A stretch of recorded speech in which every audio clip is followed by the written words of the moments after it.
I know I'm dope, going hard on the beat, sound unique, going ape with the flow. Ain't tryna compete with a fool in the street, I'm out tryna make this dough. This game ain't sweet, better move your feet if you not what you came here for. I'm around the elite, y'all worry about tweets, that shit sounds so loco. Like a top athlete, my skills concrete, moving up your head, honcho. To a high rise suite, on the phone, have a seat back, feeling me, mango. Being obsolete, you don't grind, you don't eat, y'all already know the motto. My life upbeat, never on deplete, but it don't repeat. My life upbeat, never on deplete, but it don't repeat. What's the dealio? Snapping like this for a minute though. Hold it, they know it, no Angelo. Looky, no wiki, I let them know. Gotta get my dough. No other reason I came for. Shoot for the stars like the cosmos. Slick greasy flow, call it soul glow. This ain't no game, we ain't throwing darts. Names never change, so it all in the same. They slipping like they at a water park. It's all in my veins, I studied the game. Then I got hot from a little spark. Tried to play chess, you got check of pieces. My thesis, you know you done from the start. My life upbeat, never on deplete, but it don't repeat. My life upbeat, never on deplete, but it don't repeat. My life upbeat, never on deplete, but it don't repeat. My life upbeat, never on deplete, but it don't repeat.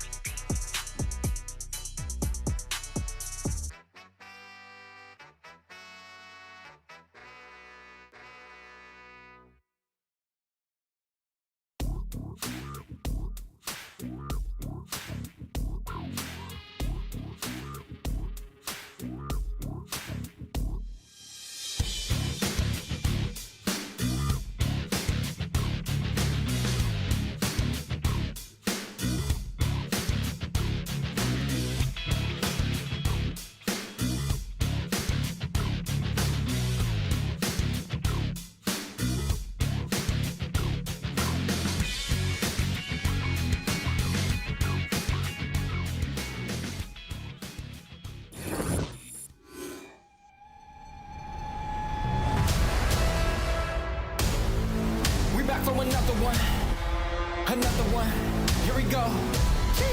How I like that? We back from another one. Here we go.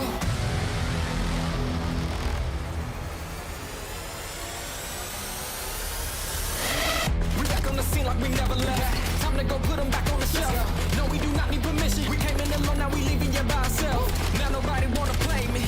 Everybody think I'm crazy. Guess I gotta live up to it. Nothing but to do it. Hear me out. Let's go. They know we done been there before. They know I done been there before. I think we gon' do it again. I think we gon' do it. I'm ready to go for the win. Tell them let's do it again. Oh my God. Let's do it again. You know what we doing. Oh. Do it again. Tell them for another one. Let's win. Let's do it again. You know what we doing. Oh, I like that. Do it again. Tell them I'm here for another one. Yeah. Tell them let's do it again. Who you know got the power to turn on the switch anytime that they want. We do. Who you know got the energy. I can take it that you know who don't. I'm on the move and better believe it's this is I got the city behind me. Yeah, they know I'm the man. They know we done been there before. I think we gon' do it again. Oh, I like that. I'm ready to go for the win. You're the one doing it. Tell them let's do it again. Let's do it again. You know what we doing. Oh, I like that. Do it again. Tell them I'm here for another one. Tell them let's do it again. Who you know got the power to turn on the switch anytime that they want. We do. Who you know got the energy. I bet I can take it that you know who don't. I'm on the move and better believe I stick to the plan. I got the city behind me, yeah, 'cause they know I'm the man. They know we done been there before. I think we gon'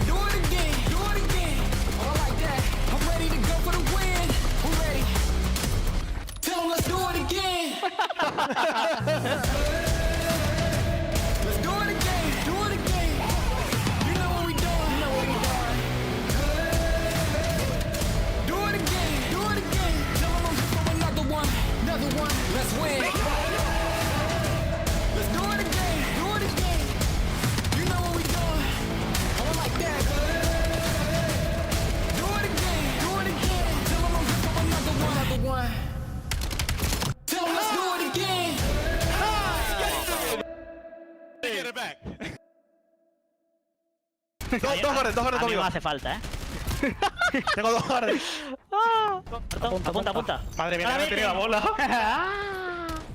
Bueno, qué locura, bro. Te ¡Qué vas horrible. locura, bro! Que no se puede perder. Fin, la liga está llena de gente mala. Metal for the interview. No. ¿Qué tenía que hacer? Conectar Welcome to Call of Duty. Miami get another one on the board, and Falcons can't breathe off the respawn. Yeah, 23, 24, 25, and 26 for Traits, 9 in a row. He wants to continue it. Ezra popping a 360. Lux is going for it. Lux!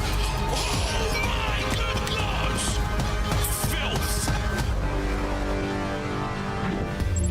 Welcome back to the Call of Duty League, and just when you thought that Des couldn't get more gorgeous, we add Joey D, the original, to the group. How we feeling today, Joe? I'm doing great. Yeah, Maeve's very sick, so I'm just gonna be hanging out here today. All right, send some chicken noodle soups to Maven. In the meantime, we got to celebrate here because this is the final week of our qualifier. It's been a 6-week grind, and at the end of all this, Nameless, 2 teams are not making it to Birmingham. Yeah, 2 teams are not making it in, but there's also other storylines. You want to avoid that play-in, and we have a lot of teams on the bubble trying to vie for top 6, so they aren't in a one and done in Birmingham. All right, Rosalie, catch us up. If you've missed any of the recent action, where are we at in our standings? Are we still looking like we're paying Optic money? Yes, it still looks like we are going to be paying Optic money. They are 9-0 right now, and to be honest, our best shot is going to be that last matchup today versus Toronto Koi. In that interview, Max was like, look, we want to be the one that takes that win, but another shocking one, Miami Heretics joining them in that 6-3. They have been unbelievable this split.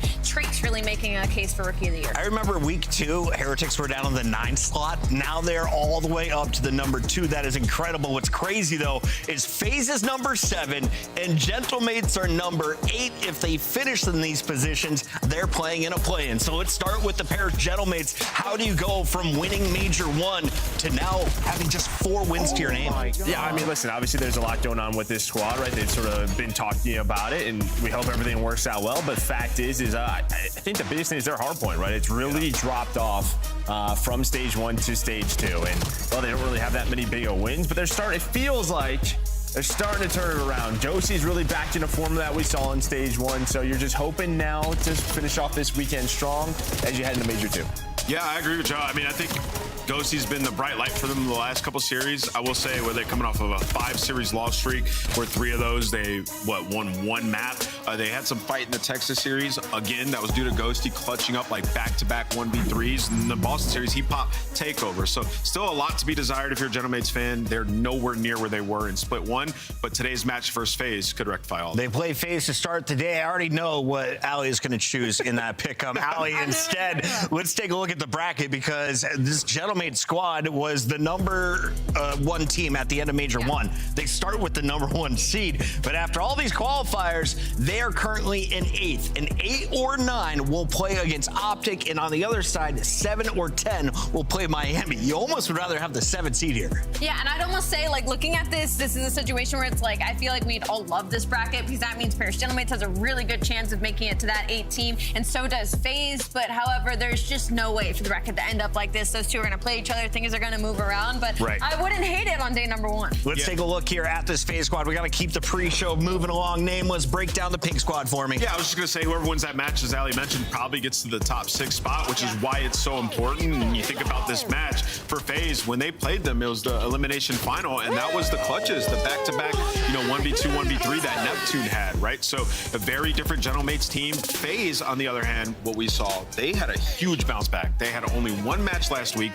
They had a week of practice leading into it. 0-4 pop Takeover, 3-0 in Carolina, who prior to that looked pretty good. Yeah, I think that's the thing, right? Some of their inconsistencies, a big part of that was 0-4, but he's really seemed to be in form.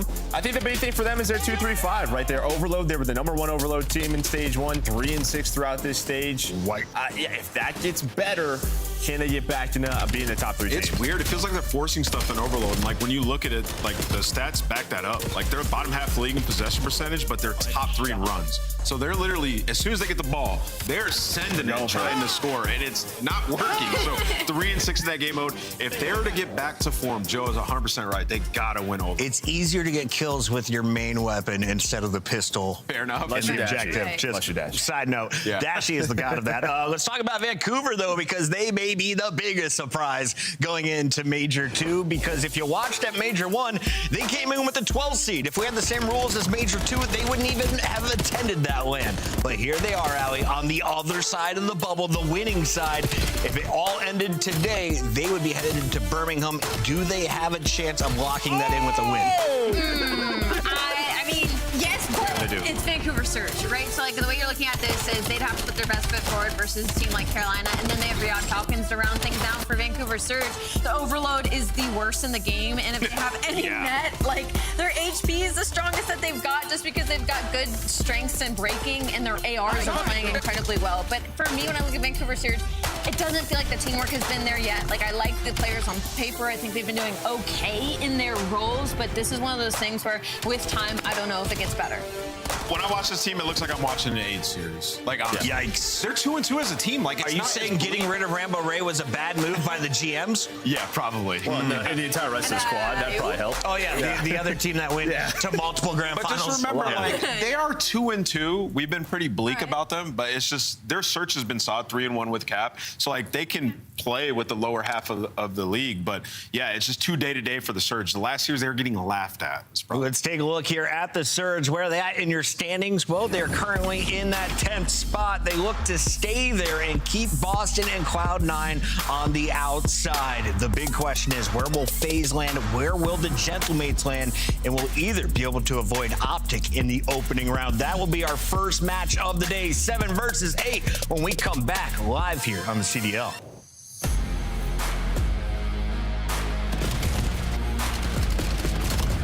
Oh my God.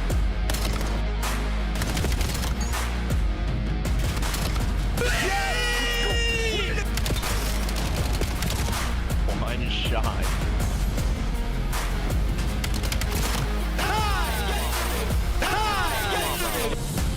Get it back. COD Champs tickets are on sale now. Come see the best teams lock in for this season's grand finale in fabulous Las Vegas. All 4-day passes come with early venue access. Head to FaZeVegas.com or scan the QR code to get your tickets now. Look like the pros to play like the pros. The CDL team skins are available now. Scan the QR code or check out the in-game store now. Scuff, official controller of the CDL.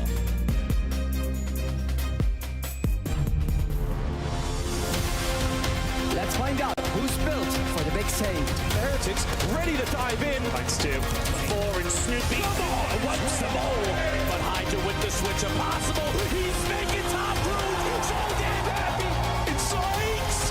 Down a bruiser. Dominance on the grandest stage. Oh, great. This again. Oh, they're gonna dig this. Enemies up in my sight. They better run for the night. They know when we show up, when we load up, then we pow, pow, pow. Finish the mission. Hoorah! Can I get some help? On the way.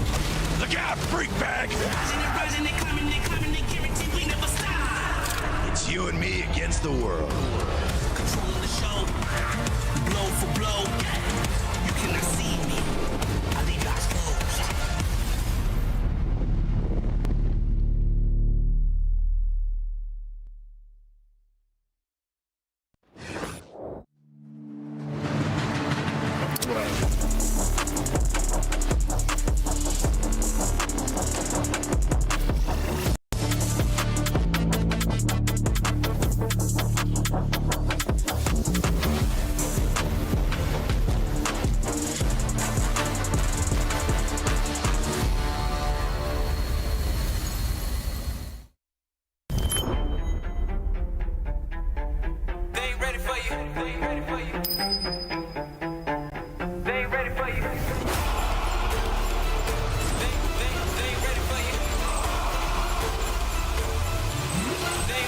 It's your time, better go get it. No slow with it, move like you're so in it. Knock it out the park, yeah, show in it. They ain't think you had the guts, now they know really, man, you better go with it. You ain't playing no games with him. Your homeboy gave up, you ain't changed with him. Do it right, cause you never switch lanes with him. You gotta fight for the goal, just hang with her, hang with her. You knock down, no shame in it. But you gotta raise up with a flame in you. Put your fist in the air, let's push till we there to the victory, yeah. We can picture it, yeah, let's go. They ain't ready for you. They ain't ready for you.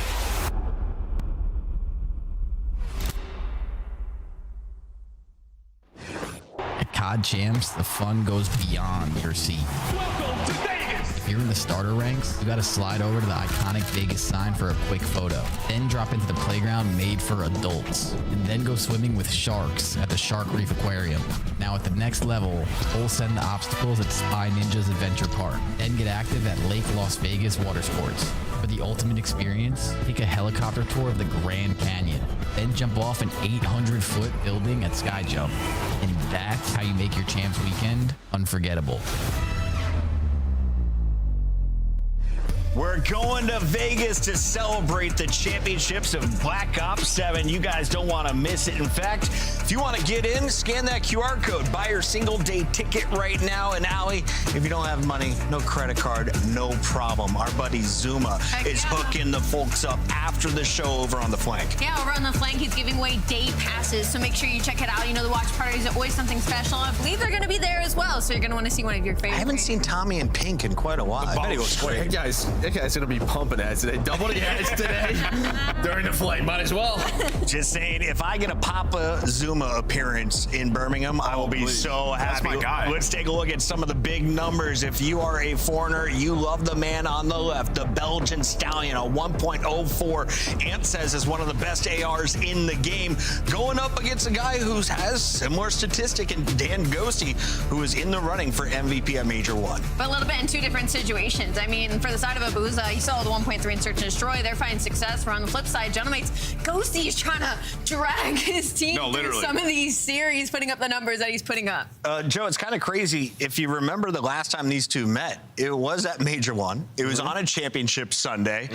FaZe was what, 5-1? 5-2 on Colossus Search and Destroy.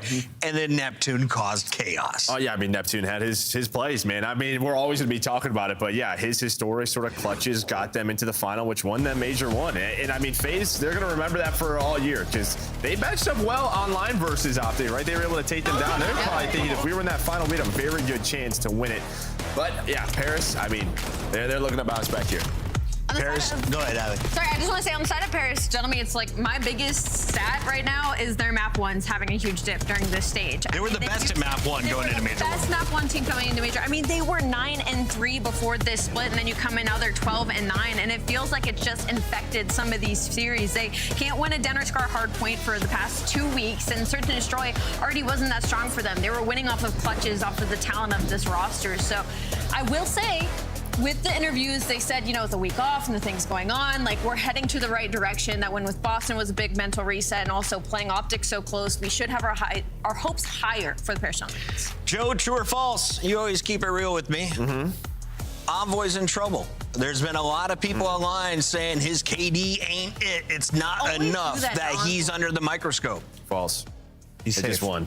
Yeah. He has been getting slammed, but no, there's been nothing. He had a bounce back to series, though. He did. And everything out of their camp has been nothing but absolute support for Envoy. And they did get a huge win that they needed. So I think in the Gentlemates' eyes, it's all about, like, we just need to get to LAN. That's what they're thinking right now. And this is the most important match to try to avoid that play-in. But yeah, to your guys' point, the hard point is just nowhere near the same. And I think it's actually level playing ground now versus FaZe. Same situation for FaZe. A lot of people are saying this is not the roster they thought they were building in the offseason, despite all the success from the Vancouver boys. Simp and Draza not in a championship match yet. They want to get back to their winning ways like they did last year. Allie, what do you need to see improvement-wise? Improvement-wise, just a little bit better when it comes to Search and Destroy. I mean, they have the worst first blood win percentage percentage in the entire league, which is super unironic, but the top 4 are converting it. So if you do give it to them, you're basically signing your map 2s and 5s away. But I will say, on the positive side of things for FaZe Vegas, their hardpoint has looked so much better, and I think that would be good to see where Parish Gentlemates really is at in that game mode, because they are 6-3 in map 1s. It's top 3 overall in the league. So FaZe Vegas should be looking at this and being like, if we're able to beat Parish Gentlemates in hardpoint, we're going to feel great about it heading into Birmingham. Joe, where you saw the Gentlemates succeeding going into Major 1 was those hard points. FaZe was pretty good at Overload, though.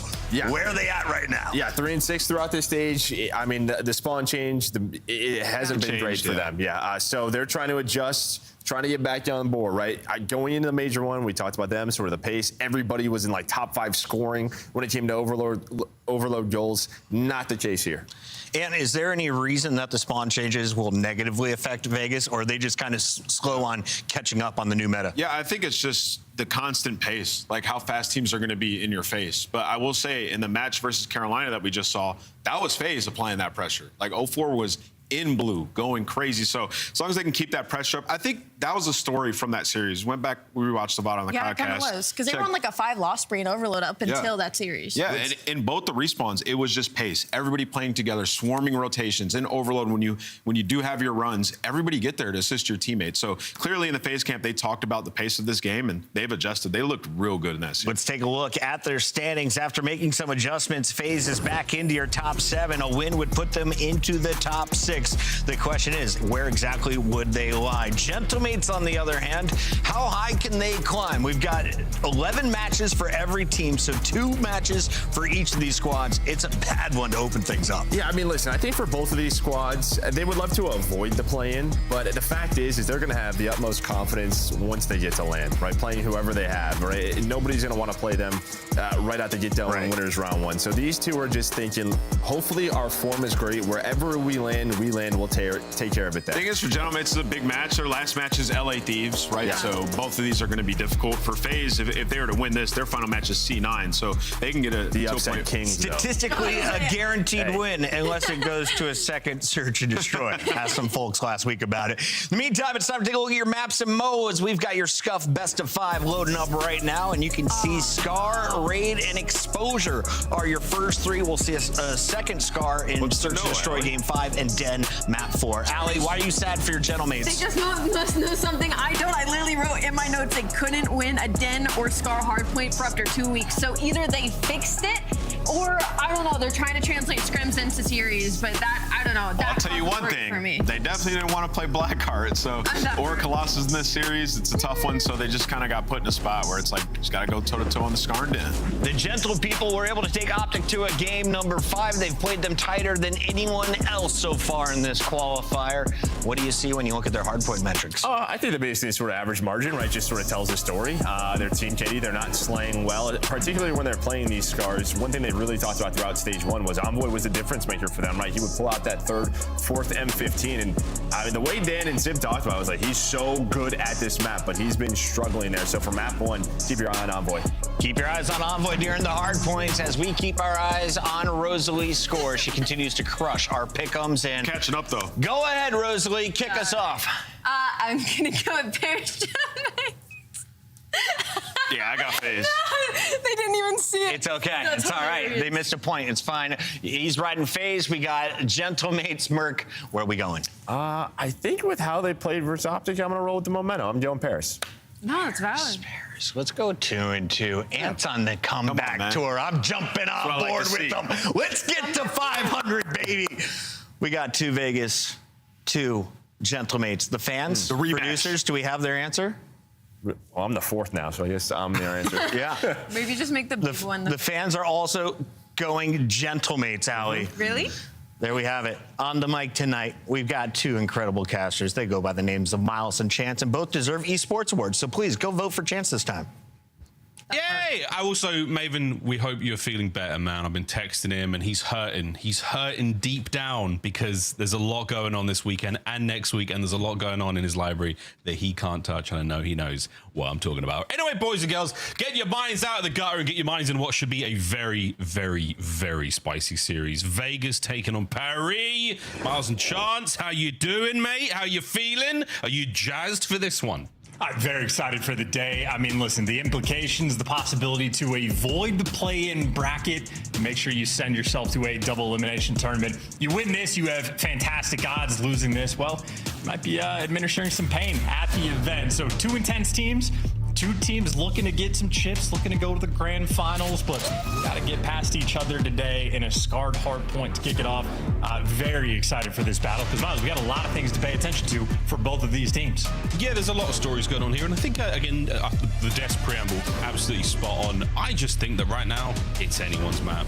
Whatever version of these 2 squads we get today is all that matters. The window is wide open. The numbers have flown right out of it, and we are sending it to P1.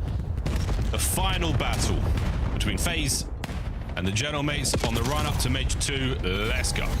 And they're starting their opening break off right. Sib landing the nades. Envoy there for the follow-up inside a shop. And maybe not collecting a ton of time, but at least they're getting the map pressure that they're looking for, and that pressure going to continue. Of course, still collecting this time is we are really ahead of the game here for Paris. A lot of emphasis making sure they keep P2 under control. Now that's the low right-hand side of the mini-map for the newcomers at home. Lovely work there once again from the Gentleman Sib. Looking for his second. Not an easy thing to do in this game to peel 2 players like that in a Boozer. This duel will continue to go on until Sib on top once again. Sim cleans up with that battle done. It is now a foot race, and whoa, what a burn from 04 on a P2. Yeah, they're not the most efficient verse still there for Paris. They got a lot of kills. Sib had a 5-1 start, but not a ton of hill control. They do get these 3 kills, though, so 04 might have kicked off the pizza rotation, but now he just gets hunted down, and Paris Shuttlemans, well, they strike right back. Kabuza there for 2 in the feed, and no trophies on time. Good luck surviving through this. Here comes the march of the Gentlemates right on through. No trophies. Kabuza with 2. Oh, on we go. Shots are great from Neptune to find himself a second man, but it's Simp and Abuza in the feed once again. A nice 5 in a row for the mighty Belgian, and a lead change now for Vegas. Yeah, double pinch going through as well. Sib and Envoy working together.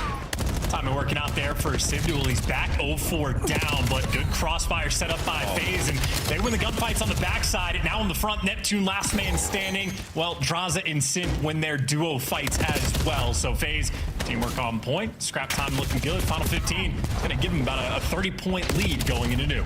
Yeah, great job there. Somebody threw a stun on the backside of that pinch by front blue, and that completely annihilated that whole play. Well, good stuff from the Paris Gentlemates on the rotation towards 3. Envoy's got himself over to plane heading Ghosty now on the reinforce. Again, we're giving Ghosty a lot of props for quite literally dragging the boys through, but right now 3 and 5. A little slow from our Spectral Assassin. Let's see if we can't get more on the board. Well, we're going to have an interesting mini-map on the board right now. Paris Gentlemates holding down P3 and FaZe. A bunch of different looks they just threw at Paris for the breaks. None of them successful. Right now, the ARs for Paris just locking it down. Holding firm over the mid-cut. Neptune got a lot to deal with here. Great attack there from FaZe. Simp finds the second, but a 2-man hit once again through the middle of the map. But it's 04 and Simp, big pimp in their way on towards time, and that's the break.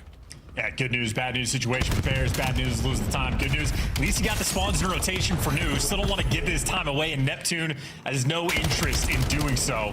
Already gets a 2-piece, and him and Ghosty there for the 3. So not only do Paris successfully flip the spawns, now as long as Sib is comfortable in the back, well, that'd be good for new. But this is quite literally a 1v1 for the rotation. Sib just doing everything he can to buy his teammates the time. And well, now 04, he was in between the entire squad, taken down, and Paris are about to take the lead. Try to hit that Houdini that he wound up down and out. Good work on the front line. Goodness, Ghosty through the top. Here comes Draza now trying to pick up what he can on the backside of the hard point. Quick slide on round. The gunfights continue. Ghosty pulls out a miraculous pistol kill. No 2-piece for 04. Left flank now, Abuza. FaZe are in. Yeah, those FaZe arrows, they are swarming around this hill. Hey. Trying to do that dance going back and forth right now. And hey, back spawn secured. 3 kills in the feed. Ghosty, last man standing in Abuza. Very much on the hunt. So FaZe right now playing super heads up Call of Duty. Yeah, not bad whatsoever. FaZe, good heads up. Paris Gentlemates looking for the rotation towards new and slightly behind. Let's go for a listen in. Yeah, I'm a shot. We're right. Ticket. I'm gonna take it. Let's go. You're valid. Make sure you're Make sure some shit. Running at the back. I'm running P2. Make sure right now. Alright, stay down, Def. I didn't make cut, okay? Draws. Really weak draws. He's already in time. One shot, close right. Really close right, and I died to the top point. I'm taking her out to the back. Okay. We're good. One in the back. Alright. Deep 18 and Booza weak. You're right. He was top 18. Inner 18. I will. One make cut. I bring up inner 18. Come cut. I spawn close front. Under fire. Under 18. And ticket. 04. Ticket. Flanky P2. P2 weak. Dimp one shot on top. 18. Inner SWAT. Going dark. I need time. So dark. Yep. So dark. On time. Jack this. Top green. Top green. I'm fine. Yeah, nice. 20 out. Make cut weak. All SWAT right now. We're good here, guys. What do we have? Yo, I think could be good on me. I don't see top G's. Middle somewhere. We're spawn in the back. Yeah. Yo, hold up, Booza. All spawning on one G somewhere, bro. It's gotta be G's. I got him. Nice. I want to be inner 18. I'll give her. Yo, inner SWAT. Still chilling top. Challenge front. Outer SWAT. And nice. One deep left. Deep left. Right. Deep left to Booza weak. I'm in control point. He's gonna be inner 18. Yo, I'm gonna ticket. So get in that ticket if you can. I'm gonna ticket. I'm on time. Ivy right. Inner SWAT and outer SWAT. Their ticket. Nice. On time. Inner SWAT. Nice. Last guy in ticket. There's ticket. Last guy. Ticket. Might spawn back. One. I'm gonna pitch right. I'm pitch right. Watch inner 18 and one outer 18. Outer 18 weak. Stay down on time. I'll pitch right. I have ticket. I have ticket. 3. All time. Stay down. We're good here, guys. We're perfect like this. They can't pinch. I'm absolutely top really weak. Our shot, bro. Well, lead change and some choice words after a gunfight or two. Yeah, trying to get the vibe going. I mean, they were in a very difficult spot. Neptune, incredibly patient, plays, pops a 3, and Bears have been in control ever since. And, well, that is going to continue. Abuza trying to take as many people to the grave as possible, but he is between virtually the entire Gentleman's squad. Does a great job of buying time, but now his teammates trying to break through the front. Gentlemen's, they're just on form. Yeah, they're holding fantastically. The lead starting to develop. 3 dead, though. Off the back of a... all dead. Off the back of a big hit from FaZe. Guns up at the ready now from 04. Next wave of Genomate's players trapped to the right-hand side of the minimap. Look at the fan out now from FaZe. Trying to slow this down. Trying to take the lead back. And so far, not bad. Good damage. Up close and personal, though. Sim, wrong gun for the job right now. And Dra's pinched out. And that's a clean break for the mates. Yeah, perfectly timed play as well from Sid through the middle of the map. So now you're just working to try to keep these FaZe players pinned. Sid has no interest in being a part of that. Able to pick up 2 and maybe even gonna fight for the final 10. Maybe scrap time worth trying to strip away, but FaZe, you can already see on the minimap, set up for the new time. Got a player pushed out boat, 2 players up top green, and even a guy cutting through mid. So at least at the start of this, FaZe are gonna be chipping away at that 20-point deficit. Holding it all so far. Got FaZe back in. Happy to give up the P2 on the P3 road. Another big one there from Draz. Finds 2 old. Now guns to the ready, and that is going to be it. Abuza in time, and FaZe, dig your feet in, boys. This is it. They're doing a great job of playing sort of a pressure game. Gentleman's off spawn, not a ton of room to breathe, but now they can work through the middle of the map. 0-4. Too many things to look at, and just like that, one factor of the FaZe setup crumbles, and the entire setup falls 3 seconds later. For Pairs, couldn't be happier than that. House of Cards there from FaZe comes tumbling down. Mace now in. Another hit for the boys of FaZe. Unfortunate timing from Civ to let that player through. Envoy, though, still alive on time, finding kills. Ice towards blue as well. Genomate's on the reinforce. Anyone able to cross over? The battle is going to be right on the front door any second now. And here comes Net from the top window. The old in and out. Not enough damage into the next man. And it all comes down to Envoy on time. Civ by boat. Wins his fight. Guns now to mid. Damaging the Draz. And the backline still holding for the Gentlemates. Yep, Jaws and Sid, the first 2 in line there for FaZe. They're going to win the race, but into the clutches of Neptune. Envoy has the back on lock, but the trade fest is going to kick off, and FaZe ends up coming out on top. So P4 always a delicate one. FaZe, this is our opportunity. This might be another lead exchange. This could be a very big lead exchange. A back and forth hard point here on Scar. Let's go for a listening with FaZe. Neptune's on the back. Drag it up. Yeah, let's. I'm right back. I'm telling you, guys. Take it deep, right? 20 get that place. He's down. I'm on absolutely stay in their car. It's top left. Two right. Stay in absolute. Hey, what was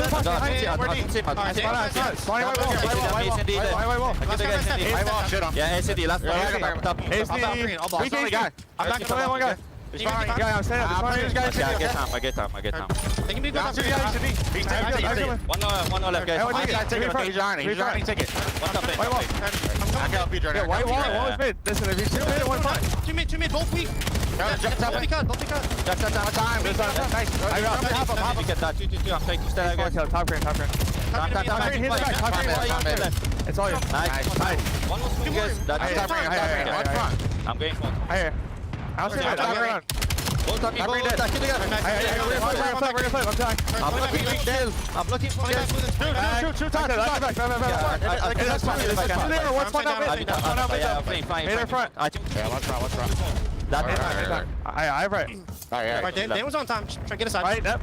I'm deep. One shot. Two bow right now. Two bow. Yeah, that's Dante. One shot. Two bow. Yeah, that's it. Take it. Top red. Good play. Goodbye. Top red. White wall and shit. You're gonna go again. I'm gonna pick it 1 second. A little bit messy from FaZe. Mates are still maintaining the lead, and they are winning some big ones. Yeah, very close game, though. The first 2 kills in the feed for the P1 going towards FaZe, and that is going to be 4 in a row. Ghosty trying to play keep away on time, but now Simp looking to be the soaker. Yeah, looking at 150 on the game clock as well. What about the spin? Neptune from P2 develops the pinch. Ghosty, one hand on the water, the other hand on the stick as he's letting this one fly. No connection so far. Keeps FaZe on the inside of green. Spawns now towards the backside of red, and they will be right back on towards time. But again, a not favorable position right now going into P2. Well, still 20 seconds worth of fighting for as well, so they can actually build a pretty sizable lead here. Neptune, 2 players over towards Plain Heady, shreds them both, and that is going to be actually a huge chunk of time coming through on this P1 before this rotation. FaZe officially in an extremely difficult position. Gentlemen, it is now their game to lose. And they've got themselves in a very winnable spot. Can they do it? Sim, tip of the spear for FaZe, keeping the dance alive. Neptune 37-26. Le Planet is back, ladies and gentlemen. P2's open for business. Last man left alive for FaZe, gunned and put to bed. This could be the final march of FaZe Vegas here on Scar, and Neptune once again. What a POV this is. This man is a farmer. 40 kills he just collected, ends the game on a 6 spree as well. And Neptune quite literally was the man that was making the plays to turn his team's game around. Things are getting tough. It's a P5 break. You get 4-man wipe, the comms go silent. 15 seconds later, Neptune pops 3, you get the break, and I think Paris never looked back. Oh, looking back, eyes forward. Now eyes right on towards the search and destroy. We'll see how things fare there, but hey, not a bad start for Paris. Happy to see that map 1 looks like major 1 all over again, Chance. Strong effort from FaZe. Sadly, not enough there in the 2nd or 3rd set. So great start to this series. FaZe, we'll see how they bounce back in the S&D, but yeah, Neptune, oh good lordy, look at the damage from the Gentlemates. Well, yeah, I mean, Envoy making sure his teammates have a little bit of extra work to do in that category, I suppose. But 3 players beyond 4K means for him, nothing to shoot. Neptune, Sim, and Ghosty absolutely farming. And credit to Ghosty's hill time as well. Almost certainly the reason he was able to get that Hellstorm, which, as it turns out, had a massive impact there on that P1. It delivered Paris Gentlemates a pretty big lead, or at least the biggest of the game, and made sure that rotation nice and secure as well. So a battle for 90% of this game. Paris, well, the icing on the cake there, that final 10%, it was all them and all Neptune. Yeah, this Neptune, you call that his patience here. Very impressive work by that back green spawn, dancing around that overload goal. We'll see a bit more overload a little bit later in the series, but until then, huge work, man. Some insane 1v1s. And Ghosty starting to pull things out. Slow start from him, but really starting to pull out all the stops towards the end. And again, that Hellstorm, the slow burn, keeping those guys of FaZe out of the equation, allowing the Gentlemates to roam the map freely and uncontested. Little moments like that, buying your boys a few extra seconds to get in position. The Paris Gentlemates execute very well. Congratulations to them. They're on that map 1. We'll see what happens in the search and destroy. Just any other sort of final parts, or any other little pieces of this puzzle that made it so nice for Paris? Well, I just think, from the FaZe perspective, it seems like on Scar Hardpoint, they're really upping the ante on how much pressure they're trying to apply on the map. In your face, in your spawn, crawling around constantly.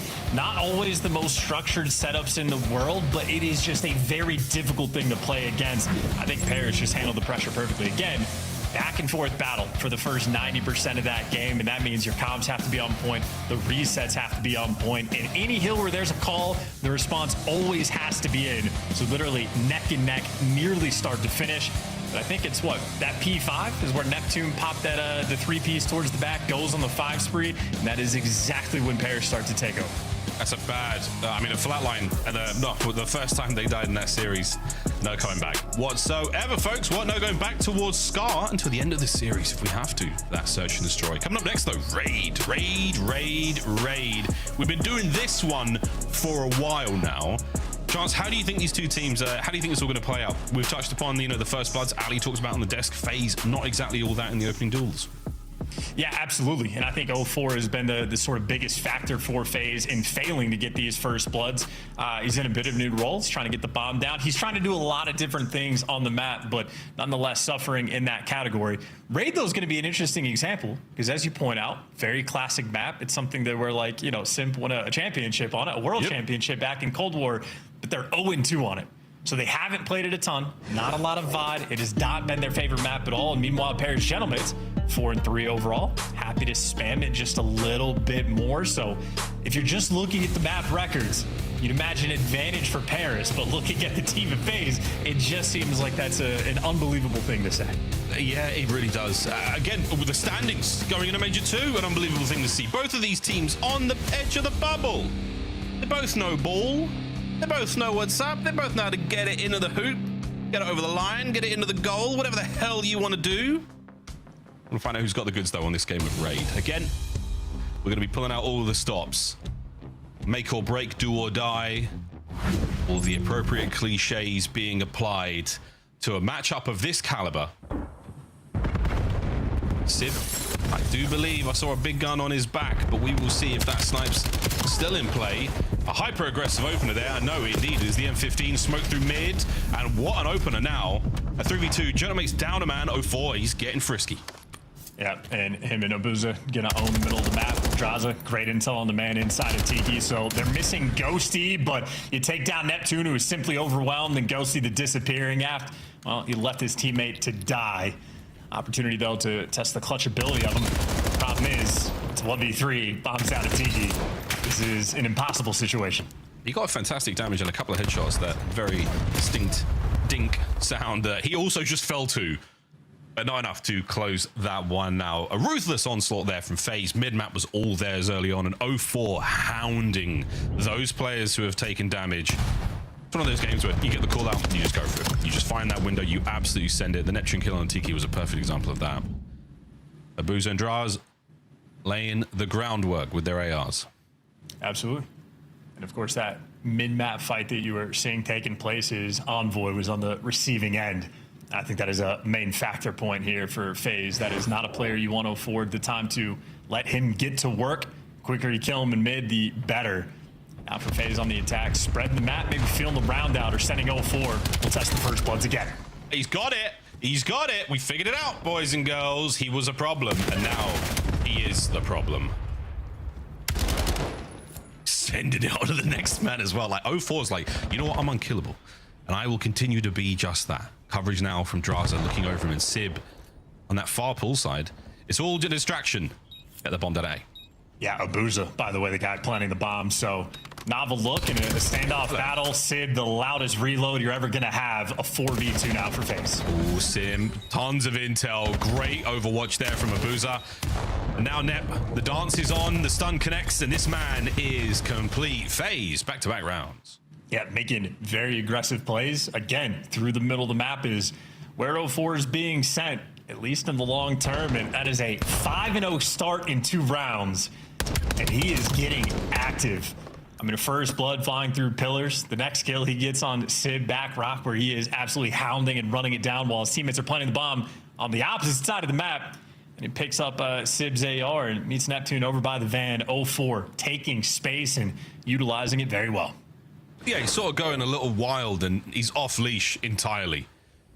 Sometimes you have those instinctual sort of tactic games where you just know, I've got a winner to work with here, I'm taking it. Gentlemate's now playing very, very close to the inside of kitchen. No way you hit a mid-map play now. Yeah, worried about that one. Sib backs up. FaZe hyper aggressive through mid once again. And that means Paris are going to be extremely uncomfortable. Envoy, though, gets a little bit of time to work with, so he is the island player. He's taken over Laundry. Might have 2 players to beat, and 04 might have 2 players to beat of his own towards mid. You'd see Paris, that slow trickle based on Envoy's information. A is going to be the call. I'm worried about, I mean, the 04, once again, living in mid. How many players can he catch on the crosshair? 1, maybe 2. Mute field in play. Timing. Oh, enough damage into the first, but coverage from Ghosty outstanding. Here comes Sim. Nothing but problems. And Envoy has just taken care of a teammate. Sim now makes it a 3v2 to the pistol. A problem in the form of Chrysler. And his teammates are there for it. FaZe, once again, keep a clean sheet here on Raid. Yeah, and maybe a cheeky smile out of the SMG duo of Paris, but Envoy lights up his friend for seemingly no reason on the minimap. Or if there was a good one, I missed it, and doesn't win the gunfights after the fact. So finally, Paris have some good opportunities to win a round. 04 drops the ball on the first blood. You get the man advantage and a very quick collapse. And FaZe is going to be very happy for it. They are currently up 3-0 on Raid. And I feel like this game has been passing by very quickly. Yeah. The Scar dragged because it was very back and forth. So far, all FaZe bomb towards B. So our booster's going to join as well. No snipes whatsoever. We're playing this very fleet-footed. 2-2 here from the Paris Genomates on the split. And they're going to run into quite a bit of trouble. And 04, they've just held hands in money and he's mugged and blind. A lovely 2 to start the round.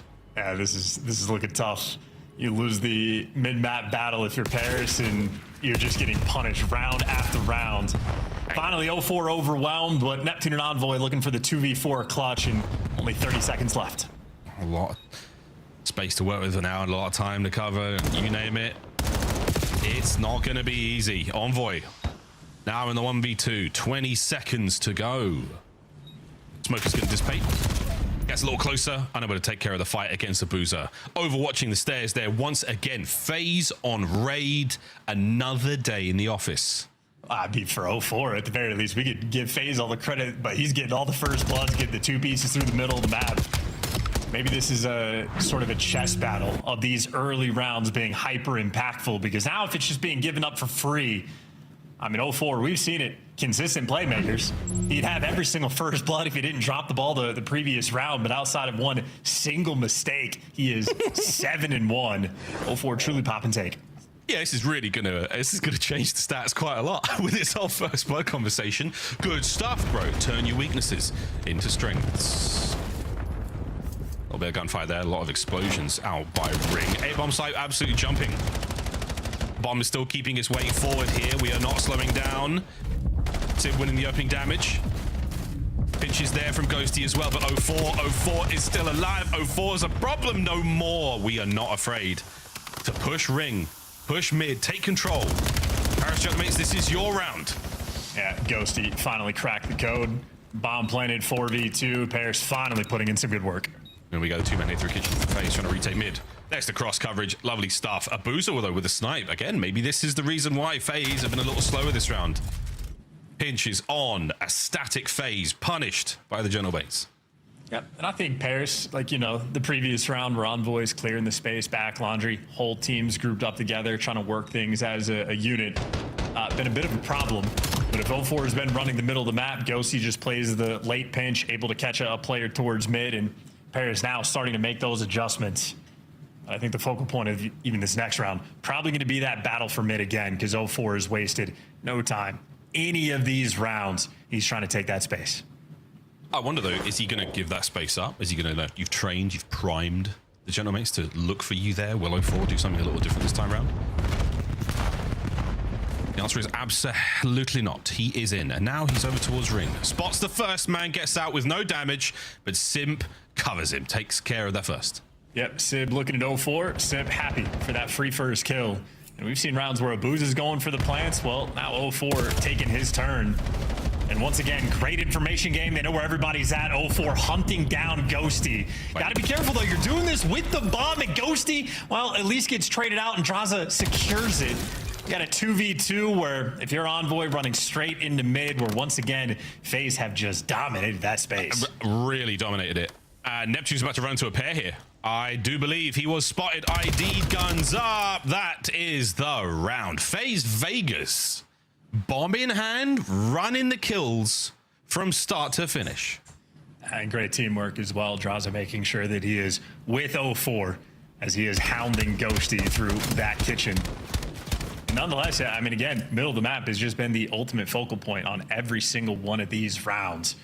The amount of space that you can take or the different routes that you can hit. Clearly the main access point, anytime pairs step inside, they just get picked apart. I had to Google this one because it's not something that's in my verbiage, but this is a la ceinture sur les fesses, which I think means belt to the buttocks in French so far. FaZe don't walk in to the sniper of Sib. How do they know? That is a brilliant play call. And not even taking the risk as well. And we're digging deep for these strats. In the meantime, Ghosty just got sniped cross map by a pistol. Shout out to the team fire. Now Neptune, his final resting place is in the water. Oh no, swimming with the fishes. And Sib, wow, shot on a Draz. Mid map, no good. Pistol absolutely fine though, and Sib keeps this run going. Envoy now with a bit of free reign to make a move, recover bomb. Sib is the man at large right now, and Envoy, an opportunity to make something very sneaky happen here. 04 on the scent. Will the timing pay off? No, Envoy still upstairs. Wait. He's been spotted. 04 knows. A delicate moment now. Timing. Not great. Last man. Sib. Oh, FaZe close it out. What an attempt. And the general mates left scratching their chins after that one. Yeah, dealing with the star power as well. They just gave so much respect to Sib in that round. Back down from the sniper off the rib. Did not chase him through bedroom when you had the intel of where he was down low. And Sib continued to get impressive kill after impressive kill. But Abuza there to close that door.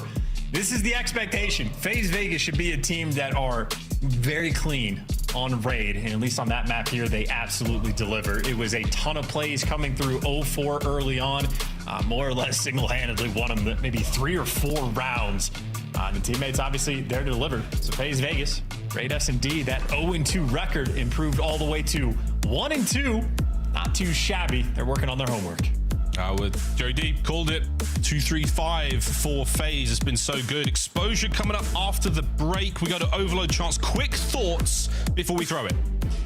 Well, it's the swing game mode for a reason. Between these two teams, with the way they're getting after it, with the way the maps are looking, I think whoever wins this wins the series. We will find out, boys and girls, when we come back from the break. Exposure overload. Who will be the overlords out in the dusty sands? We'll find out after this.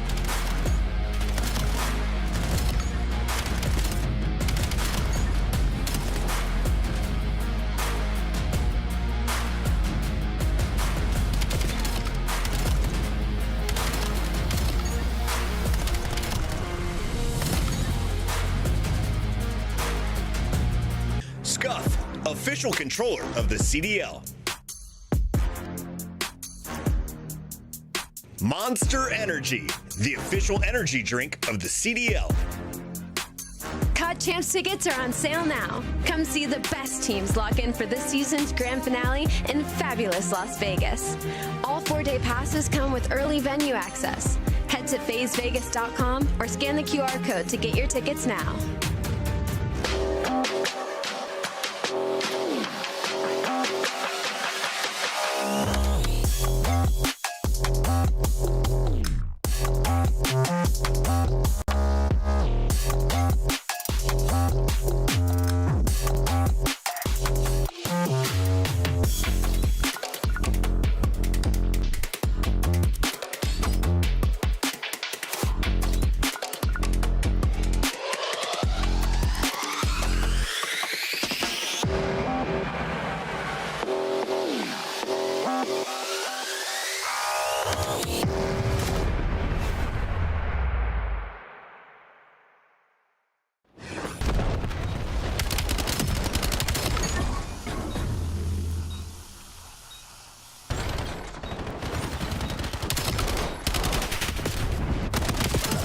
Challengers action, it has been good this year.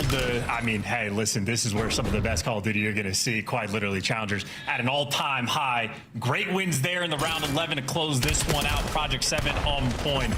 I'm telling you, man, this has been one of the best year for Challengers we have ever had. Worth paying attention to. A ton of talent that some names you're familiar with, some names you're not, but a lot of these guys I think we're going to be expecting to see here in the CDL. Maybe right after stage 2.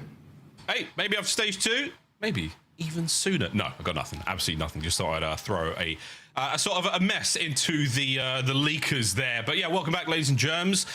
Chance, do you back the bush? I was once asked if I back the bush, and I said, look at me, what do you think?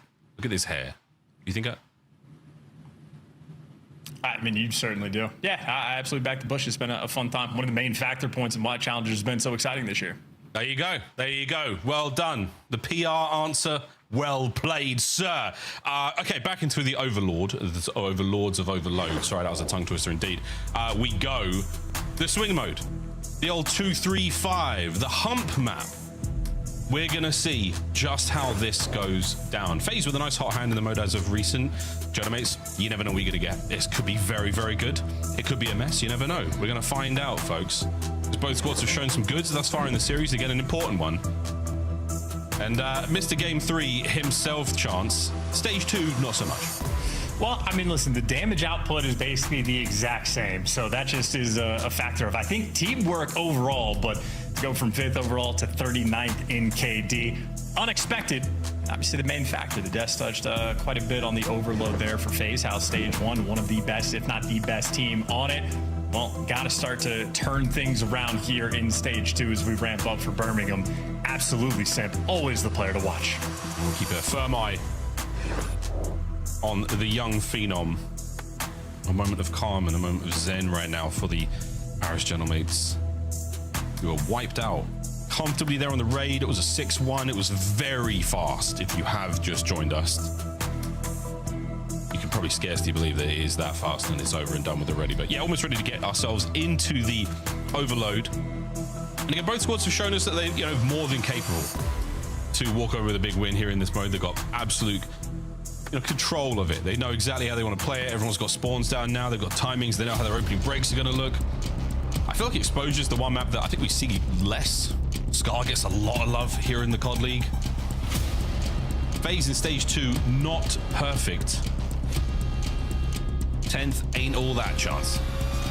No, not great, but maybe Exposure will be one of their paths to improvement. Certainly a map they've seen a decent bit on compared to the majority of the competition, and a decent 5-3 record overall. Comparatively for the Gentlemates, 3-6. So any team, especially these two squads, if you're hunting down for championships, got to improve the map pool. So Gentlemates, I think, happy to square up, but doing a little bit of testing here. 3 through mid. 1 down low for FaZe. They're going to be technically outnumbered down low, but the nades and the shot over the top there from Dradas helps. And now 0-4. An opportunity for the pinch, but Neptune crosses him up. A disgusting play. Can they maintain mid? That's a difficult man to kill. And they lose track of him as well. So yeah, Sim trying to make moves to the middle of the map, but all the AR players for Paris there to lock it down. No one touching the device just yet. It is literally just a standoff through the middle of the map. Paris finally get 2 kills in the feed. Ghosty hitting the go button. Yeah, this is something right now. That's the wide open B gold. Get over there, boys, as fast as you can. Sib, lead block, wins his fight. That should be enough to get it in. Ghosty, first man on the board for the Gentlemates, maintaining position now on FaZe side of the map. Yeah, and how quickly, by the way, Exposure can crumble. Now you're still trying to take care of Sid. Can't deal with him. And right now, he's just trying to buy his teammates as much time as possible. They're going to be controlling the device. Envoy, well, letting his teammates take the run. It'll be Ghosty with it in hand. He's got 2 blockers. 2 blockers so far. They both find their kills. Now the next man. Anyone here from FaZe to slow this down? No. And I think they're going to call it. They're going to consolidate over on the bottom side of the map, regroup, and try to get the rally moving. First kill good. The man on the inside of spawn is going to be Sim. He's got 1 kill to get, and this should be a goal. I mean, yeah, kills already go this way. Yeah, look at how the new spawns in Overload are punishing to both of these teams. Even when you're trying to wrap back properly, the setups for the reset just too good. So that is 3 scores in a minute and a half, resetting back to mid where Paris have all the advantages in the world. And look at this Envoy already going back over towards the B goal. Look at it, just create a little bit of an issue now. He's got an option for the Genomates to work with. Oh, another big window from Abuza on the 1v1. Cut down from mid now as well. Neptune trying to keep the play alive. Oh, and he's down. Last man is going to be Sib running the EMP. Pistol in hand. He's down, and that will be that. The play complete. And now FaZe on the attack towards B themselves. Yeah, huge win by Ghosty as well, getting vertical to make sure Sim can't do anything. Too squirrely on the backside of your base. Now it's almost like a P2 break we have, where if you have tank control, it's going to be very difficult to kill. And it's going to be a standoff battle, a little game of tug of war here, where Sim makes the first move. He's going to fall, kicks off the series of trades, and by the looks of it, Paris coming out on top again, but Abuza, well, maybe bailing his team out there. Now he gets to be the front man. Yeah, front man up, trying to take care of the spawners. Heavy pockets as well. Will he get to use them? No, we won't. That's going to be a shame. 0-4 now trying to push his way up. Reset back to mid. Heavy defensive pressure now from the mates over towards the B side of the map. You could get something going here, lads. Simps found himself over towards the bottom side of the tower. You might be able to get a move going. Big kills. It's going to be 3. Last man in mid right now. It's going to be Sib. Gets his kill. Draws now an opportunity to make a run. Which goal? No goal. Back to square one. Yeah, Sim maybe a little bit too ahead of the play. The kills were looking good, but you just had a clutch kill, I think, from Ghosty just to stop that device from getting moved. So the play from FaZe gets stuffed a little bit too quick, and that is something the devs touched on. So once again, tug-of-war battle. You're looking for this salvo over towards the middle of the map. Kills getting traded. Whoever comes out on top going to pick up the device, and by the looks of it, it'll be Paris again. Yeah, Paris, they are tugging so far. Net 13-7. Abuza doesn't even hit a bullet. Now the attack through long. FaZe with mid-map pressure. FaZe with possession. We could be going away. The run is on. The damage is good. Oh, but we've pumped the brakes. We're going back over towards B now. Quick rotate from 0-4. I emphasize the quick part of that because Envoy is taking care of your blocker. 0-4 is rotating all the way around the backside of this map. So it is a pure reset. Trying to make things weird and let his teammates get to work. So a slow approach now, 50 seconds for the next cap, and this might be a cut over towards A. Yeah, at first it was 0-4 miles per hour, but it might be Mach 4 if we can get things going. Can we get the fight? A slide from Sib. Oh my god, he finds 2. Oh my goodness, 3 dead. Last man Abuza. What a save from the Genomates with 35 seconds to go. Yeah, the idea from FaZe was there, but the defensive response from Paris, 2 on point. The routes being taken off spawn clean and nice and secure. 25 seconds left for this final score, as you say. And right now, Sib is just playing the runaway game, doing what he can. But what, 20 seconds left. It should be the final play here for FaZe. It should be. Last chance. Equalized before the half. Draws, cut down, under heligun fire. 0-4, 0-4, 2-piece. Oh, 2-piece into goal. What a play. Finally able to get it through in a 2-2 tie on the half. The first 3 scores came in the first minute and a half of the game. And it felt like FaZe maybe not able to get the facilitation that they were looking for. This is something, again, Nameless on the desk was talking about it, how for FaZe, their possession time isn't fantastic in Overload throughout stage 2, but when they touch the device, they just hit the go button. Well, I think there for the routes that 0-4 was taking, they're trying to switch things up just a little bit. And hey, for the first round, not too shabby. Maybe some of those scores for Paris a little bit painful just because they got that chain going so efficiently, but FaZe set up for a nice response, and we played the game. Lovely. Look, this was one of the routes so far. Look how close we got. This is the final capture. Obviously, the 2-piece, glorious. And Ghosty, a little too slow off of spawn into the play there. But going into the second half at 2-2, again, Genomates are definitely maintaining possession. Their defense was astounding on that right-hand side of the map. Let's put them to the test on the left. These 2 window players for FaZe just playing keep away from the device. They lose the opening break, and well, now you've lost the window. Envoy taking the space, and freebie kills for him to shoot in the back, and now he's the one that gets the comp. Hey, 2 players deep right, maybe try to swing the device left, but Drazen wins another key gunfight. And this is the power of the AR player on this map. So many positions where if the device is in the middle of the map, you just have to be the overseer. Yeah, and that is it. Sim, what a run. Neptune joining with the Phoenix. Well, Draza finds the next, so possession out of FaZe. Options are on. They can cut across the A if they want. Oh, it's a team kill, and it's a quick recovery now. Paris on the attack. 3 players on the top side right now, but 04 has the tank, so he's going to slow this one down. His teammates have all the time in the world to get in the right spots. Yeah, this is as slow as you like. Right, all that matters are the kills. Over the top, 04 tries to thread the needle. Oh, and he gets stitched up indeed. Envoy and Sid with 2. Now you run it. All dead. As FaZe back to spawn. Oh, Boost is doing what he can to keep these players back, and there's a goal to be had here. Envoy looking for another. The next man plays it safe for the capture. What a save, 04. Yeah, 04 and Abuza making the plays, but Neptune trying to do you one better. It's the foot race, it's the fancy moves. Never actually picked up the device, but he's still getting the kills, and what a play call that was. Neptune doing a little bit extra, and Paris forcing that goal in. Neptune trying to keep the Dravik in play in order to secure goal number 3. Set up for the rally. Sim ruins that play. Sib desperately tries to push the scales back in favor of the Gentlemates. Losing that one. 4 of these pink arrows crawling around the device, and maybe just an open lane. Paris maybe a little bit out of position. Now it's going to be just target practice on the way through. Envoy good for the damage, bought his teammates enough time, and one more got to beat. It's going to be Sim to Pip beat Ghosty, and not in time. Sim able to do a little bit extra.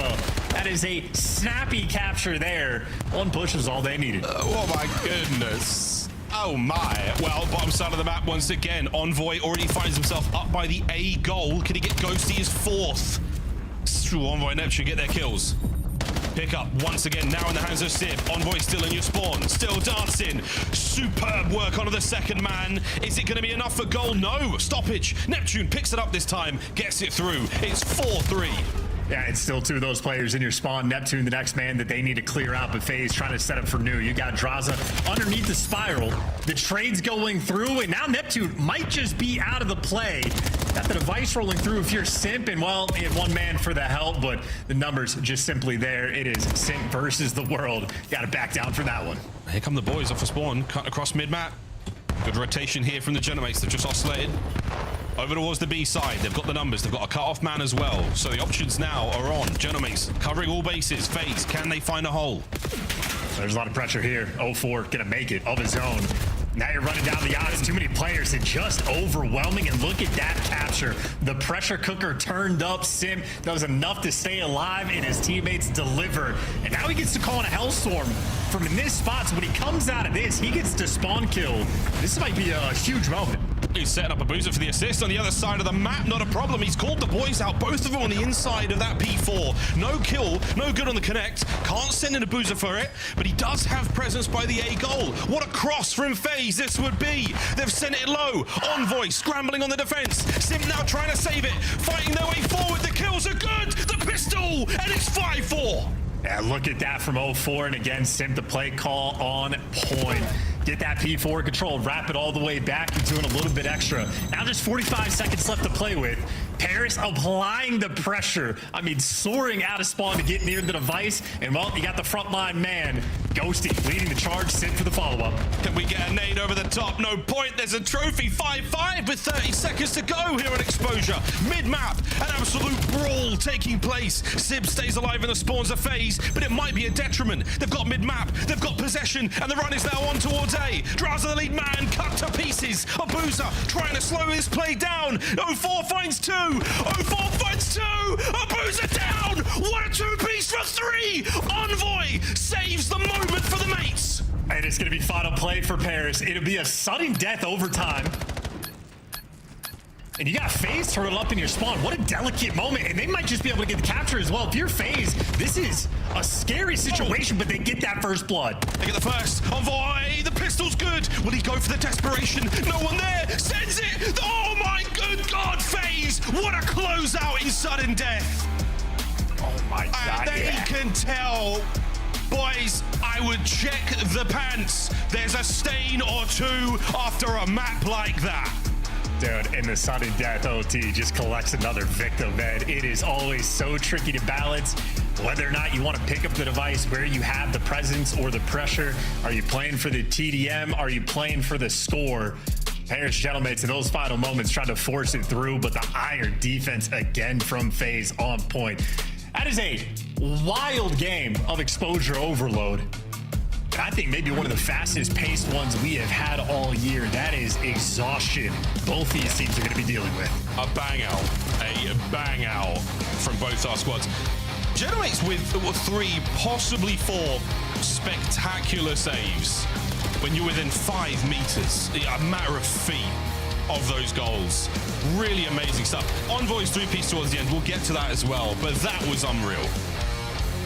I mean, I was going to say that should have been the moment where FaZe was, they had a pure 4 versus 3. Sim was quite literally in Narnia having a conversation with Aslan, and then Envoy just bails you out so you get the opportunity for the redemption. But after the 3-piece, again, it's just such a tricky situation. You're worried about the potential 4th guy, so he picks up the device, but that just forces your hand in the overload, maybe to go for the score. And just such a delicate moment, man. And even in scrims, how often these situations really come about, but I mean, you're just forced to go over towards B, but FaZe 3 players there on the defensive end couldn't quite get past him. Nah, look at this. 0-4. Envoy was so close to scoring this. The last man, look at that, folks. Unbelievable how close they came while FaZe take the lead after a glorious game of Overload. I don't know what to make of the stats. I don't know. After the sudden death, it might not even matter. Especially for the way that like Paris were getting some of these scores of just quite literally getting one guy pushed out on the goal, forcing the spawn outs. And they had maybe 3 captures that were incredibly easy to get. Ultimately outslayed the opposition as well. I mean, Neptune +7, Sid there for a +3, but even with a little bit extra slang, still FaZe get that dub. And clean and consistent work across the board. That is just a wild look. But here you go. Map advantage now, or series advantage rather, for FaZe. And the stakes are at a very high point right now. The winner of this likely is able to escape the play-in bracket and make sure you're in the top 6 and nice and secure. Obviously, tie breaks, a little bit weird. Depends on what Toronto does as well. There's a lot of working parts, but this is a series both of these teams are desperate to win, try to avoid that one-and-done situation when they go to Birmingham. And right now, advantage FaZe. Damn, what a series so far. Yes, the play-in bracket's still in contest. A lot more games still to be played this weekend, but each one of these puzzle pieces, they're big ones. They're those big corner ones with loads of images on them. You can really tell where that's meant to go. These are the keystones of what could be an incredibly important moment. Well, as you said, Charles, advance to FaZe. Mates, now we'll go back to Den. Den, not a terrible place to be for any of these players right now. Of course, Ghosty seems to be the man on Den. When you need him the most, when you need him to come out and scare the ever-living hell out of a player, Ghosty is that man on this map. This is how map 1 went, and again, 251 96 chance. Neptune, massive takeover. Ghosty might be his turn here on Den. And Paris Shellmates maybe not comfortable being down 2-1 in the series, but they are very comfortable on this map, and happy to see it here for the map 4. I think the theme, at least in my mind, for this squad, P2 rotations. And maybe more importantly for FaZe, to not allow Paris to ever win a rotation in P2, because you mentioned Ghosty. It's a hill that when it pops, you will have 4 SMGs on the side of Paris crawling around the time. Incredibly difficult to deal with 4 cracked out players where the comms are on point, the trades are flowing. Obviously a team hyper aware of the spawns as well.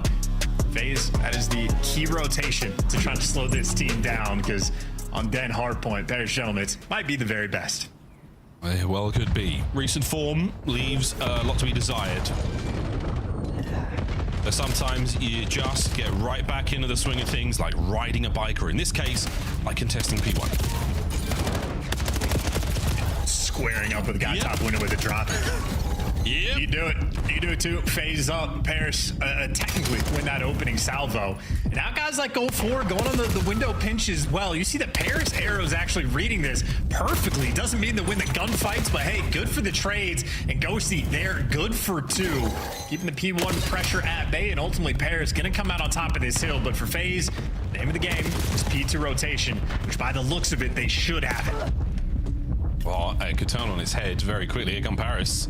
Oh, Genomic's flying in. Neptune's going to get a little bit closer there towards the low left-hand side of the map, and it's going to force the members of FaZe to the inside. Ghosty gets his. Neptune goes toe-to-toe with the Belgian, and he takes 8. Ton of lead. Here comes his Jaeger towards the back line. Not good enough, and that should be it. FaZe might be in the front line, but Paris, they've got the numbers in the back. Yeah, and they lose the rotation. So FaZe, you lose that P1 by about 30 seconds. Now you get bullied on the rotation, and now it is going to be Dravik central for pairs inside of this time.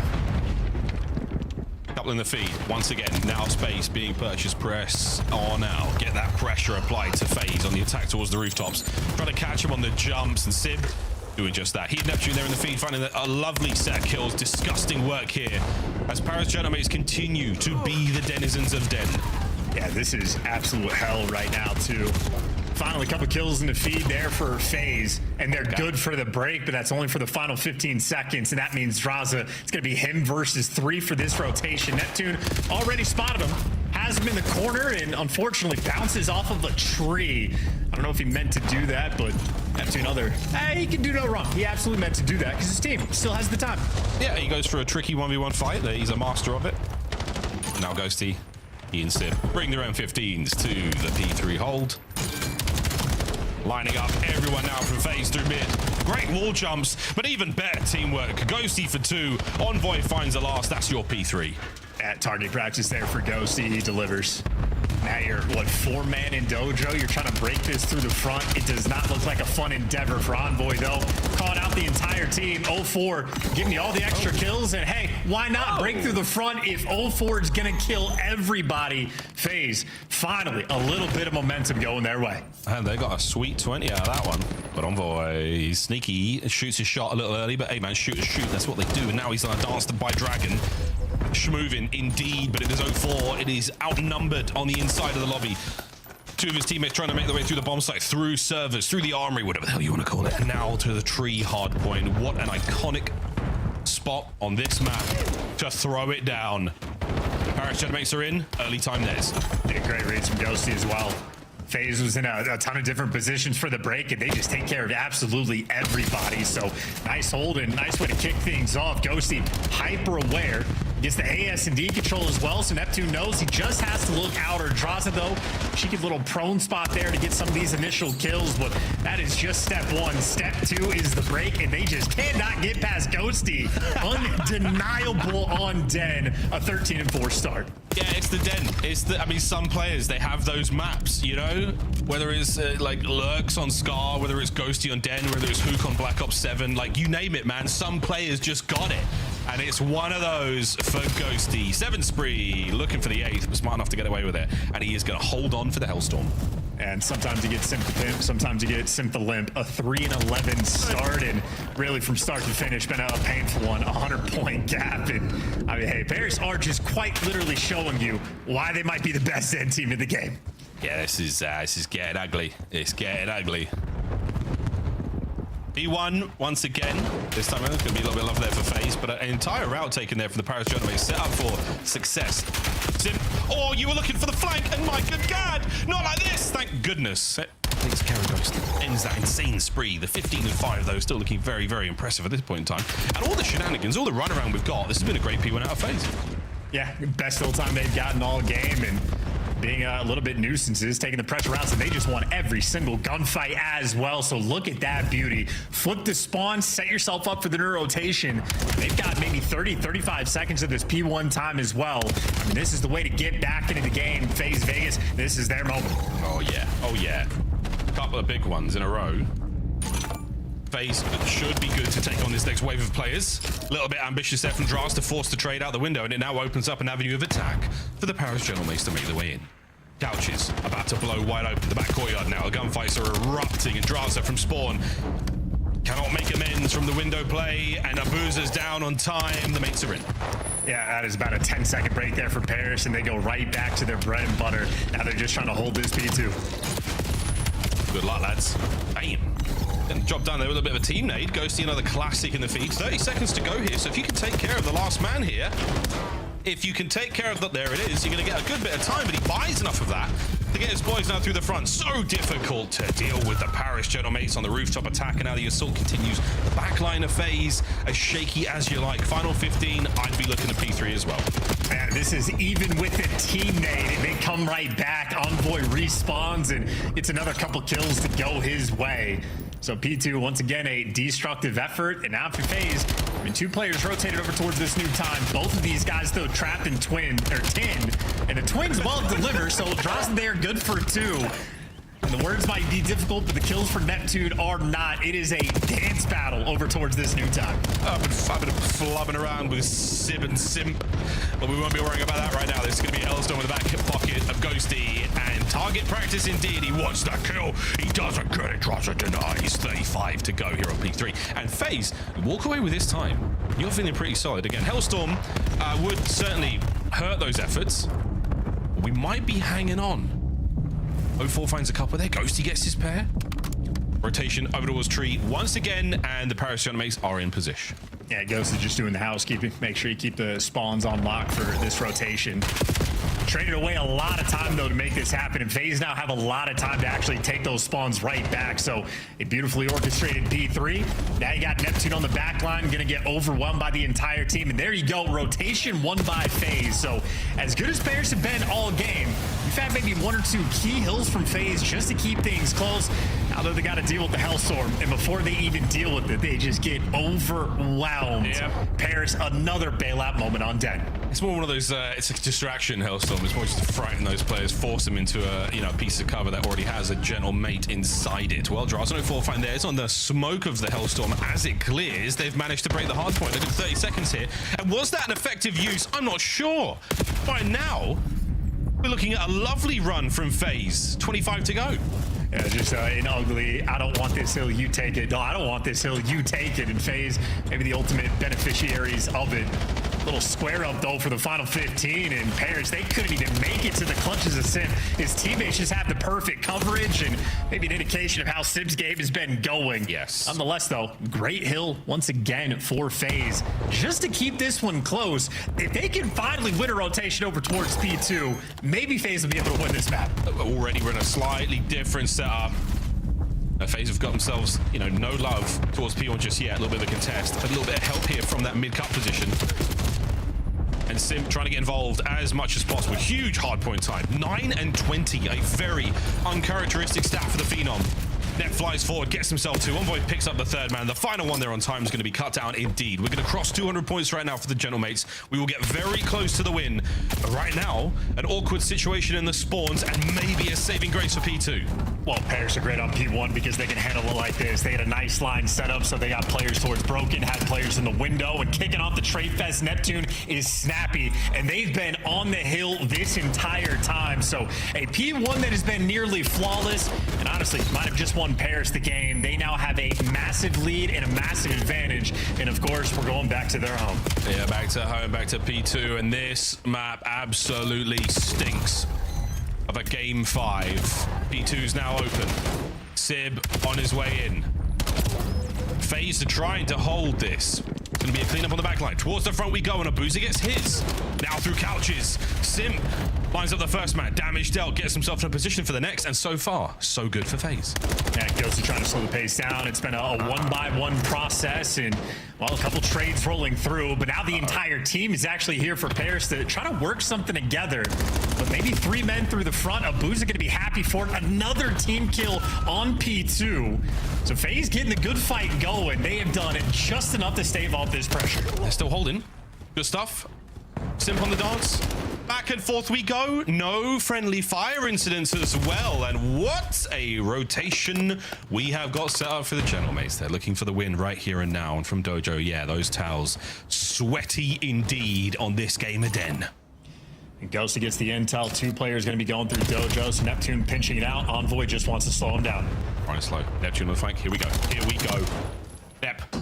Big turn. Only gets himself 1. FaZe managed to get himself in. FaZe managed to get in on time. Pressure now on Neptune. Force him back.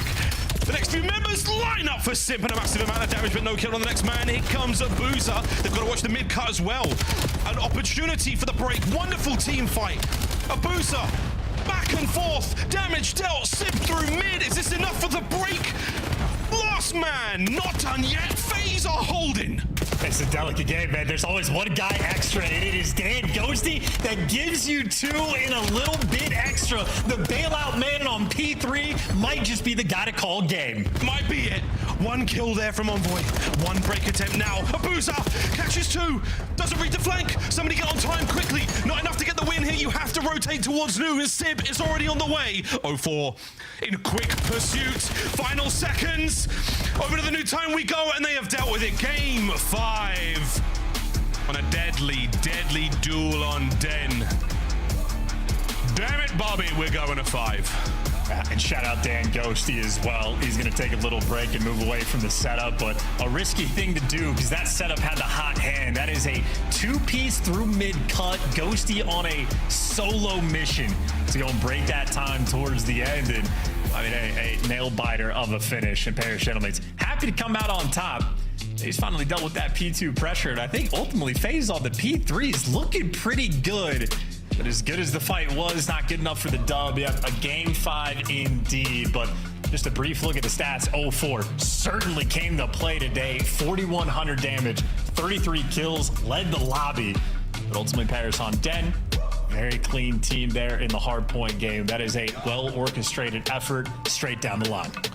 Yeah, you've figured it out a little too late for FaZe. Generator are just far too strong in the mode. They're so good on the map. We'll see that in the game flow as well. Strong start, maintaining it for so long, and it only in the final set did we really see that, how close it could get. The second set, that was fantastic. That was, what, 55? We've just received confirmation on that last P2, a nearly perfect P2 in the home of the Gentlemates. Great signs there for FaZe, and none of that matters anymore. We go to a game 5.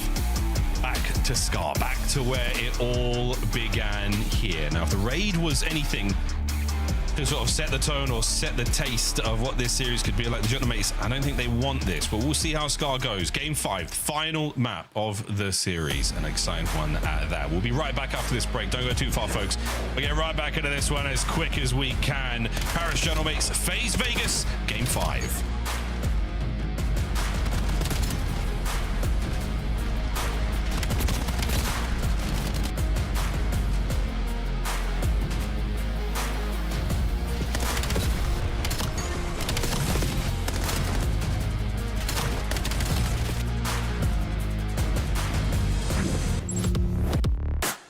Black Ops 7 returns to the Esports World Cup in Riyadh this summer. Scan the QR code to be notified when tickets go live later this month. Start the season strong with the 2026 Call of Duty League Pack. Grab yourself the CDL operator by scanning the QR code on screen or check it out in the Call of Duty store in-game now. Scuff, official controller of the CDL.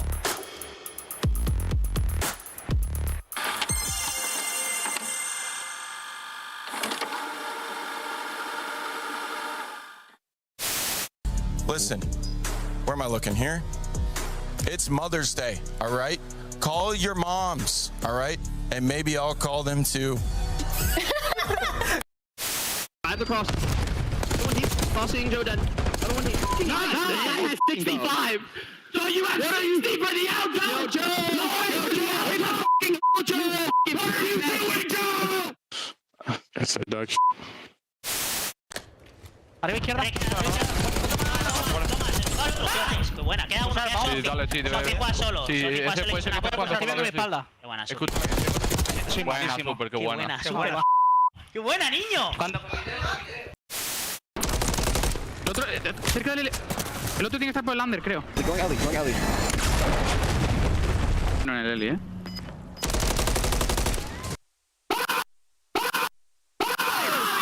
Go, eso es, joder.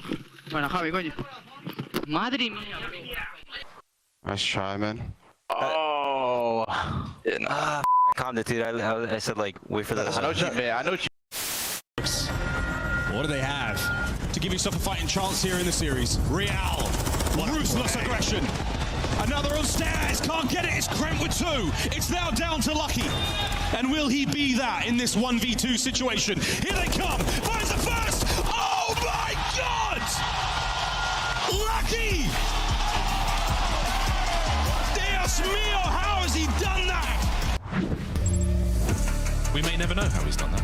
Congratulations to all of the Heretics in all of those CDO2 clips there. That was a lot of fun to relive. Folks, Game 5. A Game 5 between FaZe Vegas and the Paris Gentle Martes. Let's do this. Game 5's chance.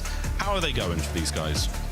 Ultimately better there on the side of FaZe throughout this season. But of course, if you're thinking about clutch in Search and Destroy, it's not like Gentleman's fear or lack that capability on this map. Of course, even specifically, well, championships have been won. So not fearing the Scar S&D, not fearing the stats. Of course, FaZe, though, just want to keep this steady thing going. A 1.35 is a little bit bonkers. Of course, it seems like they're leveling up their S&D gameplay as well. In the map 204, absolutely getting active. These dizzy rascals, it's been as bonkers as it can be, and it's going to be bonkers in Birmingham next week. Our mates are getting the train up, everyone's got the hotel room set, it's going to be a party at DreamHack. It's also going to be strictly business at DreamHack, because you want to get there, in the bracket, not into the play-in. Can you do just that? Tension, nerves absolutely here. Play call from the boys of FaZe was so effective and so ruthless on that raid S&D to start things off. 0-4, truly unleashed. Will he do it again? Hopefully he doesn't have to. And Scar, a very, very different map. We don't nearly have the years of practice upon it. We'll see who ages the fastest through this tense and nervy Game 5 to start off this match. Heavy implications in Abuza. He has been the big man in these situations. A near 2.0 KD, win like your life is on the line. That is wonderful stats to see if you're a FaZe fan, but heavy implications for both of these squads. That sort of custom, we have not solidified yet, but bracket we showed off at the start of the broadcast. I mean, FaZe is in a situation now, if you end up in the play-in, even if you win that first match, you might have to deal with Optic in round 1, which is not fun for anybody. Heavy implications. You want to get this map win. Well, we might start things off with, yeah, the assassin himself. Through the smoke. The tactical retreat there from the John Mace. They don't want none of that. Smokers die younger. And this time it's 0-4 and Draz. We'll be taking a dip early here in map number 1. And round. Truly, you know what I'm saying? Yes. Cancer strategy, Miles, standing in the smoke. It does not work at all this year. And people will continue to try. I mean, I don't think you could be under any more gunfire if you tried. Like, there's a lot. The two players there by that bomb, which has been dropped in the middle of no man's land, is not necessarily going to be easy to recover. But we're doing it. Simply in the charge. Stuns up one, gets himself forward. Coverage onto the next. Ghosty's eating a ton of lead. Doesn't want that. The Pimp finds himself a second before the trade arrives. And now Abuza. He gives you a fighting chance in this 2v1. Just not a lot of time. It has to go pick up that bomb. And that is just a diabolical setup as well. Two players in top green. Abuza gonna have to rip them both. He get out. He's got it. He's gone. He's got it. He's gone. He's out. The boys are checking, and they're going to be able to get eyes over towards it. The gunfight. Oh, Abuza chows it. Goes back for the bomb. It's a classy 1v1 from the Belgium. Neptune now to the ground floor. Neptune. The first hop, he manages to stay alive. A quick reset now. Through shop, can Abuza? Can he clutch this up? He sure can. And that was filth. I don't know how on God's green earth he had the intel to kill that first guy to top green. Unfortunately, not watching the guy in the 1v2 in a clutch situation and robbed Abuza of that moment, but he's happy for it in the game. That is wicked gunfights coming through. And that's with like 9 seconds left on the game clock, I believe, where he was in the 1v2. So Genomates, maybe way too much respect being paid there to Abuza, but obviously showing off why. No stranger to the clutches, especially not in Game 5. Abuza, big man in the lobby. Big man tings out of Abuza. What a two that was. Well, back into the next round, we go the second. And a big work here from FaZe. A lot of the map spread. Oh, sugar. Yep, that's going to pop the shot. But also, what a nade that nearly was. 0-4 and Draza not deterred. They were the first two to fall in the first round, and they find their first kills here in the second. Dude, feeling the heat right now. Ghosty and Envoy trying to bail you out to hyper-objective-minded players. see if they can pull off. But keep in mind, the 2v4 that FaZe pulled off, Bomb was down on the other side of playing. This is technically an easier 2v4 to clutch. And right now, not even working together. Yeah, Sim had to crawl his way through hell to get those 2 kills. And right now, Ghosty, get out. He still can, mate. Envoy. That's a lot of intel. Yeah, Smoke, get the hell out of there, man. He definitely saw at least 2 red dots. Whether he saw the 3rd or not, I simply do not know. Will it matter? Massive advantage right now for FaZe, but yet Envoy is down, as is the bomb. Ghosty makes it a 2v1. There's 16 seconds to play here, and Sim shuts the round down with a flank. Yeah, and there's just no way. And I almost just want to talk about the 2v4 from FaZe. Even like the perfectly placed stun from Abuza over the plane to get the timing and coordination there for Sim, just to go to crawl through hell to collect those plays. And those are just the types of things of like, you're seeing that 1% play in FaZe is at least going for it. I think Gentlemade's there in that 2v4 more or less stunned out. They were playing Hope Call of Duty, hoping the other team makes a mistake. I almost want to watch the nade back from Neptune. Did he mean to bank it off of the door frame? Are you psychotic? And blow it up? He played a lot of Halo. I'm just saying. Is that new tech? Check this out over towards the A bomb site. That is all yours, FaZe. You do lose a man over towards back blue, but we'll see if that matters not. The Paris Gentlemates, there is a human centipede roaming its way towards green. Sib right now. Oh, good God. Okay, dokie. Diligent coverage. Sim. Damage into the first and the second, and he's doing it all, boys and girls. Well, that's that. Great work for the Paris Gentlemates. They don't let this game of Search and Destroy get away from them too much. What a snipe from Sib. We'll be picking up with the defuse in a moment. They are making sure that they are ready with their trophies for round 4. Goodness gracious, what a map so far. Yeah, round of Jeopardy here, Miles. Things Sib is good with for 2000. I'll take what is a sniper rifle. Yeah, absolutely. You get the money, you get the double Jeopardy, and the shots, by the way, ridiculous. Look at these angles. Hey! That was a big one on 04, and the hop. Damn, that guy had the red stairs. It's not safe anymore, boys and girls. Delightful stuff. Into the next round we go. And the mates starting to get warmed up a little bit here, starting to get a little bit creative. 4th round. The snipe still for Sib. Barely used on raid, mostly ineffective. And FaZe, you're going to learn real quick how dangerous this thing can be. Well, no one's showing face. They come out and they were ready for the square up on A, but not repositioned towards the middle of the map. Once again, pairs maybe hoping someone for FaZe overcommits, makes a mistake, or maybe they just want to give Sib a little bit of time to work, but so far FaZe have shown them nothing.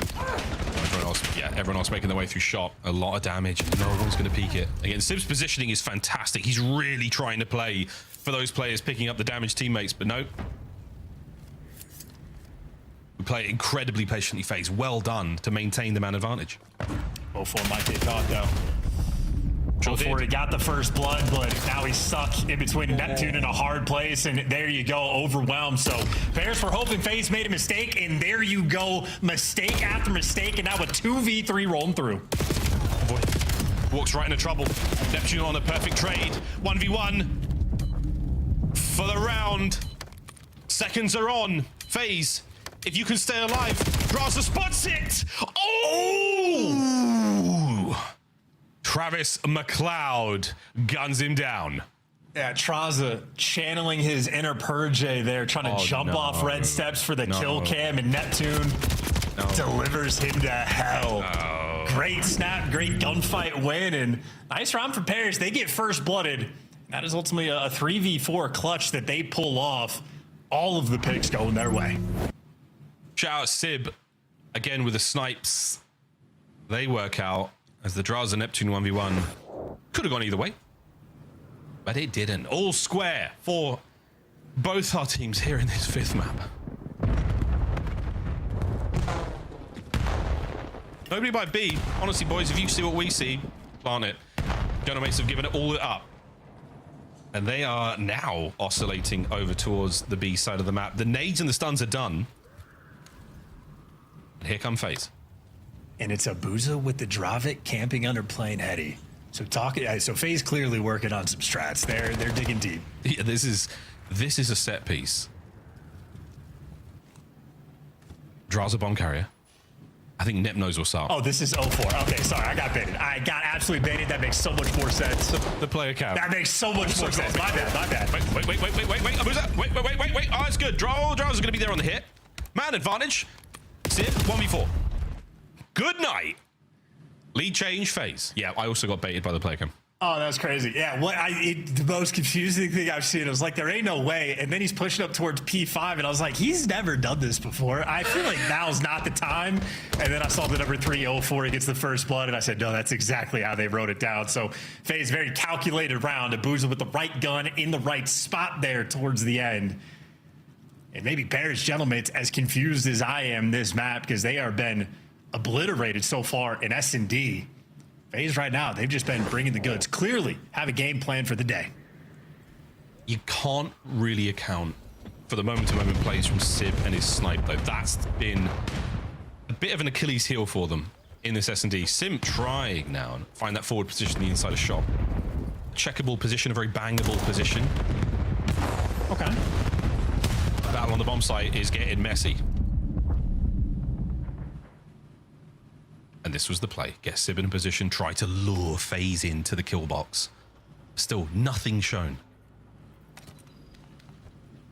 And the stuns and nades coming through from FaZe stop that entire play in its tracks. So this is plan B right now coming through for Paris.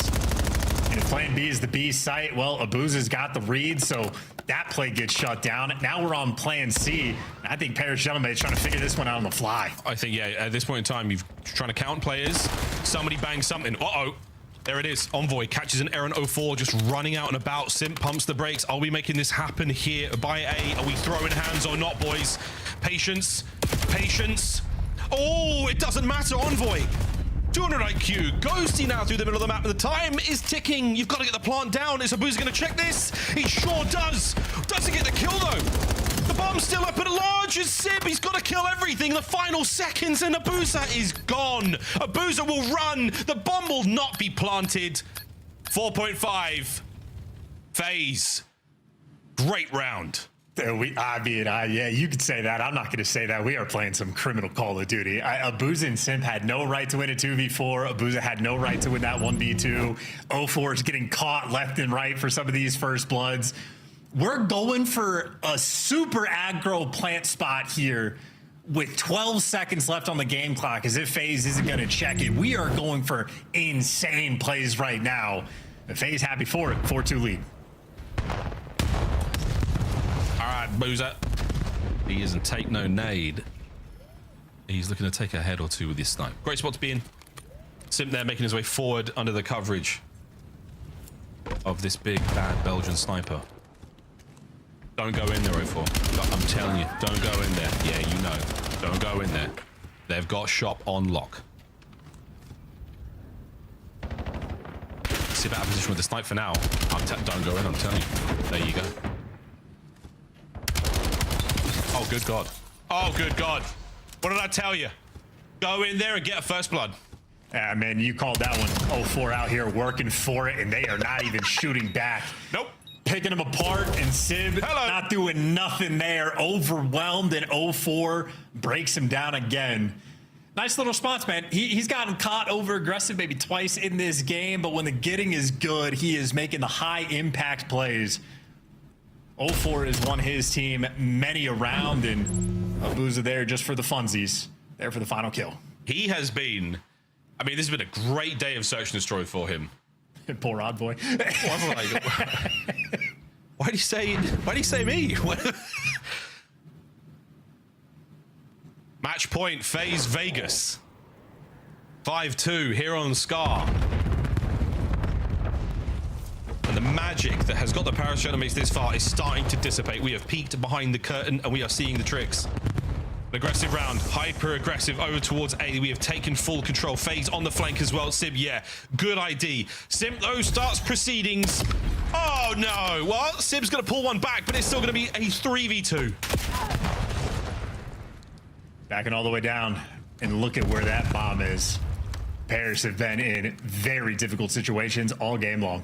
Oh, it's not good, is it? It's just not ideal. Sib good for 2. Now it's a 2v2. This was the magic you were looking for. He has conjured up 2 clean kills. Get out of his way. Let the man work.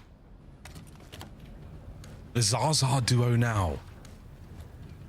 They've closed ranks over by the bomb site. Draza, 2v1. This is for the ace to stay alive. Watch Sib at work. Gunned, read, and dealt with. No ace, no chance, and no win. They're in the 5th and final map. FaZe walk away with game 5. Yeah, looking good in search and destroy as well. And for Paris, stunned. Likelihood of then ending up in the play-in bracket, well, they're going to be dancing with the devil over at Birmingham. We'll see how they can deliver, but FaZe deliver a Game 5 victory. Abuza continues to just have an absolutely ridiculous KD in the Game 5s. Started with a 1.86, and here he goes triple positive, but he was there for the ride. That is 4 first bloods for 04. Granted, one of them he traded away, but nonetheless, high impact plays. And frankly, it's just the 2v4 clutch from Abuza and Simp. Just the way they started this map. Clearly, ridiculous gameplay rolling through. And FaZe again, S&D, the 2-3-5, been a focal point for them. That's how they win. A dirty Neslo there in the series. Dirty. Well, not that dirty. I think the exposure, that was where it got filthy, man. That's where it got grimy, leaving that weird aftertaste, little bit of tannins around the side, full-bodied, sudden death. Yeah, really, really good series. Very exciting stuff. Super good Call of Duty. Shout out the desk. FaZe up. FaZe up, baby. Full-bodied. Talk about that here. It's pretty good, Miles. Let's talk about this FaZe Vegas squad because, Joe, you said, holy moly, 3 rounds. Yeah, pretty darn good couple of surge maps for them, but I think the key was they won Overload. Obviously, 2-3-5, a big discussion for them coming into this stage was to work on the hard point, but the tried and true still works. Able to do that 3 or 2-3-5. Again, they start off very slow in that map number 4, but you take this win all day for FaZe. Yeah, clearly FaZe saw something in VOD in Surge that they felt like they could exploit because, Joe, we're sitting here watching this, Allie as well, like, this was a weird search to watch. Leash they was played, off of 04, right? Yes, they played so aggressive. And I just want to reiterate to everybody watching, pro players included, how defense works in S&D. The bomb, you can let teams plant the bomb and play for a retake. I just want general mates to understand that because so many rounds, like this right here, watch this. When you're playing ranked, this is too easy. He's just walking through deli, finds a kill, another guy mid-cut. Think about the 2v4. You have 4 players alive. Simp kills Envoy, challenging through bottom plane the very first round of the game. You lose. You think you learn your lesson then. So General Mate's defense today, just abysmal.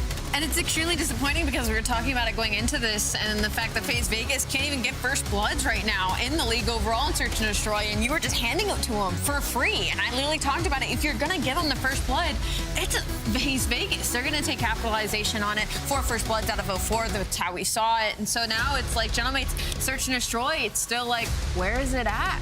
It's nowhere. It's awful. Has Simp always had ink? I think so. Little tattoos. All right, he's looking tough out there in the FaZe Vegas realm. We got Abuza joining us live, Simp's teammate on the other end of this side. He's got the AR out, and of course the sniper in the Game 5 is what had everyone in production oohing and ahhing. Abuza, you're such a joy to watch when it comes to Scar, but what is your favorite Search and Destroy map personally? Oh, that's a good question. Probably Scar, we'll say, yeah. Scar, but if it's not Scar, probably Raid. I love Raid, to be honest. Long Rangers, I like it. Abuza, a big couple of wins for you guys now in a row, but today, well, just the last couple of weeks, you can see sort of the Search and Destroy, especially 04, just playing with such confidence. It feels like you guys really let him just sort of hit the go button recently. Has there been a conversation around that? Yeah, and he's also like playing like more confidence, like in general, so you can see it like instantly for sure. Like he's way better. Yeah, you know, piggybacking off of Joe's question, he's definitely playing more confident, but today was like over the top. I felt like you guys playing aggressive. Was that something you saw in VOD against him, like game specific, or is this just a playstyle overhaul that we're gonna see from Vegas going forward? I feel like the last couple of weeks we've been working like very hard on our S&D, like even in our point, but in S&D we put a lot of work for sure, and we are way better now. for sure. It looks like it. For sure. Abuza, going off of what everybody just said, we've all had to play everybody now. What has that kind of felt like during this split as a player's perspective to be able to kind of round robin all the teams? I think it's good. I just think for us it was a little bit like tough because we didn't play like at our best for sure for a couple of weeks. But I like the idea, to be honest. Playing everyone, I feel like it's cool, to be honest. When it comes time to watch you in Birmingham, who do you want to match up against in that opening round? Oh, I have no clue about like what's the bracket's gonna look, but I don't know. Like Miami, I will take a Miami for sure. Take a Miami matchup. Yeah. I could see a little Abuza versus Super Snipe off. That'd be a good one. Oh, that would be funny. Abuza, thank you very much. Congrats on the win, and I know everybody is excited to come watch you in Vegas at Champs. Thank you guys. Have a good one. That's Abuza. FaZe Vegas hosting Champs again in July. You guys can get your tickets now. In the meantime, take a look at our Scuff play of the game one more time. It's the Overload. The 2-3-5 has to come up clutch. How'd they do it, Joe? Well, I mean, it was the decision of Paris, right? So you sort of have this counter opportunity. Envoy goes massive with 3, but watch the clock, right? It's right around 10 seconds. You can see where the white arrows are on the map. So you're going to have a couple of players spawn up, and they're going to push top solar right away for the Paris side, right? You see where the 2 players spawn? They're both mid-tank. So now you have this decision with 9 seconds. But I think with those forward spawns, you're hoping that you can just go fast enough across the map on this rotation to catch them, to put this in. But it is just, I don't know, a foot away from going into the goal. So you never really want to have the MP at the start of Overload, right? Because you're at a disadvantage. But they just went. They had to go for it. They felt the timings were good off the spawns. But FaZe, the defense so clutch. Goal line defense is the difference maker in this best of 5. FaZe now improves to 5-5. Paris 4-6 will probably be in that play-in. When we come back, we've got a battle of some blue squads. We've got Cloud9 New York taking on Carolina Royal Ravens. Do we get another Game 5? Low-key. See? Nah.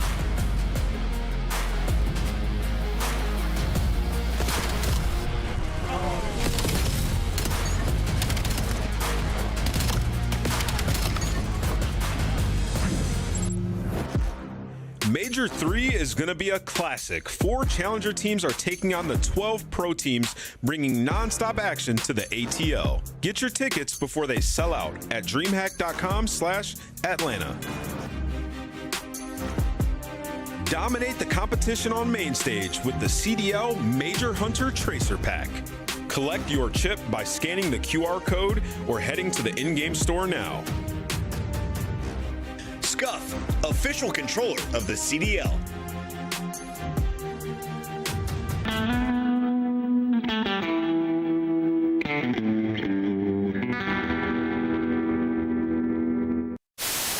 Big GG. The guild took the hard one. Oh, that was roll for Bears. Aw. Got the hard point. Hard point contested. Oh my god! Goodness. Oh no. Hello? Are we good? Hello? Show me the play again. Watch it again. You play that, it's in red. It's in red. It's red everywhere. It's red everywhere. Oh my god.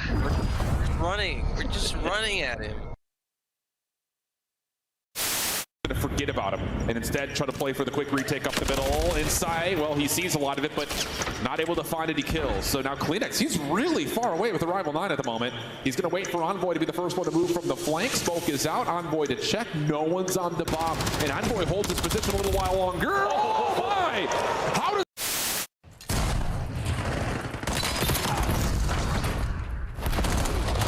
So do. Encore, il est mort. Yes. Statue, ça spawn statue.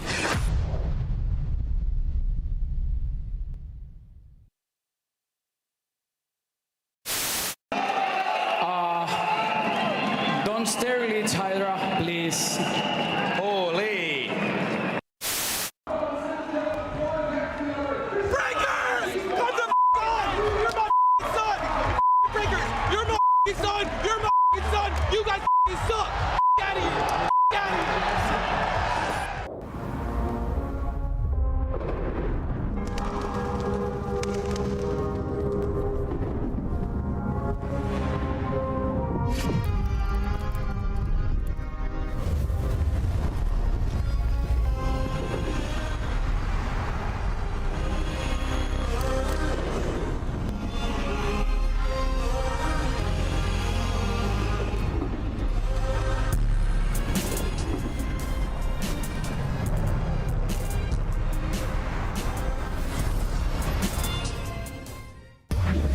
It's the final week of qualifiers before we head to Birmingham in the UK for major number 2. 2 teams will not make it there, and Cloud9 is looking like one of them unless they can pull off some late game wins. If you're Carolina, you're looking to avoid the play-in bracket. A top 6 will get you there. Before we get to that matchup, though, we have to talk about something I saw during the break. Can we replay this clip one more time? Because this, I believe, is from CDL Production 8s. This is our boy Carter, man. Listen, we've been playing 8s all the time. He's been turned. Chris, do you have any clips like this? This is a mouse and keyboard player who's just stabbing folks. In the future, how does the other half of the production team not get that done to them? I would say look at your mini map for one. That'd probably help. Shout out to my guy Carter on replays today. Also, welcome back to Nick after 2 months of touring. He is in the audio booth. With all that said, it's time to talk Call of Duty. Joe, we've got 2 blue teams. Let's talk about the Birds first. After adding Exceed, they went on a 6-0 run online. Where are they at right now in the Major 2 qualifier, though? I think right where we kind of expect them to be. They don't have any major wins. Maybe their biggest win is the 3 over G2 a couple of matches ago. The problem is, it's like, all right, can we build momentum off of that? Then they get slammed by FaZe, right? And this is kind of what we're looking for. Where is the growth? Really haven't seen that too much throughout this stage. The growth is in Lurks' 1v4 versus the world champions. True. All right, I'll take it. Yeah, he's been great. I'm kind of gonna echo Ali's point there, is that they're kind of a hard out. They're at around 500 in all the game modes, so we've seen more consistency from them, I'd say that. Is that true, though? Because they were awesome online in stage 1. Yeah, but you remember wins. You run like, into some... I just assume that is like the honeymoon stage, right? You add an Exceed, you have a couple of wins, and then you kind of have your dip, and now you're kind of back to trying to find that baseline. And remember, they ran into some roadblocks. They were finding a ton of kills. They weren't able to win their HPs. Started to figure that out a bit. And for them, though, really, the players have had a ton of growth. Craze is having a good stage. Lurks looks like one of the better SMGs that we have in the world. So things are coming together for the players individually, and they're still 4 and 5, so in a good spot. On the other side of this fight, we've got a Cloud9 team that no one thought would pick up any match wins with this roster. None of the players having success in challengers. They have had it in other titles, at least in the case of Ocus. But we were surprised by the strength of Hide and Search and Destroy, who was averaging 13 kills in their first upset. Ali, they pulled off another upset last week. They hand Koya loss with another Search and Destroy dominant win. It's just so funny because it's like, okay, so you're going to beat like some of our better teams heading into Birmingham, and then you're just going to get handed all these insane losses by everybody else. That's fine. I mean, regardless, this is 2 of the worst hardpoint teams going at it, and so like the biggest strengths, I guess, is going to be the Search and Destroys, especially for the side of Cloud9. Problem is there's really only one map that feels good in that situation for them, which is Scar Search and Destroy. On the flip side, though, I mean, they're really good at tag team, you know, so they have some net here in this series versus Carolina, but the respawns, they need some help. The points came out at the end of that match. I'm just cracking up because like their wins are so quality. They have 2 quality wins. Like, but yeah, it's just the way it goes. And then a -90 differential on hardpoint. Now, when you look at this Carolina squad, they look good online. They came into land, and it was Vancouver, our worst team in the league, that beat them. So I feel like Carolina has been susceptible to those losses when they should not be. Let's take a look at our standings one more time and show you what is on the line for both of these teams. You're going to need at least 3 wins if you want to break into our bracket in Birmingham. They're sitting at 2 and 7, so you have to win today, and then you got to think you got to win in your last match as well. No, I think so. Yeah, I mean, if you're Carolina, this is like a must-win game, right? You're playing C9, huge opportunity. They have 2 matches left, so theoretically you could still get top 6. And map counts are going to play a factor, like you said, for tiebreakers at the end. So this is a series you just want to come in and quick work. 3-0 is the goal. Can you get it done on these maps and modes? Alley Cat, walk me through our scuff pick'ems. I mean, I'm looking at this black card and you're like, okay, Cloud9 got a respawn in the series that they're going to like. So opening that up, that's the big one. The one hardpoint they won. The one hardpoint they won the series, and the exposure. I don't hate for Cloud9 if they're able to move off that momentum, smaller map, more one-dimensional, and give them some opportunity. Was it 1 in 17 in hardpoint? 1 in 14 in HP, -90 differential. But the one time they got a black heart, Nedra was unstoppable. So Joe? You got that going for you. Are we biting on it? No, isn't this Carolina's best hardpoint? This bait looks delicious. Yeah, Carolina's just, they're so jolly right now. We have Blackheart map 1, yeah, I'll take that. Yeah, Carolina's gonna love the 3-in-1 exposure S&D. All right, how's my boy Nero looking? He's the X factor. Is he ready to take over, or is he asleep at the wheel? Lurks looks locked in. It's time for our Scuff Pick'ems. Oh man, I'm feeling weird. Cloud9. Let's get it done. Okus with the sniper. Game 5 for the win. If this was like a top 4 team, I'd pick Cloud9, but it's not, so I'm going to go Carolina. Game on. Yeah, I think Lurks is still underrated. I got Carolina taking this. Rosalie? I'm going to stick with Carolina. You're not going to risk the lead. Miles and Chance, the fans too choose Carolina. Can Cloud9 get it done? Oh, 100%, Chris. I might take that audio clip of you saying I'm feeling weird and just use it for every on the sampler. Every time I get a text message, I'm feeling weird. I'm feeling weird. Enjoy it. Excellent. And so will this series be. Yeah, right. Chat, are you feeling weird? If you're feeling weird, call the number below. No, I'm only kidding. I'm not a doctor. Chris definitely isn't a doctor. But we've got a prescription for you. And it's this series. Chance, take it away. I don't know what the sickness is, if this is the prescription, but if you like blue teams, boy, do I have a series for you. Now, if I'm being honest, I at this point, I got a bone to pick with Carolina. You got Exceed in interviews talking about how they're not actually a bad Colossus team. This was their opportunity to finally get a win. Like, they're 0-9 or 0-10 on that map. Instead, they're squaring up on Blackheart, which is the only place C9 have a hardpoint win at all. Of course, the Death's touch on it. Carolina, very happy to see Blackheart as well. But where the hardpoint is faltered, they just enjoy the small maps, or at least this one specifically. With this, yeah, we'll see how it goes. But yeah, this is definitely a Ravens map that they're going to be happy to see here. As Joey D said, a jolly Ravens. And it's a jolly holiday over towards Blackheart, over to a P1. What a security camera this is. Captured many a moment. A blunder, moments of triumph, and everything in between. Shots from Nezra into his 3rd in a row, right off rip. That's your time, C9. Yeah, great start. Picks up dub window as well, and good recognition that he jumped right over a player's head. He is getting very active. And of course, if you're pushing up towards P4, it's going to funnel the other players down towards the wall run side of the map. So Nedra just controlling the map for the moment. Yep. Extra kills going their way, and the strat was to bang through front. Of course, though, well, C9 dropped the ball. They don't actually block the spawns in time, and they pick it up a little bit too late. But hey, he got the trades. There was only one Aaron spawner. So this is, in effect, a perfect P1, and Nedra might get the Hellstorm. He's so close to it. And he's got himself a couple of players now making his way through that left lane, but he knows he wants to back up over, trying to take care of time because his teammates have spawned out for a second. So here we go. Bang, in the back pocket, 7-0. There's the Hellstorm.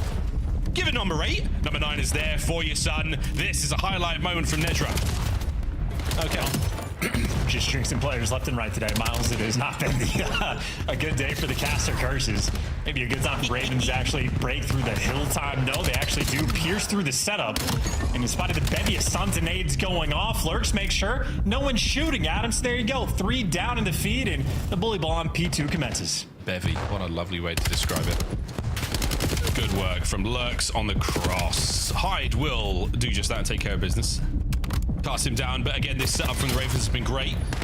Now pressure towards the back. 1 over wall run. It's going to be Exceed, the only man up for his squad to assist the time. But here we go. C9 on contest. Are they able to close this one out? No, indeed. Craze finds 2. Lovely bit of work there on the scrap, and we will be going in the next hard point all even. Well, huge win by Lurks as well. Encouraged trying to be sneaky for those back spawns. And now there's no sneakiness from C9. They are trying to run straight through the front, and they will be successful. That is 3 down in the feed. Back spawns be damned. Hydro Pump Arm, the name of this hill, and Craze, the sneaky man in between the roster. So sneaky. They just, I mean, the chances of them spotting him out was so low. A great opportunity to go nuts here. Finally brought down. C9 back in control. Lurks on the approach in. Nothing. Craze back at it again with them sneaky plays. A little bit of a stun action there. Nero's going to join him on the attack towards time contest. It should come to a swift close. Doesn't indeed. Another Hellstorm to play with on the other side of the board now for the Ravens, should they wish.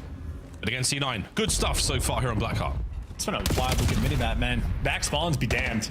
You got set up around the new time. You got Nedra pushed up. You got 2 players watching the full pinch as well. So C9 an opportunity here to try to run the score up. But as he moves the front line, everybody begins to scatter, and Craze manages to hop straight through the front wall hop uncontested.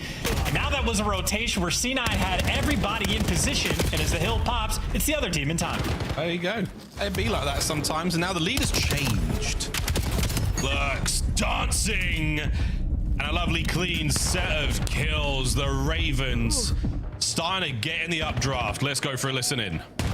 I need white crate. Okay, I'm just looking out. I'm looking out. One should be white crate. Defense dead. Back. High dead. One shot at a time. One shot at a time. They're both one shot. They're both one shot. I have left.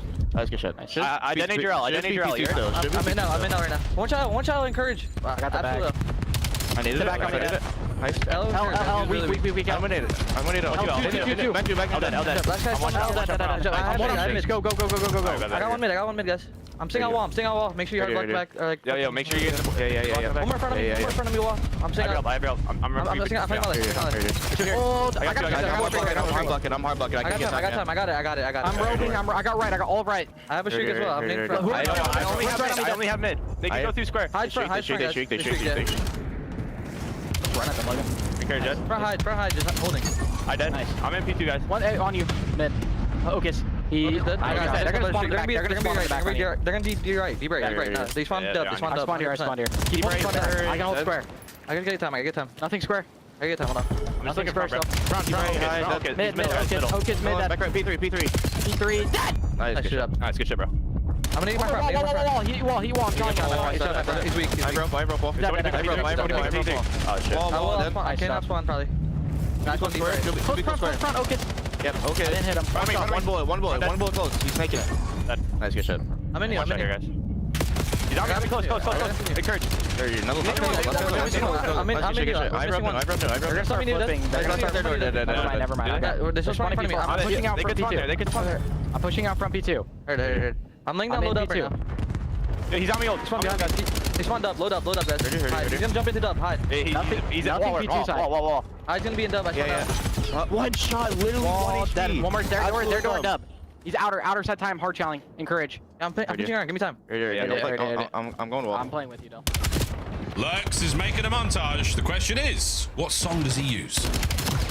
That's a fantastic question, honestly. It's got to be intense because he has one of the most locked-in player cams I've seen. Genuinely plays like he's got the intensity of a surgeon, Miles. He's ready for it. Everything. Aphex Twin, come to daddy. There's the song. Google it at your peril, folks. 3 dead, though, for C9. They're going to get themselves in time once again. The P1s were treating Nezra very well in the first set, and now in the second at 21-14. Another spree he's on. His boys are absolutely ripping the Ravens, wing from wing, limb from limb, until Craze gets going. I mean, on P1 specifically, yes, absolutely. C9 have been on top form. On the rotation, though, it is a wild dance battle for Craze. Comes out on top, and the Hellstorm is going to confirm what you already knew. Everybody's inside of P2. He's able to get one, and now Hocus and Encourage entirely trapped and gunned down in short order. Clean and efficient use there of the Hellstorm. Good enough to get you to time. Stack up, slide the door, take care of the trophy. All bases covered. Well, counterattack now on for the Ravens. Craze on a bit of a flank. Can he find one? He's got a second. No, but his teammates are there. Last man Encourage. On the back, gets a bit of damage into Lurks. It was nice, but it was not enough. Ravens on time again. And shame they're making Lurks hit the old scrap time. I want that man to get out and fly. He's got 26 kills, and again, incredibly turned POV. So, been a lot of fun to watch, but now C9 trying to trap these players in and set themselves up on a rotation, but unsuccessful with the first category. You were just bullying your way through. So much so that Nezra got to be careful about the spawn. Able to spawn in, but right to a Hellstorm. 60-point lead. This might be the dagger. Yeah, perfect spot to call it in as well. The chances of a trophy being on time, quite good, but no trophy. One man in the back, one man on spawn, and hide. Oh, he digs in. Good trades from Lurks, and that's on time for the Ravens. Yeah, made it right back to his new home. Exceed, get enough time to get the kills. Lurks on time, actually manages to finish that one off. And I mean, one player left on the back line. Yeah, just getting picked apart. Blackheart right now versus Carolina is seeming like that is an overwhelming task as Lurks basically impossible to trade. Untradeable. Absolutely not. Look at him go. Look at him soar. Look at him fly. Yes, another couple of big ones there. 32-18 with the most hardpoint time in the entire lobby as well, so he's put in a shift. We'll see this hardpoint come to a close, and once again, the Ravens will be on for the rotation. C9 forced to now battle their way through time. Oh my, Exceed takes one with him. The battle on the front line all good as well. Nero in the dance. The stun doesn't connect. Oh, notice the kills. So now, all down to Lurks. Yeah, and he's so turned that he makes Nero's POV look normal. So maybe watch this man fry. Tagged up and weak, but the nades are good. It takes 2 to take him down, but he sets his team up there for the kills. Teamwork on point there for Carolina. Craze, well, food for fodder. The trade's always in. Carolina Royal Ravens, they can win the game on this hill. They're trying. Snapper Ruski, son. 36. Streaks off respawn, possibly just to make sure you seal it, but his boys are slowly starting to fall. Here comes the next hit from C9. Looking at getting on time, no good from the hit. Lurks once again, back into it we go. As his Dravik cut down by Nezra this time. Exceed. For the final few seconds, you might not win it here. The tick might go in. This has to be a contest. And there it is. We will go to another hard point. Hey, Carolina. Gonna have to break this one down. No more Hellstorms to work with. Gonna have to do this with the pure gunny. Nezra, though, able to pick up a nice 2 kills for the entrance, but all of a sudden, you look at the minimap, and they're just so close to the time, and just like that, they get it. Blink, and you miss it. On Blackheart, the game is over. GG, go new. Ravens strike first, and once again, Lurks with a big show out. His form in the run to Major 2 has been very impressive to watch indeed. Craze getting his lick back in there a few times there. Wonderful stuff. Nero, chill. Very chill, Chance. Uncharacteristically chill. He's saving himself. Saving it all for the LAN. Dude, I think you might be right. Because in stage 1, he was remarkably consistent. Like, very good slaying numbers, even though, again, Nero traditionally an SMG player. Now he's the, you know, sort of prototypical slower AR role. And Nero's stats not fantastic, but it's not like he needed to do anything that map. His team down the line feasted. Lurks got 37 kills, 4,500 damage, and the most hill time as well. So Lurks for MVP, at least at map number 1. But I'm with you. Land Nero. Yeah. He's going to be a sight to see. I mean, at Major 1, they weren't. They just weren't. The Ravens were not Major 1 players, but this is a spicy new take on the team. They're really pulling together. This has been a good online look. They've had their licks, they've had their bad times on LAN, and I'm excited to see what they do at Major 2. Still going to get there, though. Still going to get there in the way that they really want to. And yeah, in the listening, we saw Lurks pick up some pieces. Yeah, they were very good. The assault on the hard point at P2 was great. Nezra outside of the P1, C9 struggled quite a lot to find a tremendous amount of success.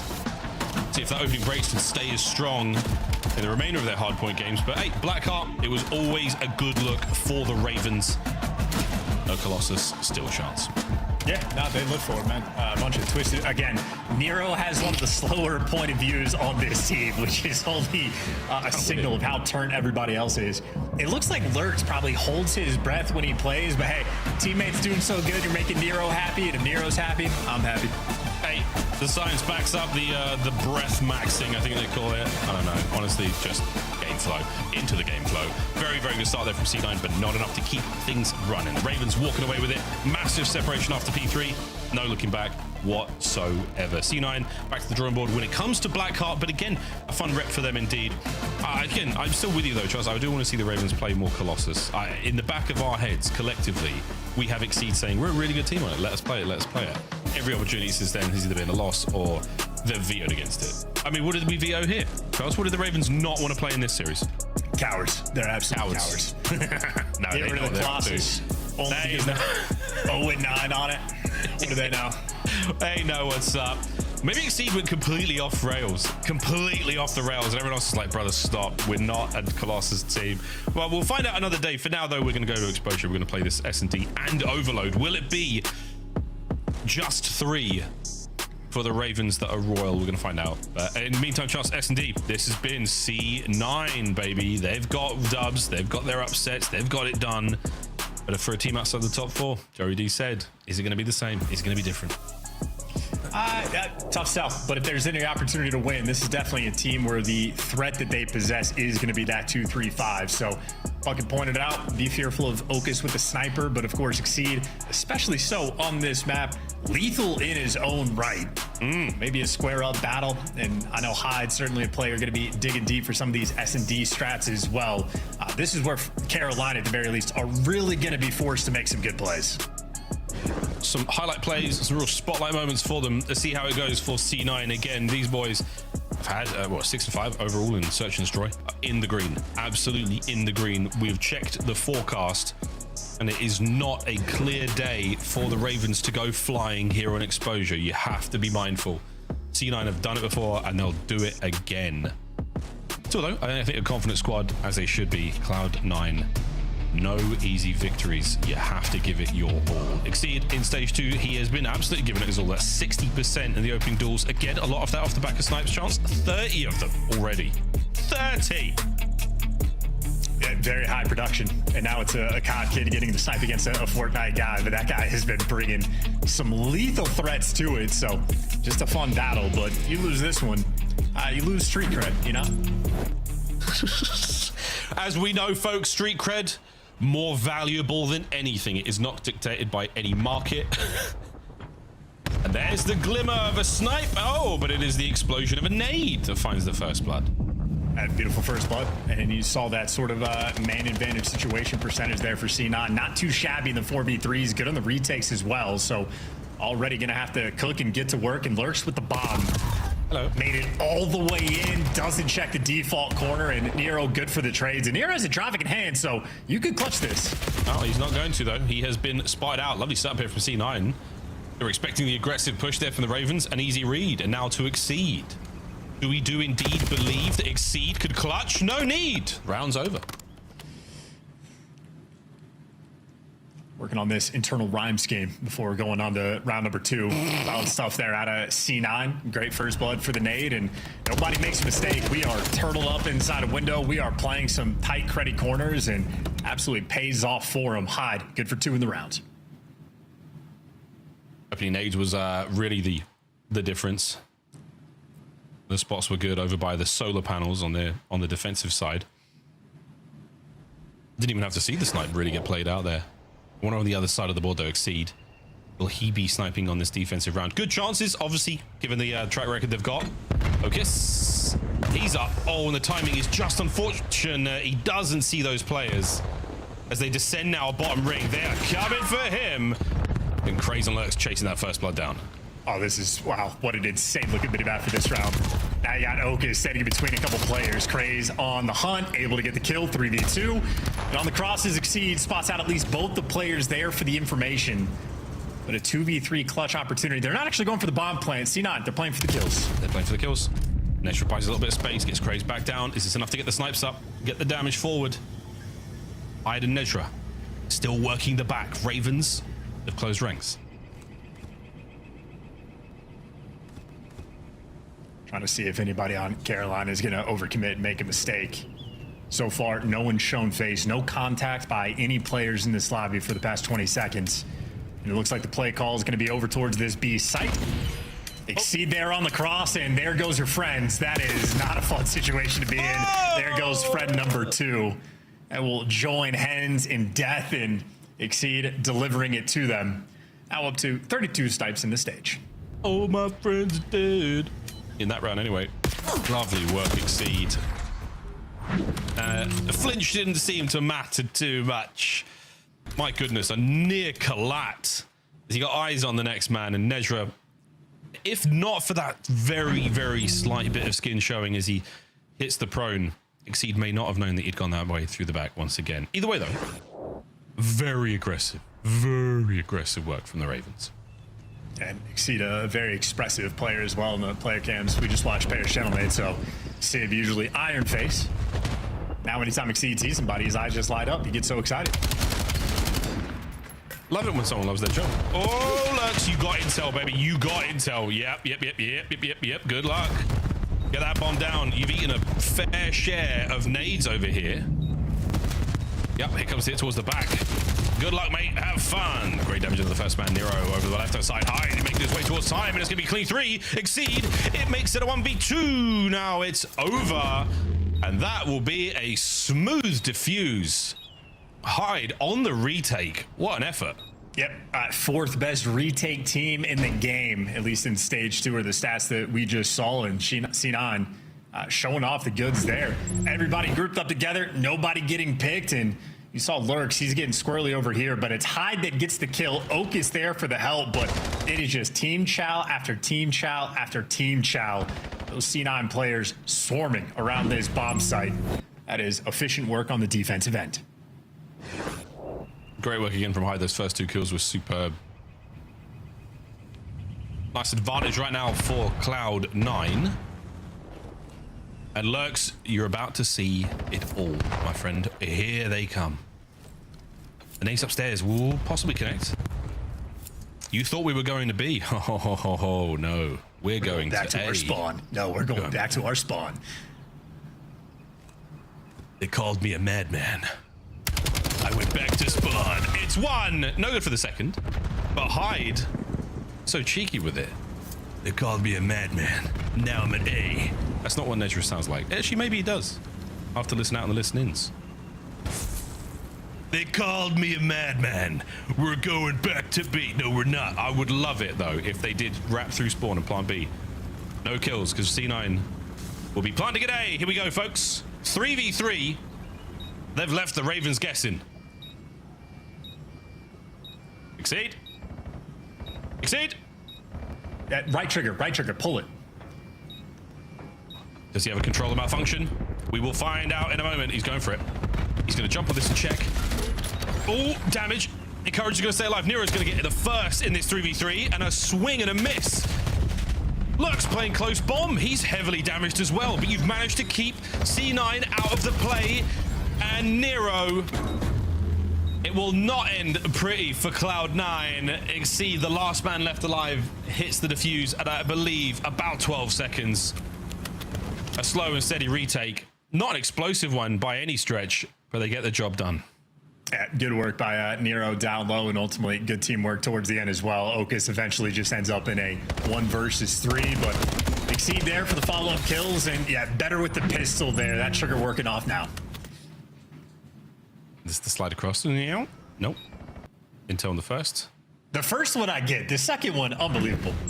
I think he was looking at his minimap, but watching that back in slow motion, I think he looked away to his minimap at that exact moment. That's unbelievably unfortunate. Well, we called them madmen. 2-2 here on game 2. It's going to be a 3-1 split right now for your boys, the Ravens, and Exceed. Will he catch something here? Absolutely not. He doesn't catch a thing. He just watches Craze get turned to dust. Uh-oh, and the pressure now on C9 applying it. Yeah, Hyde just squared up basically against 3 different players and came out on top and gets away. I got an SMG player playing top ring, though, for the 2 versus 3. And Exceed maybe going to have to pull out something wicked here with the snipe. He's got Lurks as the front man. On the map, off the map, doesn't matter. You got 2 players on the pinch. C9 are on the pinch. I mean, this is one hell of a pinch. Here we go. Hyde, are you going to get him? Yeah, you are. Good stuff. Alongside Encourage, they get it. The man on the bomb site absolutely toasted. C9 New York. That was a delightful round. Yeah, good confident play calls. Consistently making them. So the in-game vocal leader there to sort of guide the troops, putting in some serious work in Search and Destroy. A 3-map win spree they are on for S&D. Certainly the mode where they have had the most success. And Okus, the man there for the final kill once again. 4-2 start for him. Okus holding it down. Nice 4-2 on a little bit of a spree. The entire team there of C9 really pulling their weight. And again, it has been a bit of a back and forth game of exposure so far. Expo, no Himmel map. This time we're going down low. Craze has put Okus to seriously weak. And I love this. Nedra, he's getting nothing. Damn it, he shot his gun a little too soon, and now, yeah, we're on. You see the kills, Miles. I see the guy with the bomb in his hands. Just go plant that bad boy. Just go plant it. It's okay. You have the complete bomb site control. This is what it's like in ranked play as well, though. Okus, good work now to take care of Exceed. The damage was dealt on the next player, and now you've pulled the Ravens back just a little. You've lost the man on the bomb. A little bit, a moment of stepping on one another's toes. Now it's the 3v3. And they're swinging it, leaving Okus on an island, and they're running right into the clutches of Carolina. They line up. Yes, they do the trades in favor of the Ravens. Miles, that's why you plant the bomb. I know, you're absolutely right, my friend. When I listen, I hear you. Clock goes red. Okus needs to make these 2 players dead. Checks them all. The slide in, and those two guns ringing hot as the Ravens bounce back as we do go back and forth on a bit of a rally here. Yeah, good timing for Craze as well. And the Rat Pack Lurks is the man in position there for the trades. And once they got bombed down, they're going to be ironed up all on top of it. Carolina clean and confident in that round. Nonetheless, though, a good try out of C9. Maybe if they get the bomb down, could have gotten something done. But if a player is top or bottom window, dangerous on the cross. Much easier for a commentator to say you can do something. In game against these guys, much more difficult. I'll keep my mouth shut. Just kidding. I get paid. I know I need you. I need you to keep talking. And exceed the timing just a little off. Does allow Encourage to cross to the right-hand side of the window, and look at that. Encourage walks it off. Still a lot of information to gain there. That player upstairs. Oh, what a gun. That man's got on him. Keeps Exceed out of the play. No movement from the bomb as of yet. Yeah, Encourage earned his purple heart here in this round. And the B approach going to be slow. They don't have the full team here just yet. So I don't know if this is going to be the immediate play call, but with 44 seconds on it, a hope and a prayer grenade to connect on Okus does not do so. And now you're working towards A. 35 seconds left. If you're C9, you should be able to respond to this pressure. They're going to hit the man down low. Nero's going to be alone. Oh, it was a bit of a gunfight, but he doesn't account for the 2v1 down there. Now the Ravens on the shuffle around. Are we going to catch somebody here in the bit of a transition? Exceed could go massive. He's brought the snipe down low. Doesn't hit. First shot unsuccessful. We will be able to watch the bomb from down there, so you have to pay mind.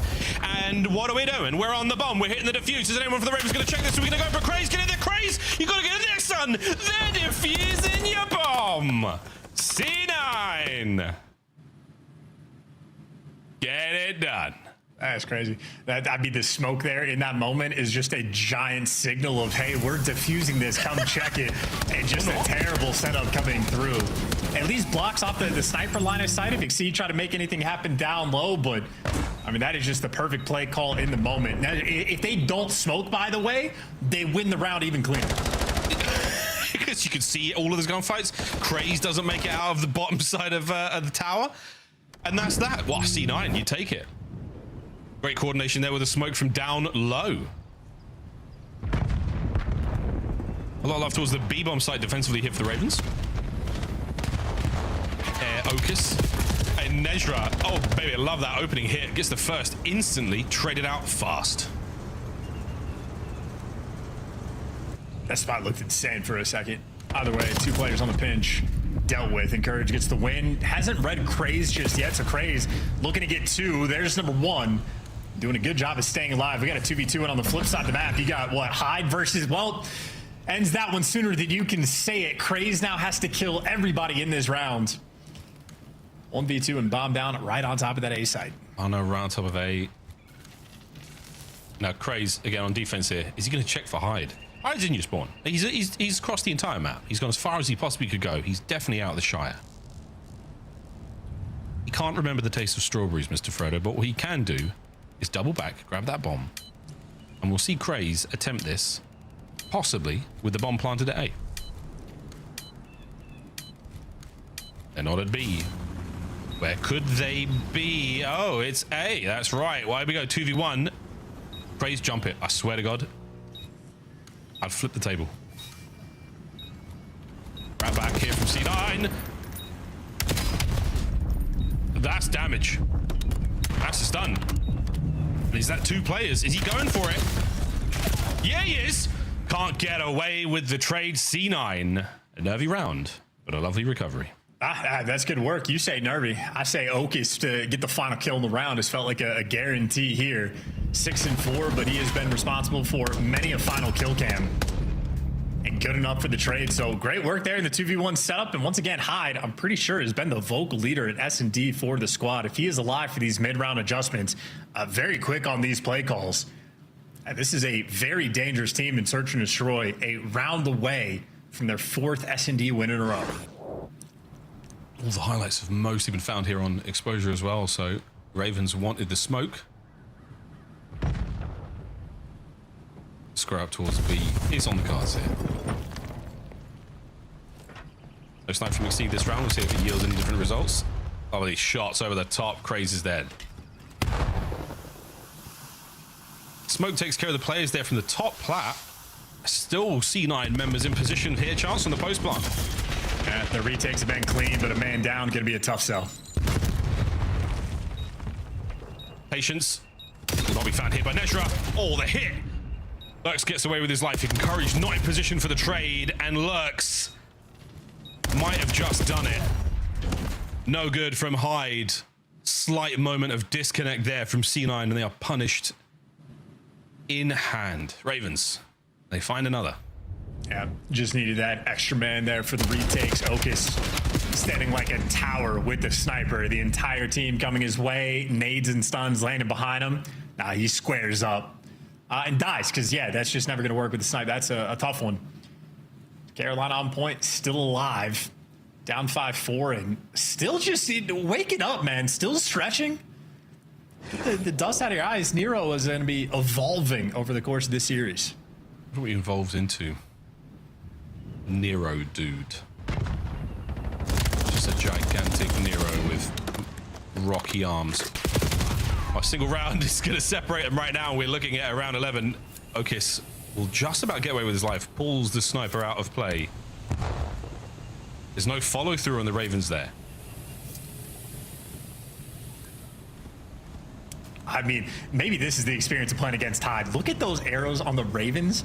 4-man hard clearing out every facet of their base just in case someone got behind them. So, hey, they're trying hard now, doing their homework. They got a 4v3 advantage, but they've given up the entirety of the map. Good enough from Edge to get the bomb down, and a cheeky corner that gets red because they have checked everything to make sure Hyde can't do nothing funny. Well, Schrodinger's Hyde, they found him and they destroyed him alongside a lovely two-piece there from Exceed. Lurks gets to defuse a little bit closer to his Hellstorm, and around 11 now, the Ravens have pulled these ones back. Few on the trot. We'll see if Nero can wake himself up for these final moments. Here we go. Yeah, great shots as well.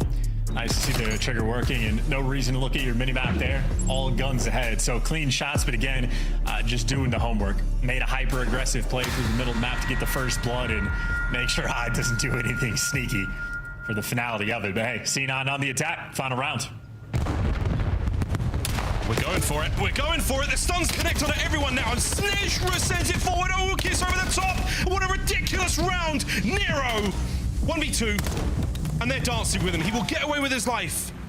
And he will live to fight another day. Encourage gets the bomb down as well. And Nero now moving with tremendous pace.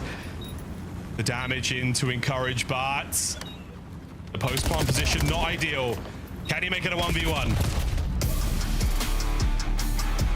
No need to go him to bed. He's still there. C9 taking care of business in the search and destroy. Yeah, old school strats as well, man. Round 11, 4-hit mid. Screw it, we'll just be the better team. And in that round, hey, they earned it. Nero not even really trying there in the 1v2. Carolina left stunned on exposure. That's a fun way to end it, too. You love to see it. Good COD being played, at least in S&D. At least in S&D. Wow, GG's, folks. Hyde, what a great map. Again, causing nothing but problems there for the Ravens.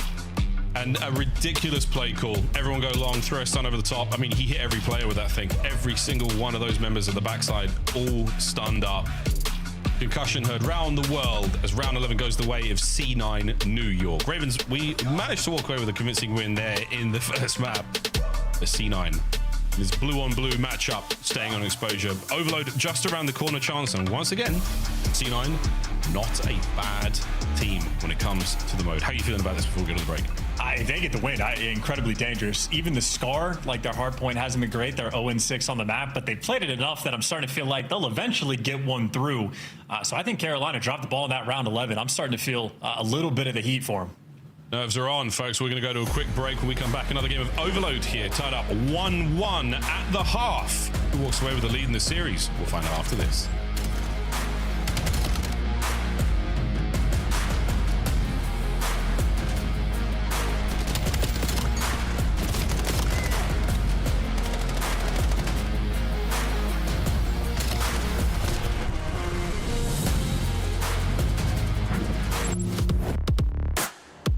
Black Ops 7 returns to the Esports World Cup in Riyadh this summer. Scan the QR code to be notified when tickets go live later this month.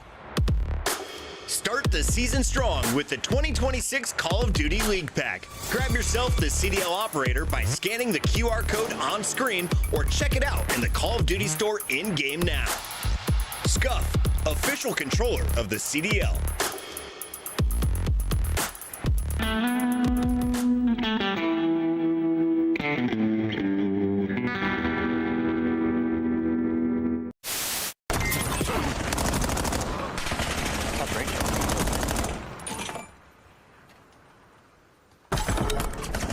I'll watch him cut. Just watch me. We have the enemy exactly where we want. 3 down. Hostiles have the hard point. System was eliminated. Oh my goodness. Control the hard point.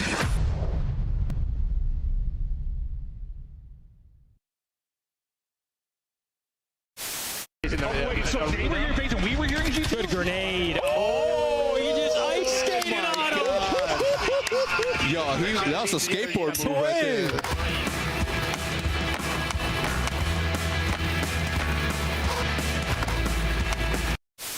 Impossible situation. They've done it. They've done it. The first point of the season for the Vegas Falcons. Series win. Texted us Vindication. we got effects and everything. We got effects and everything. This guy Alex, unloved first series win for the Vegas Falcons. Vindication. I can't believe it. Oh my God.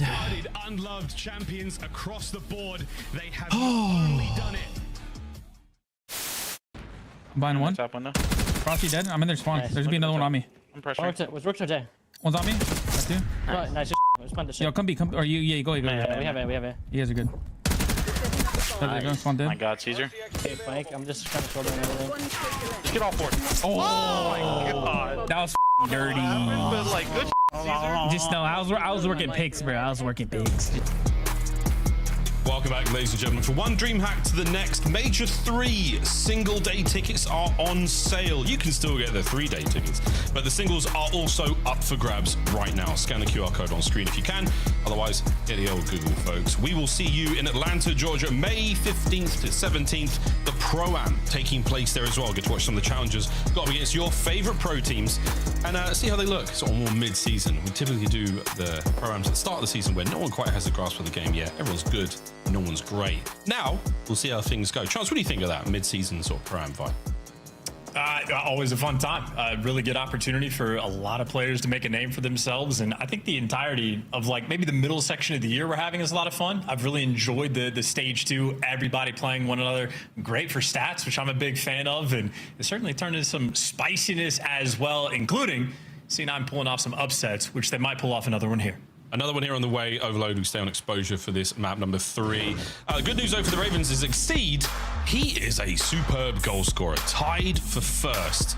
The +2s and the +3s. Very, very good work when it comes to running those EMPs home.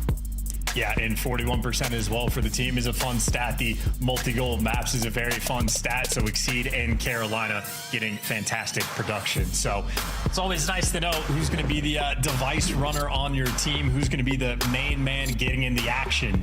Carolina certainly have the game plan figured out. And Exposure, going to be a fun one as well. This is what we saw earlier, if you're here for the FaZe versus Paris series. I don't know if the minimap's going to be looking the same for this one, but I'm very excited for it. An entirely different beast. Again, Nero, questions as to whether or not he is lucid right now. He might be more tired than he was a minute ago, Chance. You know, and we're gassing him up, like, excited to see him on land, but I'm salty about the way he played that 1v2 towards the end. So maybe he does need to indeed wake up, because his teammates shooting their guns. Like, the kids he's playing with right now, Lurks and Craze, they have been on one throughout the course of this year. Got to start facilitating yourself into that veteran-style role. Where, of course, C9 gonna, well, not have that presence here for the overload. Stats, a little bit better than they have been. 3-6 record overall. I mean, considering 9th, 11th, 11th, that is not too shabby. I wonder if he's already getting himself set time zone-wise for Birmingham. A little bit premature, but I'm running out of reasons. I'm running out. Find if we can find a few more here on Exposure. But in we go, folks. Middle of the map, first half underway. And we are going to bash heads and try and set up for that rally. Here we go. Encourage our first man on the feed.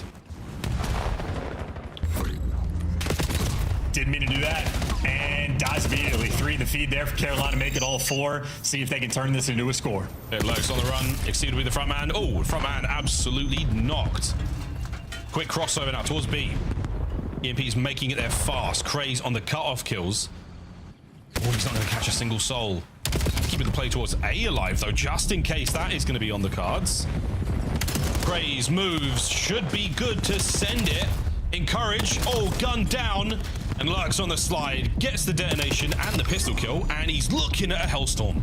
There you go. 45-second capture. And yep, opportunity to get some streaks on a map like this. Devastating. They also just all spawn in the middle of the map. Insane to see. And maybe that's why I can't respawn when I play ranked and overload. That's crazy. And it gets them another score. The chain on point. The chain of FaZe right now, I mean, they've got 2 players up in spawn. They're sending the guns. They've got no one on device, though. Craze will be the first player to touch it, or at least a chance to touch it. Keep away, keep away, keep away. Encourage. Oh, good heads-up moment. Now the battle through spawn. Nezra working on a bit of a pinch, and a delightful nade from Nero. Oh, huge. Yep, and a freebie kill as well. Not too shabby. Yeah, Craze wanted to play keep away. There were 2 C9 players setting up for that rally, but maybe that is 1 player too many. Need to watch the back line, but hey, just losing track of players. Got to count to 4. Yeah, we're losing track of the plot right now. Crazy code.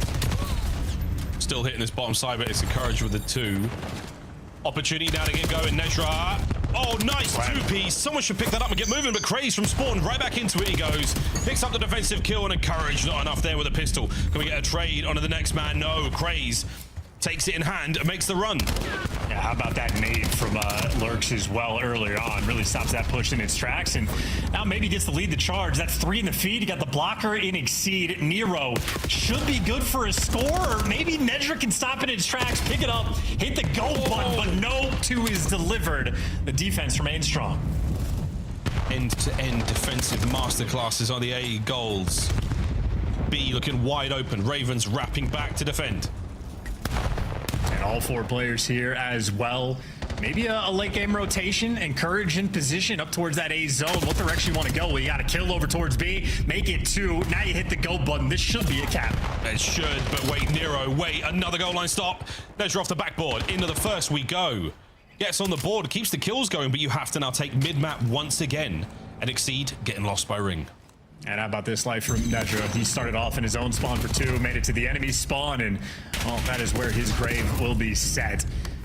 Reset towards the middle of the map as well. Nice knife kill there from Hyde. C9 players doing a good job. The nuisances behind enemy lines. Yeah, very, very annoying play right now. Can they string this into a semblance of control? A couple more kills would be great. They're waiting for the next players in line to make their way forward so we can get at least a run on the objective. Couple of kills from Lurks. He has completely cut the legs out of this play. Nezra's timing incredibly unfortunate. Going to be the EMP goes right into the hands of Exceed. Right to a capture as well, because for C9, nobody's home. Hit the go button, don't die to any nades, and yep, that's a capture. 3-1 Ravens. Yeah, an easy 3.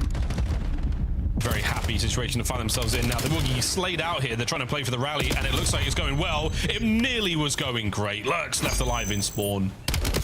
Again, still making a case for that Hellstorm. Good kills, 12 and 8 overall. No possession, though. And we're swinging this over towards A for Ravens for the moment. Nobody home. Nice cleanup kill on Okus to bottom window, and that might be good enough for the defensive stop. Great work there out of Carolina. Huge pickups because they nearly got juked out of their shoes. And once again, you do manage to take care of Lurks, so Hellstorm's off the menu right now. They are sold out. Right back from the Ravens. Strong possession of the final 30 seconds, and we're playing slow towards the top side of B. Nero, a big 2. The 3rd man through the mid-cut might be an issue to deal with. Still maintaining possession, looking for the 4th. Oh, missed the opportunity to hit the go button, but you still get to stay stagnant in this position, or maybe rotate it over towards A. That nade kill could be a dagger. But what direction are you trying to go? They're cutting it in through P4 and swinging out right in. Nobody's home. Hyde is mid-cut. but the actual place where you score is towards your spawn. That is a clean round from Carolina, a 4-1 advantage. Hey, lovely stuff. We managed to close out that first half a few moments earlier than it would have otherwise. The third capture was the real steal, though, from the Ravens. 1, 2, and 4, a lot more calculated. And the final route taken there by Exceed, again, very strong. Heads-up play, playing the positional advantage that they've got across the map. The Ravens not afraid to get into the spawn of C9 and cause nothing but chaos. Yeah, good swings as well that they're having, but I mean, I think ultimately just a couple gifts over towards that B portal. Paying off for him, and nice facilitation towards the end. Carolina, well, not breaking a sweat here on the exposure control. No. Oh, overload. Oh, happens to the best of us.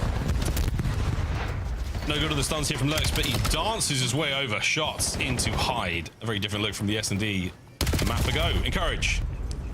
Evicted from the top window. It took a couple of players to get the job done, and now a dance. A 1v1 moment right now, and Okis walking away with the wins here for a time. Still no one with possession here in the second. Yeah, and obviously Carolina, you just get to play the keep away game. Slower you keep this pace, the better. More time gets burned, the stronger your advantage actually gets. So no reason for Craze to make a move towards the device. He is in the perfect position. C9 certainly on the back foot right now, not only in spawn, in the score line. Let's go for a quick listen in.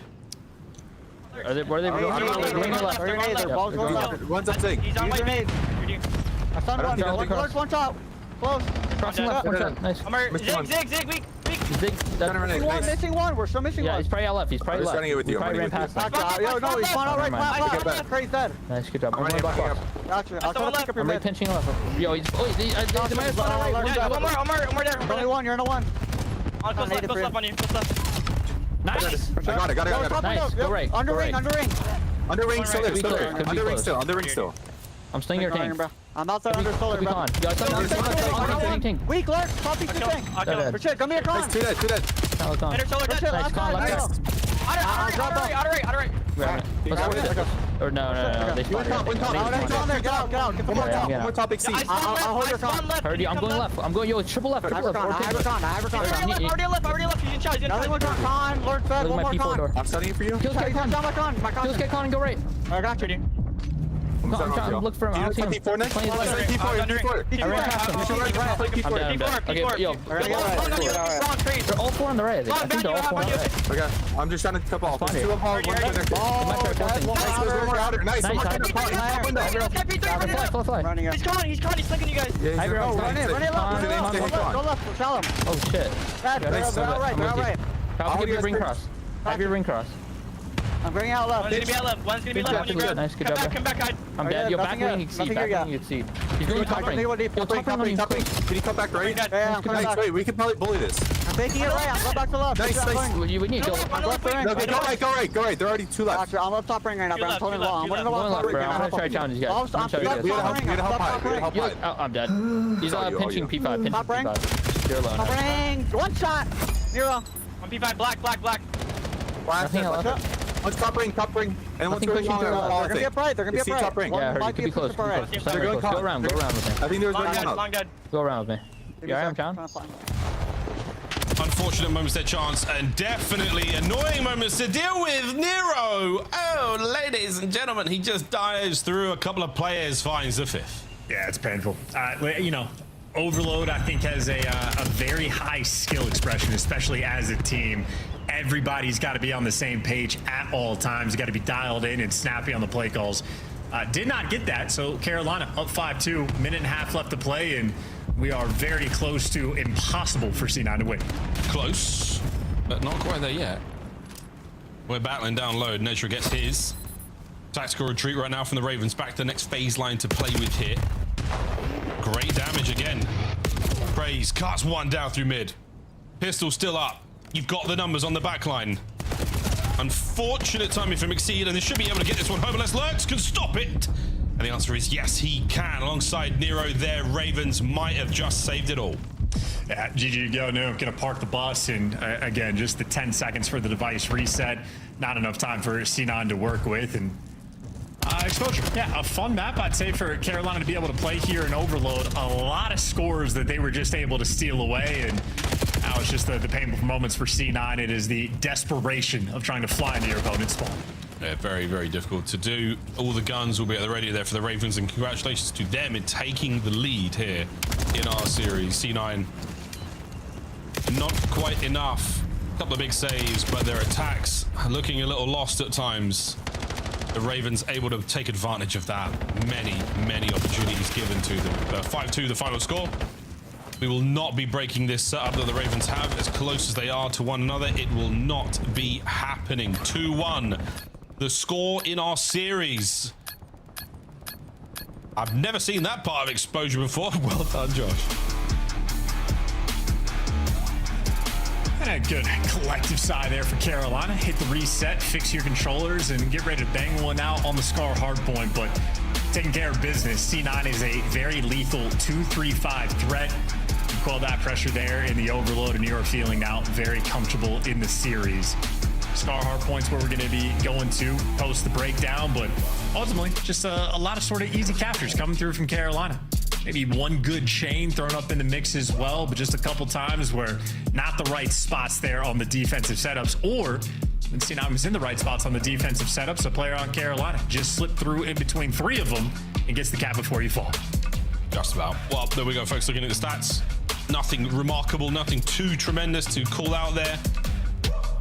Exceed with the 2 caps certainly helps things off.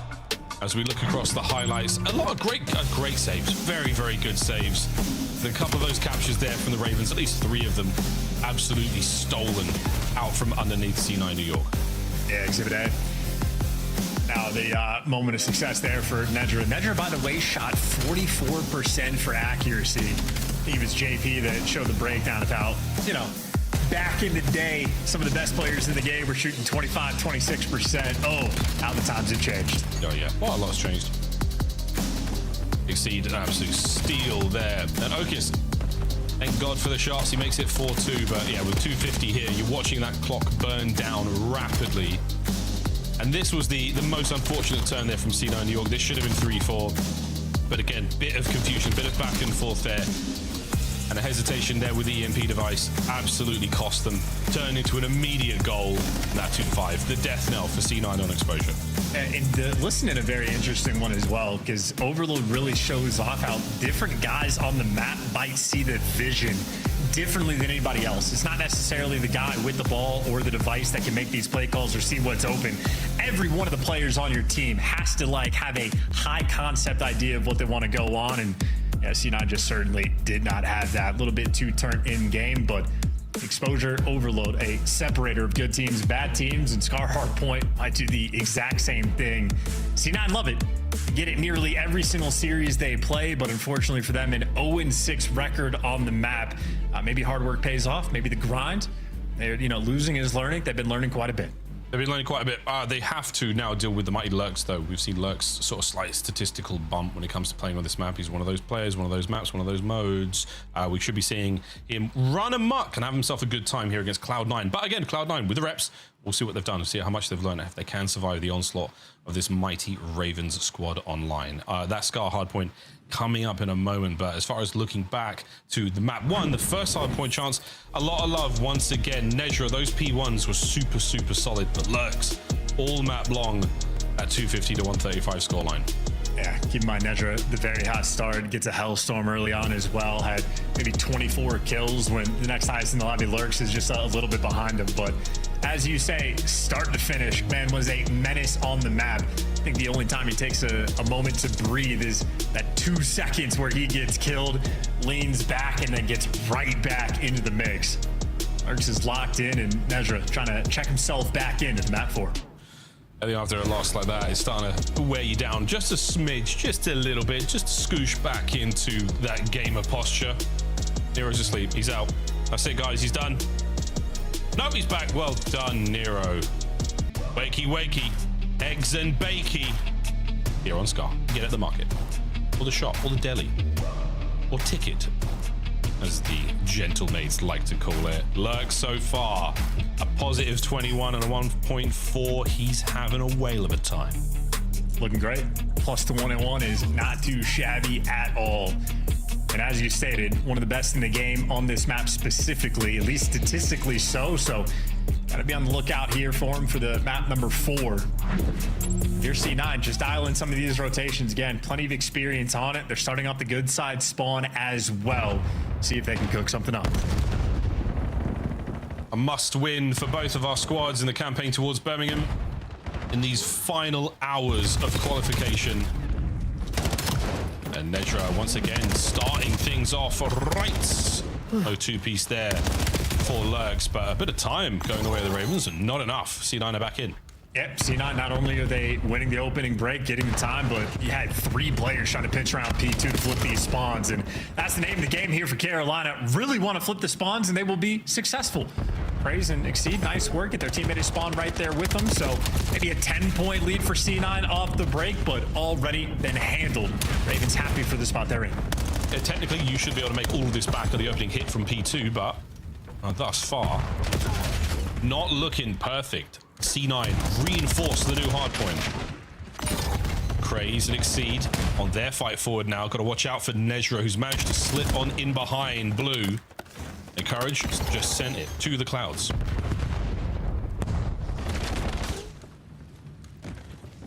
Still no slow approach. It's been slow enough, even after getting the free first kill, that we're just now making moves. But hey, it's all about the patience, all about the timing. That is a clean 4-man wipe in favor of Carolina.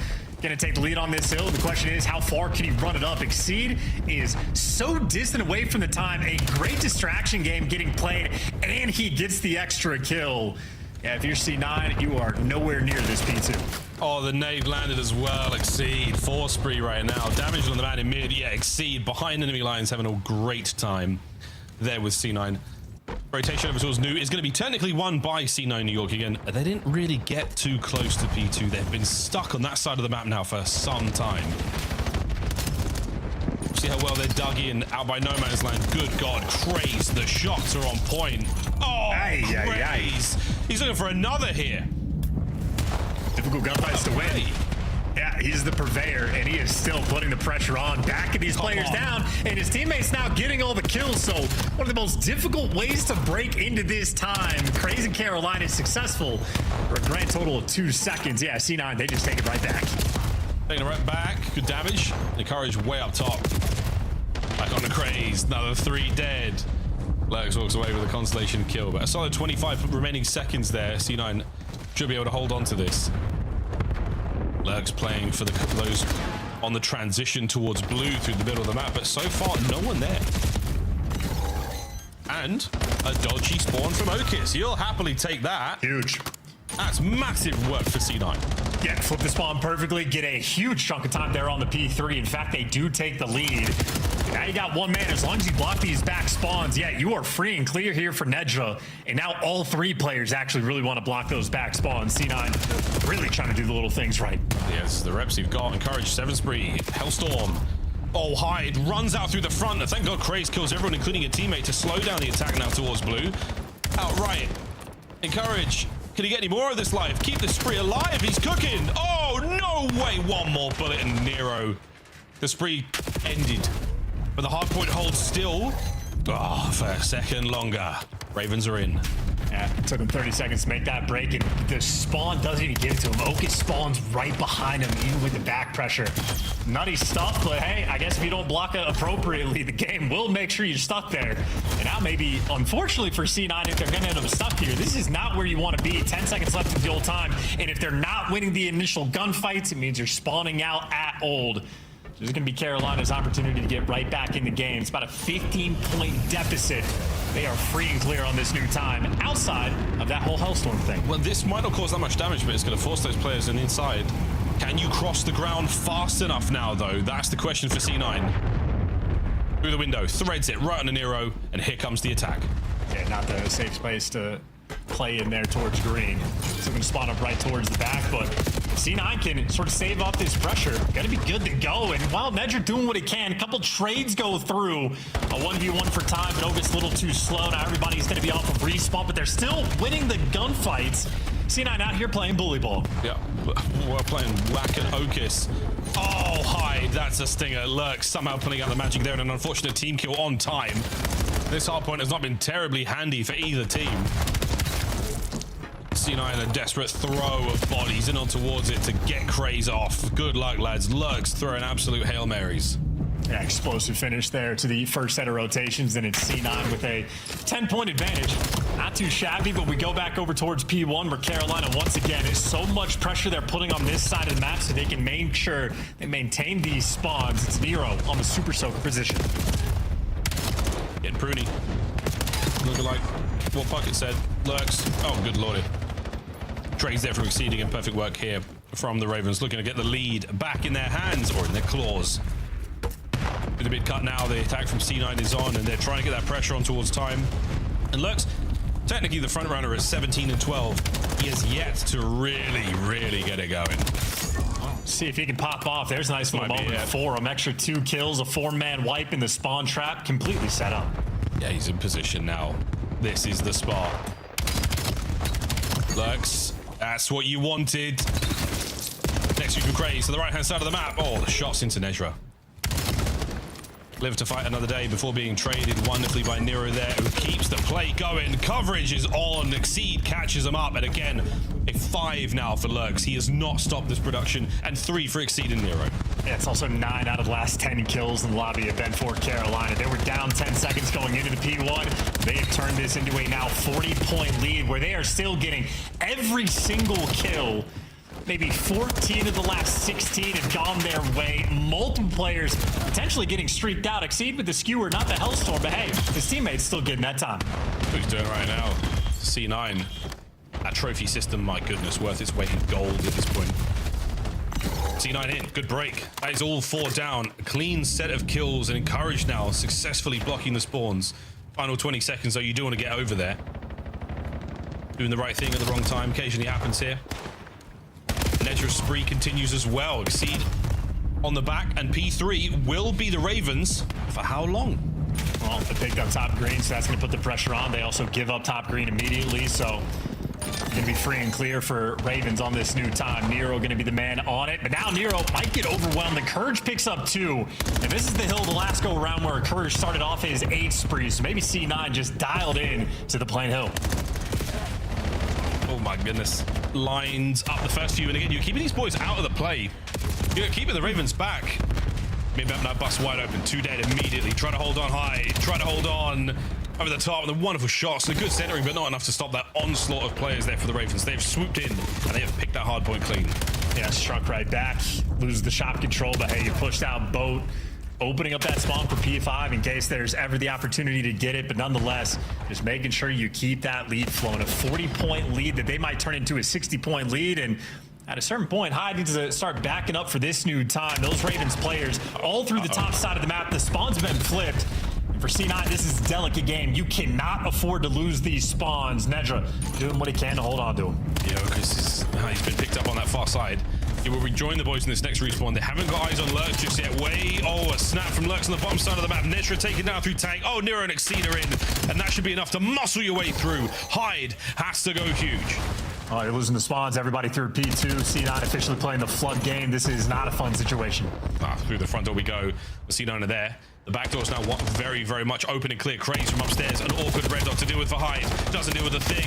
And his teammate help out. Encourage. Finds 1. And you're back on time. C9 surviving. Survival game. Living for it, clearing up the back spawns, and the most stable this P4 had been. Finally, 3 kills in the feed in their favor. This is where you can sort of move forward and look to slay, or maybe even break those spawns. 15 seconds. Nedra finds the route to get through. He's going to have 2-man to beat, but he does have Encourage here for the follow-up. He goes sneaky. Manages to dodge the defending players upstairs. Oh, it's getting messy. Not a clue where they were fighting from. Encourage now moves in to try to pick up the trade. On time, once again, technically C9 with the numbers, and now making their way through no man's land. Lurks on a massive pinch. He's going to be hitting plane heading soon. But these players will be able to get towards time.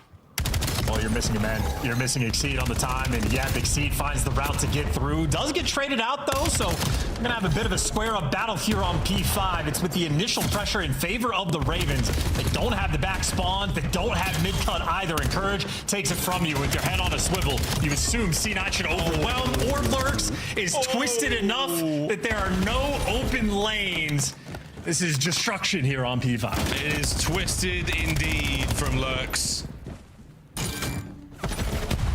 Contest. C9 just keeping it difficult, keeping it awkward. P1 is all set up and ready to rock and roll right now for the Ravens.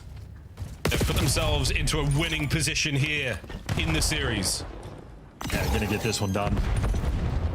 Look at those arrows as well, swarming for the setup this time, waiting for the kills to fall into their laps, and indeed they do. 3 in the feed. Last man standing in courage, except not standing prone. We are 12 seconds away from losing this map. You gotta hit the go button. The spawns do flip, so maybe long-term C9 not in a terrible spot. We'll see if they can hold this down on P1 and pull off a miracle. A miracle indeed. Well, it's going to be a P1 hold straight to that P2, where you see the Ravens have already positioned themselves well and truly 30-odd seconds in advance on the wrap here. Trying to force those blue spawns, trying to get in towards the back, and there's a P1 contest that is now complete, so everything the Ravens have set out to do, they have achieved in the final seconds of this Scar hardpoint, the final seconds of this series, a must-win for the Royal Ravens, and they've got it done. 3-1, the final score. And Nero, you can go back to bed now.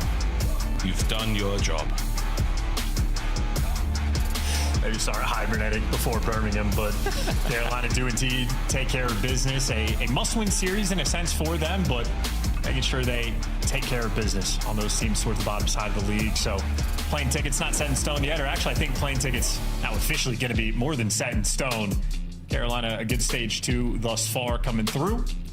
Very Chal-heavy map on that Scar as well, but get enough exposure to take care of business. The only map they lost is the map 2 S&D, but C9 have been taking names in that mode, but Lurks has been providing great stats in this series. He was plus 23 in the kills column going into that map, and he's going to walk away with an extra 13 to his name. This time Nero, though, gets top damage, but of course that is down the line from Ravens. Everybody having a good game. Great game. Good time there. Everyone except Exceed. Exceed having a little run around the map there, enjoying himself there. 3-1, the final score of our series. The Ravens with the dub. And there was a little bit of back and forth in that game of Scar. Again, once it comes to the end of the first set, C9 unable to sort of adapt, unable to sort of change or keep themselves in the fight. No pace there. Hardpoint comes to a close 3-1 as the Ravens with the dub. Bucket was feeling all sorts of things today. And on the exposure S&D, hell yeah, and everything else, sadly, a no-go. Ravens with the win. I would imagine, Charles, they pre-booked their flights a while ago and they had the option to cancel just in case. Just in case. I would imagine everyone did that. Some teams definitely shouldn't have. Some teams definitely should have. Desk, have you got your flight set? Are you ready to go? Finally, I do. After many failed bookings, I have mine. We're locked in. We'll see you in Birmingham. Let's take a look here at Game 4, aka the Lurk Show. 26 non-traded. Yep. You guys said he's just the best in the lobby. How long have you known the potential of this young man? Stage 1? Yes. When he first saw him? I mean, listen, you don't want to like put too much. He beat up on the worst team in the No. I'm gonna put a lot of weight into it. Sort of him and his place out. I didn't want to like the roast the rest of the team, but I think there should be a lot of GMs for the future writing this guy's name down. I think he deserves a shot at a top team next year. Craze was shooting really well as well for this squad. It seems like the respawns, they outclass Cloud9. What does Cloud9 need to clean up to catch up to the rest of the league? Well, there's a lot in this series. One, Okus did not play well. It's not only a him problem. You know, they're trying to do the right things. I touched on this last week. Like, they're getting to the right decisions just really, really late, and that's just because of reps. Okus individually, I mean, dude, the 15 and 30s, it's not going to cut it, so he needs to hit the lab, improve. Every respawn's just not great for him, but yeah, they're just behind. And when you're playing up against a team like this, and Joe just mentioned it, Lurks looks like a legitimate star SC dirty. And we have a sample size through 2 stages now where his POV just looks different. And in that series, he was clearly the best player in the lobby. Well, we know his POV looks different, but his webcam pretty familiar. Welcome to the stream. It's our Monster Winner Spotlight with Lurks. Lurks, congrats on another win. You guys are expected to win your last one as well. If you're asking the fans, if you do so, you'll be coming in with a 5th or 4th seed. Talk to me about the team and how you guys have improved since Major 1. Honestly, we've just been putting a lot of focus on practice and ironing out the mistakes that we always make during the series. So like, practice as hard as you can. Practice turns into the game, and then yeah, from there is good. Lurks, congrats on the win, but I mean, listen, coming up next, you guys have Heretics. They're obviously streaking right now. Feels like they're in a very good flow. I'm sure you scrimmed against them, but I guess what do you guys need to do to win that matchup and finish this at 6-5? Honestly, we need to be on top of our game for the S&Ds. I mean, I feel like that's the biggest part. Our respawns are on and off, but I think we're good enough to beat them by like a mile. I love it. I love the confidence, and rightfully so. You've been playing super well. I want to ask you, what needs to change this time around on LAN? If you could identify what the issue was last time, you guys had a ton of momentum and obviously bow out. What are you going to change? I think just our confidence wise, like getting the kills, playing with the same pace that we were playing with before, like online before that last LAN. Yeah. And yeah, just the main kills part, just play with confidence. Lurks, I want to zone in a little bit just because you've been kind of on the upward trend as we head into Birmingham. And so I want to focus on your playstyle specifically. What has been kind of an attribute to your confidence as of lately, and how comfortable do you feel on this game compared to other games in the past that you were playing to come into the league? I mean, I feel like this game I just have so much like better practice in general. So just going into the games, knowing the game plan and just absolutely frying, picking up hill when I need to, entry fragging, all those things. Lurks, you guys are guaranteed a trip to Birmingham. So final question for me is, what are you excited about most? Not many people get to travel the world as often as us COD players do. I don't even know what I'm most excited for. Just the traveling? I don't know. The fans, they're going to be nuts. They're going to be nuts. The fans. Lock in the fans in the UK, rowdier than any place we have ever been. Excited to see you there. Thank you. That is Lurks. Not only does he earn your Monster Winner Spotlight, you can catch him on his stream, and you can also catch more of his highlights. It's your Scuff play of the game. Joe, where should we start? The respawns? I feel like you got 3-4 triple kills here. Yeah, probably the respawns is they lost a search. So I think it's going to be somewhere in those respawns. Yes. That is for sure. But I think when you look through this Scuff play of the game, I don't know, you're just going to see he passes the eye test. Oh, yeah. Oh, yeah. I mean, Nezra comes out hot in map number 1, but Lurks was right behind him. Always a step ahead. Just has a great map 1. Stops that momentum that Cloud9 was playing with, but yeah, and you just see the multi-kills this guy gets. Yeah, and also I just got to say in the interview, perfect answer to our question. Chris goes, yeah, what are you looking forward to? He didn't even have an answer because all I can think about is COD. That's what I want my teammates to say. He is locked in. Yeah, in the player cams, you could see like kids dialed some clips that people just aren't able to do. Kid's a monster. Lurks drops a 1.47 today. Allie, how far out of the Rookie of the Year conversation is he? Not far at all, especially if this team keeps playing well. It's difficult because it feels like all the rookies are kind of hitting it at the same time. Trakes have been playing unbelievable. Even Kips might start joining that conversation, but Lurks is certainly up in there. Yeah, Trakes versus Lurks is the last match for Carolina. Let's take a look here at our standings with this win. Royal Ravens are currently sitting at 5-5. That is in the top 8 alongside FaZe. And we mentioned a 6 win could put them as high as 3rd place as we take a look at the numbers. Some crazy stuff with a lot more matches to go. Nameless, final thoughts as we wrap this one up. We got Gwyneth in Vancouver taking the stage next. I was thinking like if Lurks had Rencorn super. Oh my God. We talk about Rookie of the Year differently, but yeah, it's gonna be an exciting match. G2 got to win this one against Surge, and Surge coming off a tough one. Stay locked, CDL.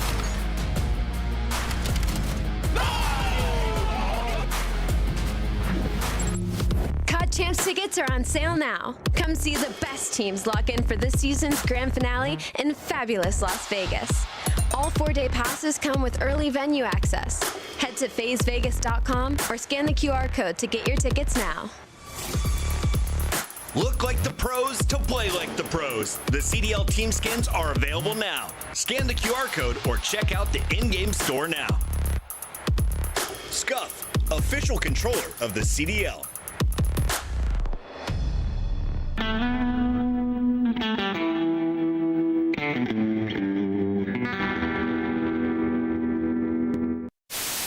They watch those boys search like that? Oh my God, they're shit.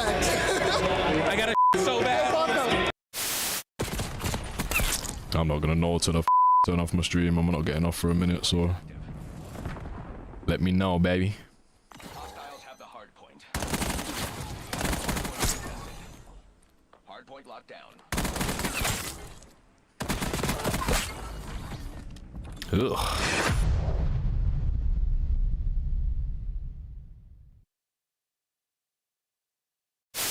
Wait, hold up. Was he the greatest ever? Oh my god. He was hella good. It all comes down to this. Nate's trying to run it down. He's trying to no-scope him. Ricky trying to no-scope. Oh my god. Oh no. Oh my god. He even hit him. Oh. GG. God, he got f***ing slayed. And it's FaZe Banks. Oh my god.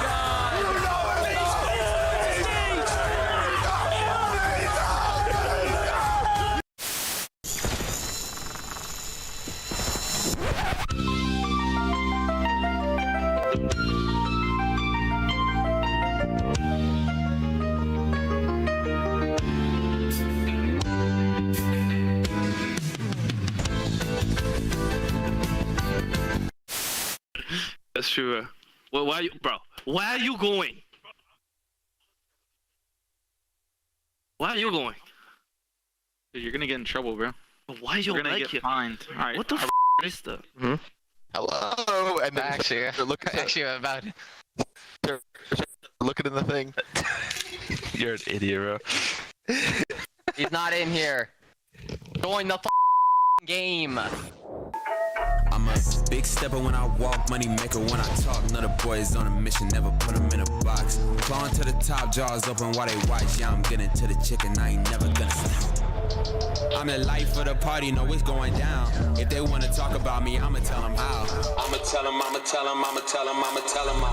Everybody wanna be like me, fast lane, steady whipping 2 doors off speed. Everybody wanna be like me, but that's something that they never gonna be.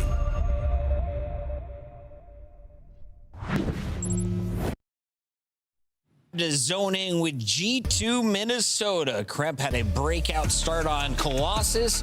I've seen Estriel have some great games. Skies has taken over some search and destroys, and Mamba has had some pop-off performances as a rookie. Let's take a look here at the squad that is the favorites first, because Minnesota, they have a potential to finish 7-4 here. It's kind of crazy knowing that you have to play every team in the league. They've got 5 wins already. No, they do. I mean, they're playing well. I mean, in a way, kind of expected, right? Coming off of the top 4 after Major 1. I think we just knew they were for real. The sub duo has been so consistent throughout the year, but really, I feel like the ARs are stepping up, right? We're seeing moments from Skies, but Mama continues to get better. As much of a curse as I end up seeming to be for G2 Minnesota, and I'm sorry for the pick'ems later, just in case. I love the way this team has developed. Personally, I love the consistency we've gotten out of Estriel. I think this is one of the best years that we have gotten from him. I love the dynamic between him and Kremp, because I didn't see that as something working out on paper that ended up working out incredibly well. And their strength right now is now in that search and destroy. So they have a really good net against the rest of the league right now, especially now getting to those game 5s. And what is holding G2 back from winning a major?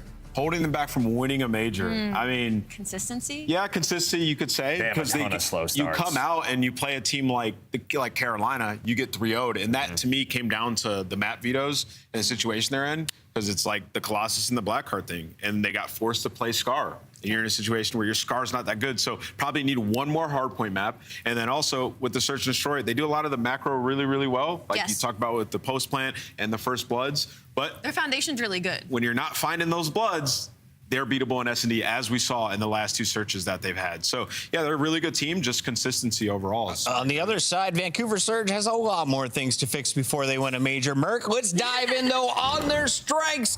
TJ Haley has had some pop-off moments in some search and destroy.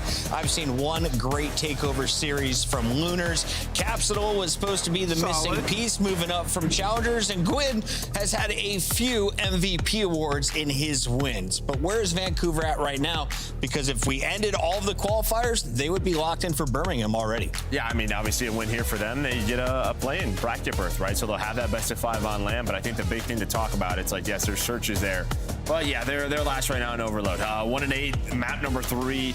they got to get this figured out. Which is crazy because TJ used to be such a sick uplink player. But he's You're still, thinking hold on, it's Chris. similar objective. Wait. Let me interrupt here because TJ is still playing good in Overload. So it's just his teammates letting him down. Yeah, I watched the last series. He's like the only guy that's trying to manipulate the ball. He had their solo score in the last one. So for them, though, yeah, it just looks like an H team. Like even when I just said solo score on a Tej, like that's how they play. It's like a free-for-all. I don't know if they have direction on this roster, and that's why they are super up and down. The one thing, though, Surge has been solid with Cap, 3-1. Surge has been okay. I think for Vancouver Surge, it's a big disconnect between the SMGs and the ARs. Like, I feel like Gwen and Lunars have kind of found their flow together a little bit. We're still kind of waiting for Cap and TJ to be on the same page, and that's why you're getting like these moments and these hard points and these S&Ds where it's like, okay, maybe we've got something, and then it kind of all falls apart when push comes to shove. Time for our maps and modes brought to you by Scuff Gaming. Let's take a look here at your best of 5 series, and I have a feeling it could finish before we get to raid. We've got Blackheart, Exposure, Den, and Scar. Al, you've been crunching the numbers. How happy is G2 with what we got at the first half of the series? I think G2 is feeling great. I think they're happy to have that Den overload. When I look at that Exposure, I feel like it's the only map for Surge to have some opportunity throughout the entirety of this layout, but they just don't really have a map pool to work with in the first place. I think G2, they love Den Overload, and then their Scar Hardpoint, that's normally when they choose in a map number 1 if they have the option to. But so the fact that, all right, we get this, we got Blackheart, they're feeling good. Does Gwyn flex to an SMG on Blackheart? Do you stick on the AR? Yes, pull the sub out, please. The more Gwyn with the sub, the better things are going to be. That'll help their pace. Or just put Gwyn in the hill, and it doesn't really matter the gun. It's time for our Scuff Pick'ems. Do we continue to go negative, chat? I think we shall today. Oh, no way. Gwynathan Takeover Series. I mean, listen, G2 does have some really slow starts sometimes. I think Vancouver, they're going to lock into the play-in bracket. Yeah, I'm not going to do that. I'm doing G2. Yeah, I'm good, yeah. I'm sorry in advance, Minnesota. I'm gonna go with G2. Okay. Every time I pick them, they lose. I'm sorry. I was making sure that I got G2 as well. There's a little G2 disrespect from Chris. The fans are also going G2. It's just disrespect from me, guys. We got Miles and Chance who are having a triple header day. Give it up for your casters. You're doing great. Sorry, guys. So, Joe, did you give it to him? I don't know. Because poor Clint is sick, guys. If you just joined us, Maven is unwell, but he will be back probably tomorrow. Yeah. You better, Clint. Chance, another spicy series. Not as spicy. I mean, there's like 2 out of 4 chilies just because G2 are already looking pretty good. Enough to get the taste buds going, though, you know? Certainly going to wake you up. And if that doesn't, Blackheart certainly will. I know we were sort of talking about how G2 has some slow starts as well. I know in my mind, Capsule is a guy I would be fearful on to play this map against him. And of course, though, on the side of Vancouver, with the expectations we have for them in Overload, Overload's not going to go great. This is a map I feel like they're really going to want to win, take full advantage of any slow start possible from G2. Start the series off right. Like Gwynathan, be that super soaker. Gwyneth Paltrow, Gwynathan, Gwynny the Pooh. Let's rock and roll, ladies and gentlemen, into the drill. Who's going to get drilled today from this alternate angle? It looks like Vancouver have been drilled. Yeah, wow. Talk about a bad opening break. You flip spawns the wrong direction, you lose out on the time, and this guy's already... I mean, it's 2-0. If I'm him, I'm thinking about a Hellstorm. Hell yeah, that early. I'm thinking about Hellstorm for me right now. Let's get it. The lovely red of G2 Minnesota cutting down players all over the place. It's going to be Estriel now looking towards the back door. TJ gets an egg on his face. Now towards P2 again we go, and Estriel's in a 1-2. No, only one. He's out. Sky's down as well. No Hellstorm for he, no Hellstorm for Yo. And finally, an opportunity for Surge to get some points on the board. That is a 30-second deficit they're going to be working on for the rotation. Estriel, with no help behind him, needs to wait for the teammates before you start making the move, and doing a great job of it. A ton of nades, a ton of stuns and whatnot coming out of the Vancouver players for no connection. Spawns are going to get weird, and to assume you could overwhelm eventually Lunars. Last man standing is 2 more men to beat, and that might not be too many men's, or maybe it is. There you go. Takes 2 to the grave, but G2, break is in.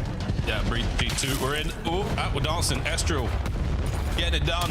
Getting it done. Still rocking 3 in a row. And the nades and everything are singing. And he pushes out for the next. Guy's there for it as well. So G2, lovely P2. 30 seconds ago. Yeah, no slow start at all. Great opening break, and they have successfully broken P2 and probably good for these final 20 seconds as well. Good little solo chow, and nobody watching the top lane. Kremp gets good timing on Lunars, and Vancouver Surge, they're going to have no idea he's behind them. Nah. Talking about that P1 drill. There's another drilling that could happen here.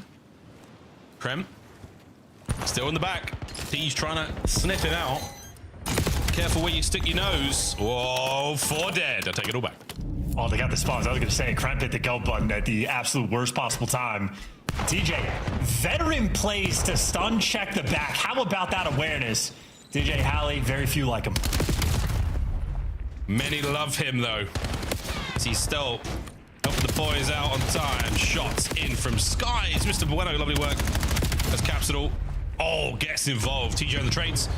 One more man to deal with there for G2 on time. And a good 30 seconds to be had here. Over the top goes Gwyn. Tej, into the freaking fire. We fly, boys. Well played. But Mamba comes out on top, and this is a 1v1. For the time. But now, Capsule, as it is a continued bang out. What is this? The Bocage? The bloody Bocage of BO7? Whatever it is, it's a 50-point lead there for G2 and Gwyn already spawning out across the map. So one good break here, and it will be devastating for this game. Played it through P2. Esriel through short. The timing good. The coordination better. Esriel setting up his teammate for the kill, and if you're on time, you're overwhelmed. There goes Captain, the next man to follow. Well, can't get anything done. Gwyn back down and pushed away. G2 played it clean. Yeah, man. The quads on Krem hitting hops like that. He finds himself at his 5th in a row. A lot of that being done from inside time as well. Bear that in mind. Over 100 points now for G2 Minnesota. And another 3 dead in the feed. Last man behind them. Yep, handling the map perfectly as well. Spawning him out over towards P2. Watching the crosses towards the back. 20 seconds worth fighting for. I'm not going to get it from that direction, but Kremp will get it from this one. Nice little 2-piece there for him. And hey, fancy moves there for number 3. 4 in a row there on the time, and a rotation being won by G2. Vancouver Surge have not yet started to play the game. No, Vancouver Surge are getting picked apart, and G2 Minnesota rocking and rolling. Now that Kremp's off a mad spree, let's not catch him swearing in a listen in. I'm coming out, I think I got a rig. I got a rig. Two main. I got we glitters on my dice. Push it right. I'm over here. I mean, already. He's on right. I saw him back. Watch out, Lunar is dead. Watch out. Keep on. Take down.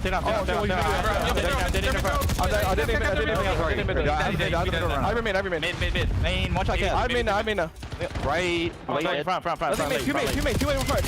Two main door. Both ones. One shot. Let's go. Go left. Take it right if you want. The middle. Outer mid on you. Nice shit. They spawned out. Nice. Two spawned out. They spawned. I saw P4. Another door. Go Caesar. Go. Good. I have dub.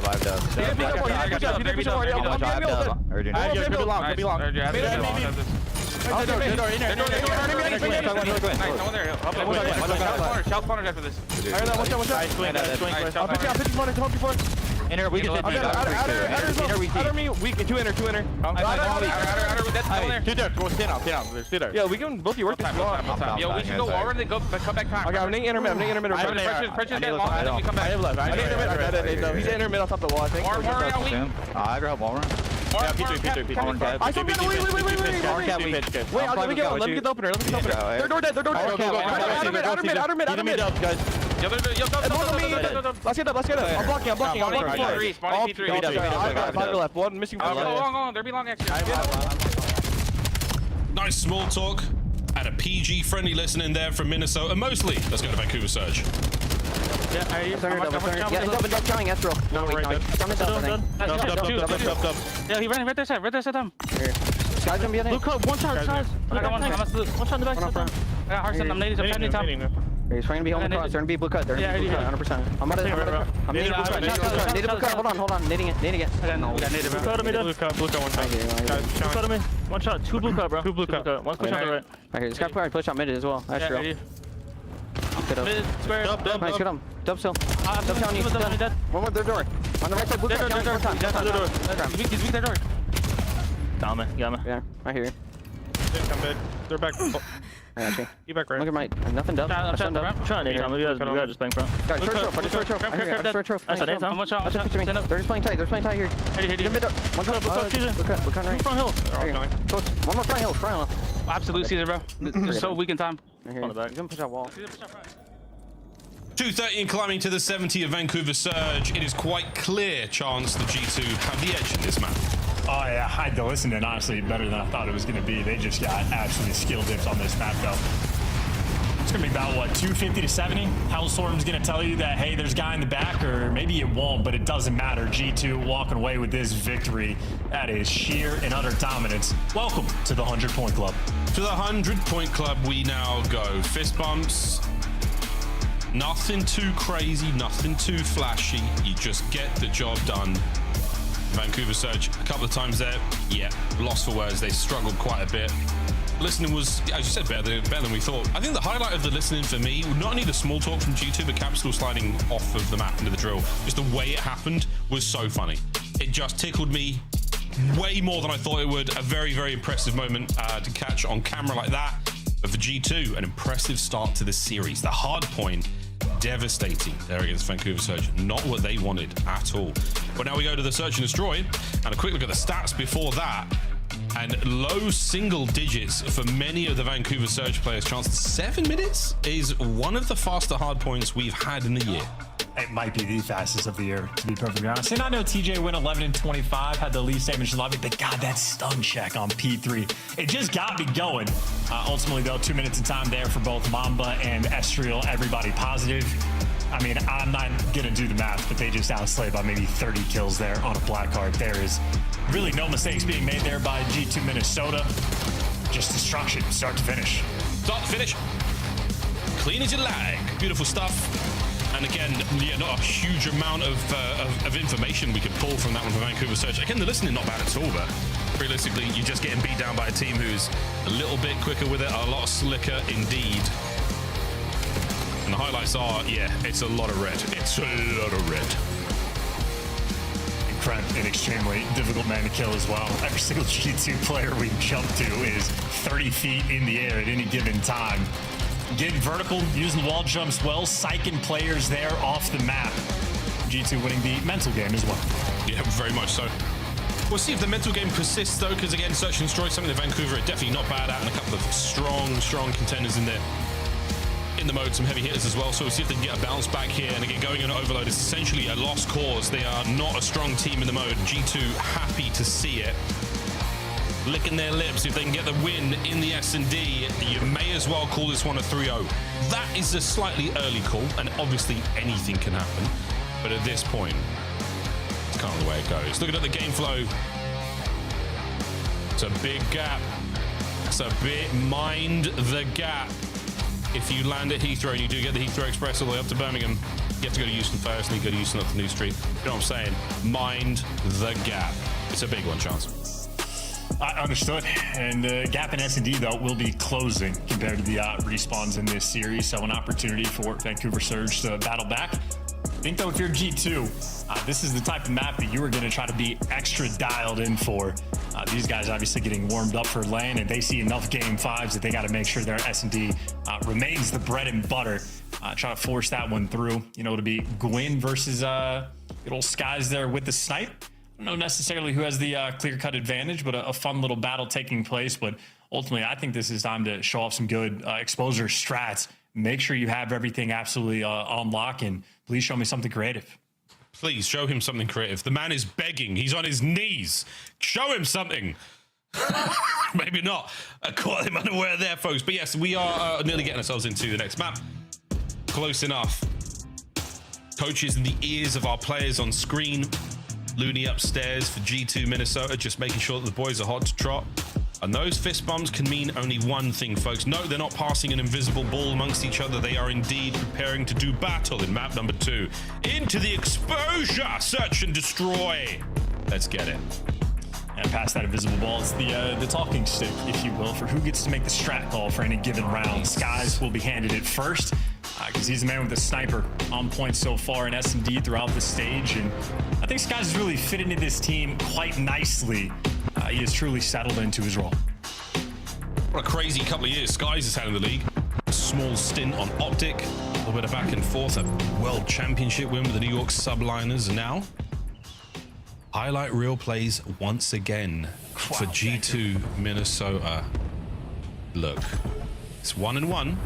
That's going to change in this matchup. Well, they figured out who they wanted to have the bomb, so Vancouver Surge working on their strats as time goes on. Working up towards this A side as well. Mamba probably the first player to spot it. Free first blood. 0 coverage there for Vancouver. Not a trade to be found. It's the trial by fire.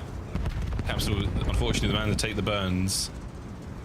No bomb recovery just yet, and we've still got a man in that top window, but Kremp on the old flanker. Ruski. Ian Estriel have worked the back line, and shots are there for Lunas. Down to Teach, 1v4. And boy, howdy, these boys be strafing. That's going to be a final kill cam that they're all going to have a good laugh over now. Yeah, maybe it's a stiff breeze in this lobby to knock Capsule off the map and prevented some of those shots from rolling through, but I was going to say, it was nice for Estriel to have the AR in hand. That's not the case. That's Jovic, and that's Estriel, 2-0 and happy. Perfect 2020 vision with the new glasses. That's the end of my expert analysis there. I wonder if we're going to jump on board with Skies here on the opening hit. Should be sniping. Looks like a long gun on his back. Are we going low? Oh, hell yeah. What's this? What's about to happen here? Whoa, what devious, nerdy behavior is this? Smokes Tej right into trouble. Oh, put it away, son. Good God, everywhere you look, there's violence. Oh, my God, I needed that. On plan A. Good luck, Gwyn. Skies getting it done. It's a weird update to the Full House theme song there, Miles, but G2. No twins there in this one. Might have gotten first blooded, but they traded it out straight away. Everybody doing their job. Feet up, nice and comfortable here for Minnesota. Strictly business for Skies. Slightly perplexed. I quite enjoyed the opening nade strat and that smoke towards what some people call the Benjay box. I don't know why they call it the Benjay box. It's the sort of black box, not the one that the bomb site is, but the one on the ring side of the map. Why do they call it the Benjay? I will never know. I'm not going to ask Ben. I don't care. Round 3. That's crazy. All right, good jobs.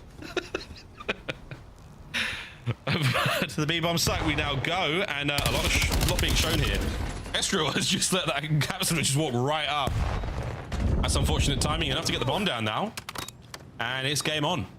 That was just knives out, staring at the opposition. I mean, it worked. Again, he has scared players off the map, so Estriel trying to out-aura people. Now, though, Krem's position is known, and you're a man down. It's a viable strat, and he has been caught out here. 2v3, 1v3, gone. Vancouver Surge on the board. Yeah, okay. 2 players there for G2 dying with their knife out, so not the best round there for him on that 3v4 retake, and Vancouver Surge just doing the small things right. Get the bomb down, hit a nice little one pump, show off the hip fire, the M15 there for the final kill, and good damage output for Lunars in the round as well.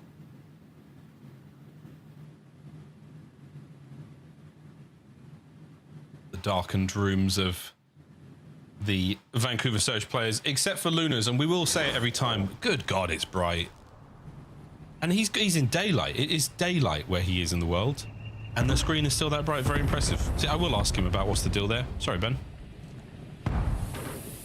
What's the deal, eh? That B-bomb site set up right now from Vancouver Surge. Only 1 player with eyes on mid, and it's been a slow approach here from G2. They've given up the position, and they're schmoving. See if they can connect on these nades on Gwyn. Well, no kill. Might have had some damage done. So, yeah, you see those arrows start to make those moves. But Gwyn, great job of getting out, staying alive. And now the minimap's weird. Based on the minimap, I would say pretty big advantage to Vancouver in this round. They got 2 players on the pinch. Well, they got 2 players on the pinch, but it depends where the bomb and the rest of these players go. Well, one side of the pinch is now getting a little bit softer. Whoa, hello, surprise. There's 2 on the other side as well. Yeah, that's right. Well, overwhelm the bomb site as best you can. The war of the trades is coming to a close, and Gwyn can scarcely believe his eyes. Estriel's on that side of the map. I didn't know. Luckily, got away with his life. Yeah, Gwyn started on the tank, backed up to the bomb site, left Lunars at the tank, then wrapped all the way back towards the tank. So we're doing the world tour. Now Gwyn waiting for his teammate to make the play. You get another pinch opportunity. You got to isolate these kills. Tej isolated. Here comes the rat back. Gwyn pushing in with him as well. A shuffle from G2 Minnesota. They have the numbers, they have the manpower. Well, they have the timing. 20 to go. This guy's tagged. Krem, yes, it makes it now impossible for Vancouver in that situation. G2, another. We're double solo cupped up as well. Skies, extra focus today. Double? Double. Wow. In that nice G2 red. Nice. Well, we've seen plenty of looks towards the top side of the map. Solar Farm's getting a lot of love. No snipes, really. And the A-bomb site, unlike our previous few series, okay, has not been that exciting either. Mamba, though, his nade, delightful. Mamba, first blood. Krem joins him immediately. The trade's effective there for Vancouver, but they're still down a man. That was probably pretty.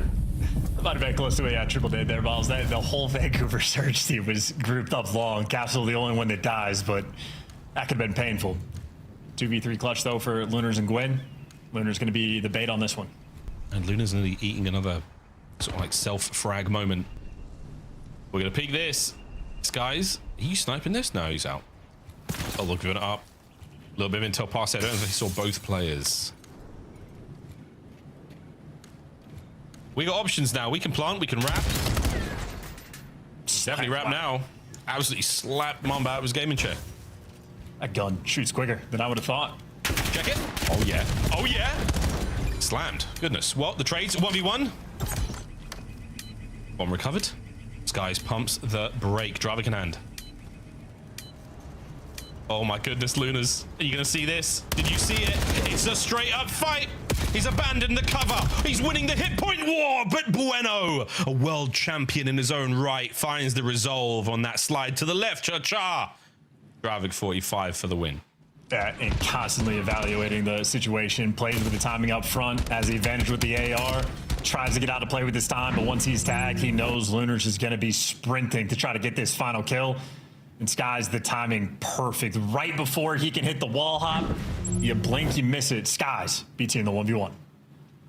It's a tough one as well. I mean, Lunars does have the bomb site to work with as cover there, but I mean, once the bell starts, well, you hear that first ring, I mean, it's on. Doesn't matter where you are or what's going on. He leaves that cover and then he just has to make it work. Here come the nades. G2 nades, connections. TJ out of the play, 4-1. We'll see him in the next round. Yeah, G2 staying vertical. Krem tries to live on top of the map if at all possible. Great nades. Do you chase that kill? You absolutely do for Estriel.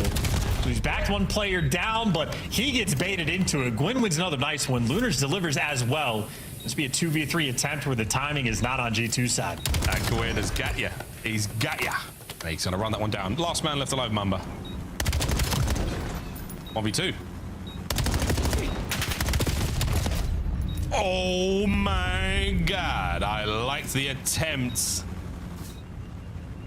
But Vancouver will survive. A dainty press of the button there from Gwyn. Defuse that bomb and roll on.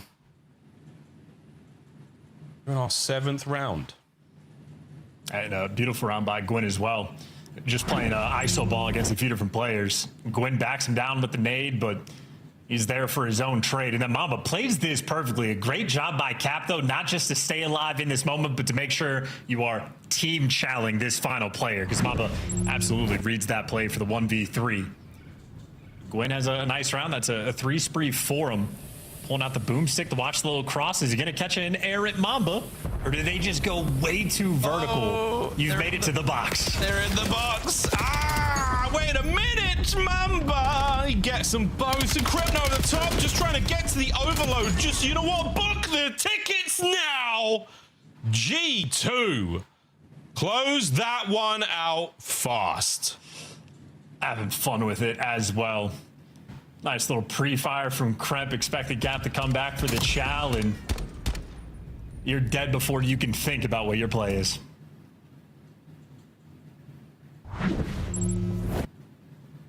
Nice. Kremp's POV. Obviously, you get the timing to get in the box, which is a blessing in its own right.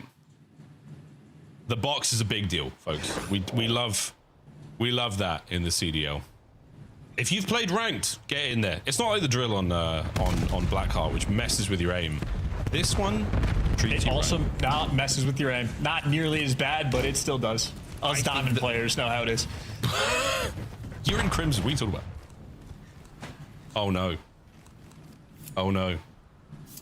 B-bomb site hit for G2. You've got the numbers, lads. You know what to do. Single stun is not enough to pull anyone from Surge from the bottom side of the map. They are holding this.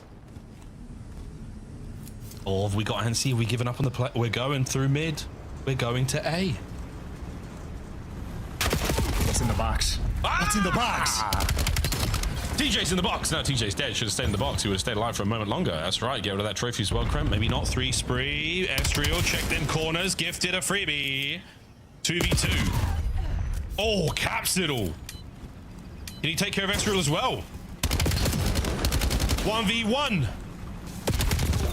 Ain't no way. Capsidal saving it there for Vancouver. Gap's a shooter. Up in top window. He's pre-aimed out the back door. A surprise guess comes from down low. Snaps on him. Estriel makes the play, makes the right read, but Estriel also did not heal up. So Capsidal free gunfight formed towards the end. That is a very solid iron. Deep breath here, Vancouver. It is time to once again dodge the opening nades of G2. In addition to their brilliant mid-map adjustments, post-plant positions, have been very, very effective in this game of exposure so far. Here we go, Gwyn. Here we go. Skies did snipe back. That will not be put away. We'll see that a little bit later on. Over towards the B-bomb site. Mamba and Kremp getting ready for the Paris event. A little ahead of the gun here. It's going to be a few away, but they've got the setup going. Vancouver, the slow approach towards A. They have in complete A site control.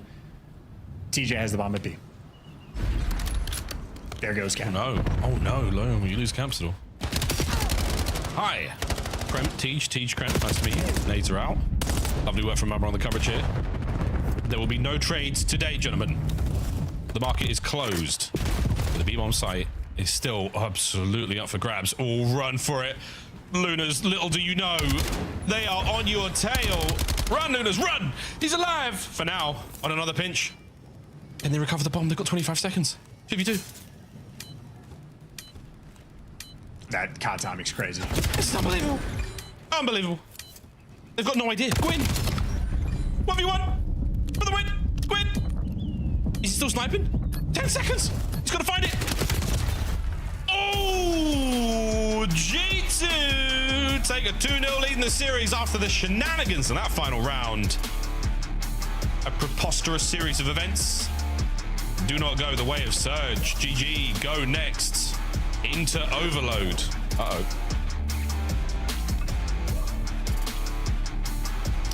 And Overload certainly not the best look there for Vancouver Surge. So G2, their feet up there, happy, big smile on their face, expecting at this point a 3-0 victory.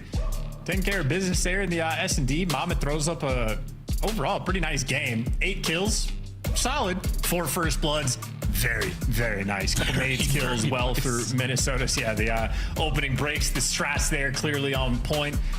Just like the respawn, all 4 players positive. Everything they want to go right absolutely does go right. They got the bombs down when they wanted, got the clutches when they needed to. They got Kremp in the box. And yeah, a comfortable, easy win there against Vancouver Surge. Kremp in the box, not a fast food joint I would hit up, but I will go to Den Overload though, as we will see if this could be a 3-0. And right now, yeah, on paper, it's absolutely a 3-0. I think there might be something about, I mean, just the defeated nature of Vancouver Surge right now. They are struggling very much in all of them game modes, and this one statistically their worst. We'll find out what those boys are made of after this break. Vancouver Surge G2 Minnesota right after this.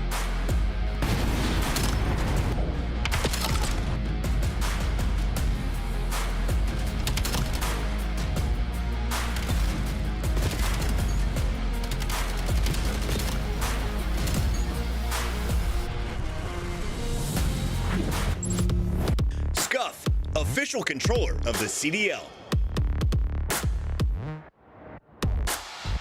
Monster Energy, the official energy drink of the CDL. COD Champs tickets are on sale now. Come see the best teams lock in for this season's grand finale in fabulous Las Vegas. All 4-day passes come with early venue access. Head to FaZeVegas.com or scan the QR code to get your tickets now.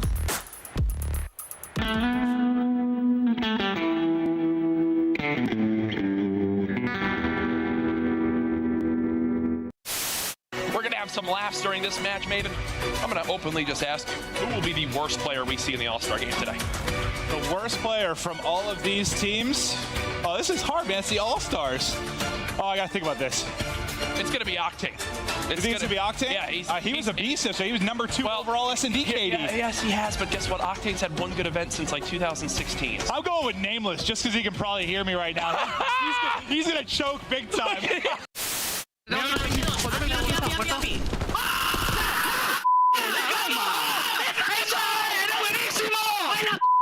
¡Vamos, Oscar! ¡Vamos!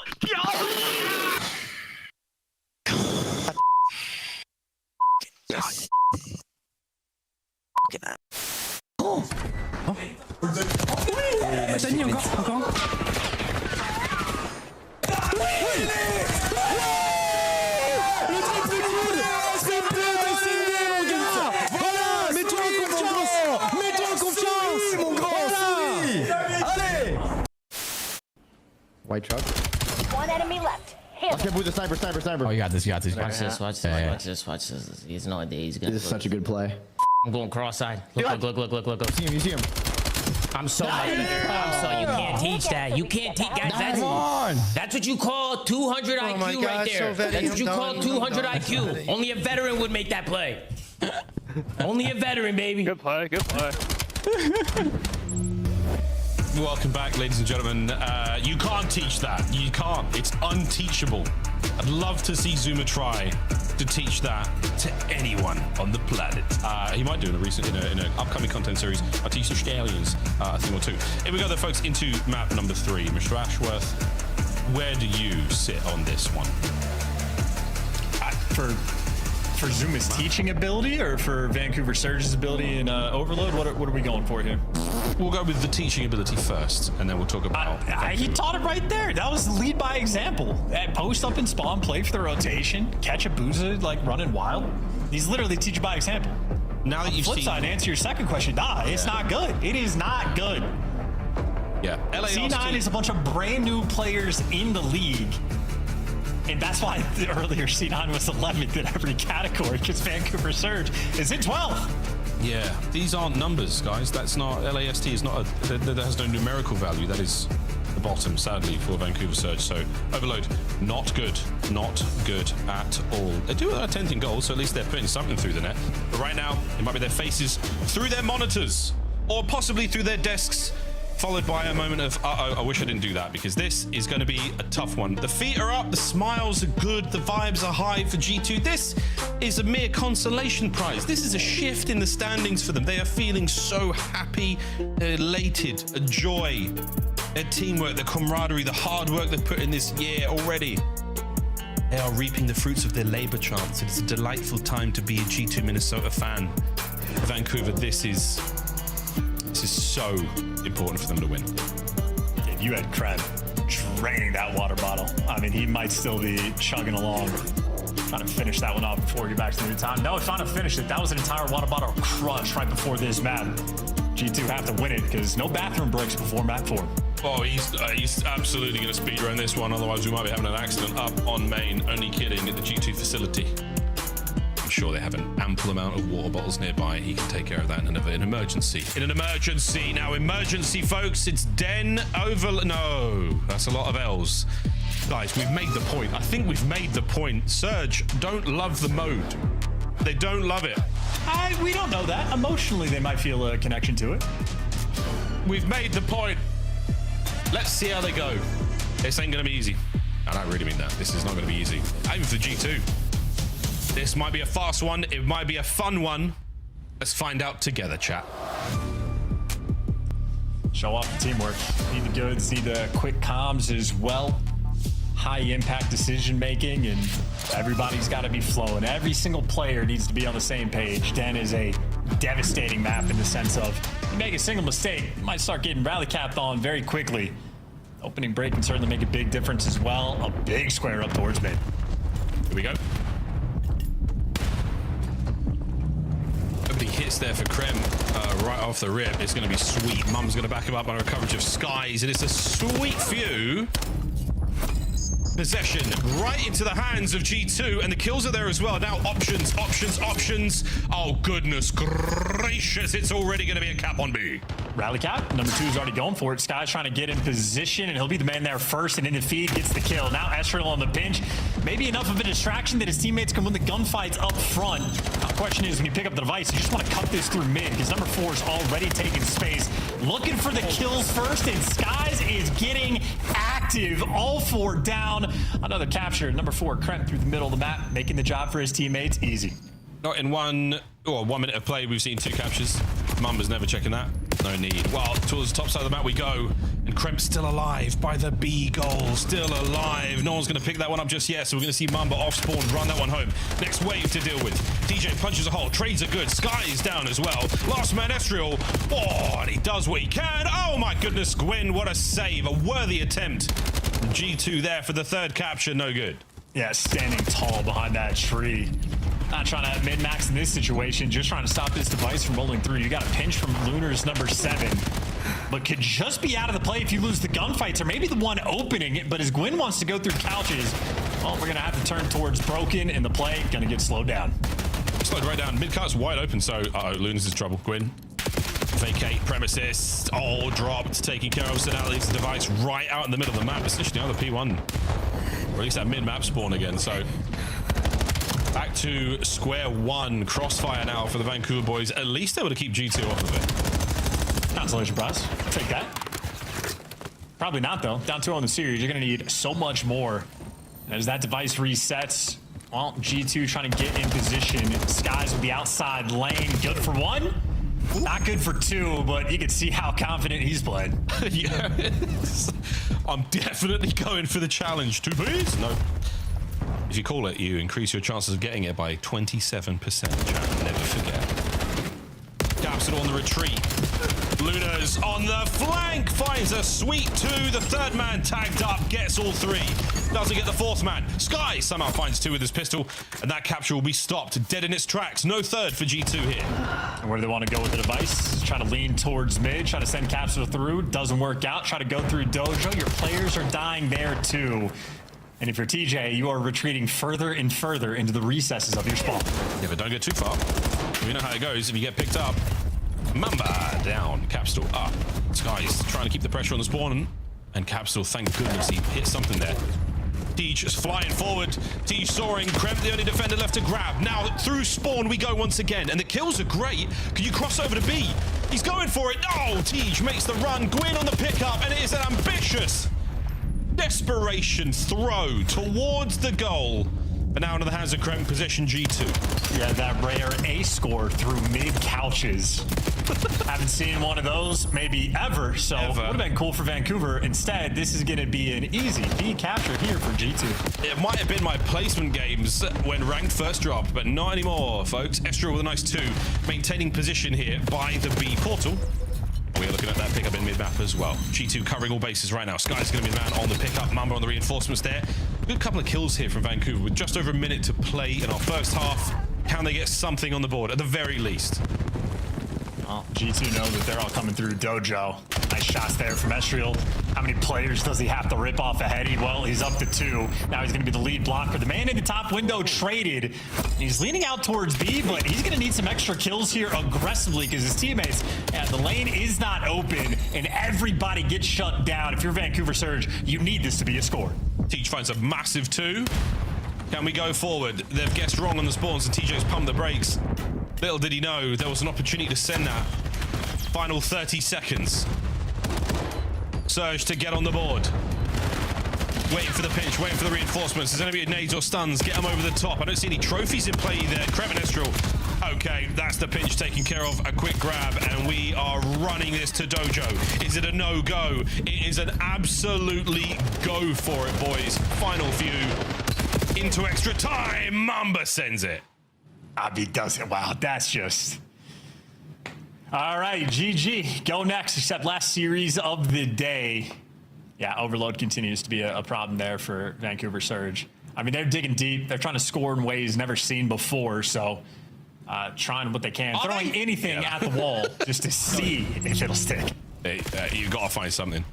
They know they're not that fantastic at the moment. They're seriously struggling against G2, who are a hot team. They're on a really nice upward run. The form's been good. The confidence is electric right now. And they're having a very, very good time indeed. This series is as good as closed out for them. However, still crazier things have happened in the mode. G2 being a part of it. Tremendous comebacks on Den. We used to think of Den as a very, very defensively heavy. I mean, once you get a couple of leads, a couple of lead points, park that bus just a smidge, we will see an absolute avalanche of G2 players through the middle of the map. Gwyn is struggling to stay alive. Well, there you go. Capsule finally able to give Vancouver Surge a little bit of breathing room. Approach to the middle of the map. He's got two teammates there to back him up, but no space on the map otherwise. Vancouver Surge taking a moment to get everybody in position, trade through mid, and then we full send into two. Everybody's dead. Oh God, Lunars, you have to protect this device. You have to protect it. And nope, down. So now the attack towards B. We've got a lead blocker up. Mamba cuts down one through mid. Hellstorm in the back pocket. If we do have to go for it, the lineup is good. Skies gets the kills. Estriel on the detonation. Another 3 dead in position for the perfect rally. Krem on the pressure to P2. Now through couches. Skies is there. The back line. Smooth, clean. Another now. Desperately trying to stop the capture, and Estriel is there to plug it up. Ladies and gentlemen, it doesn't get better than that. The 6th goes in, and out of the top side of the map, we are once again in position for the coveted 3 rally play.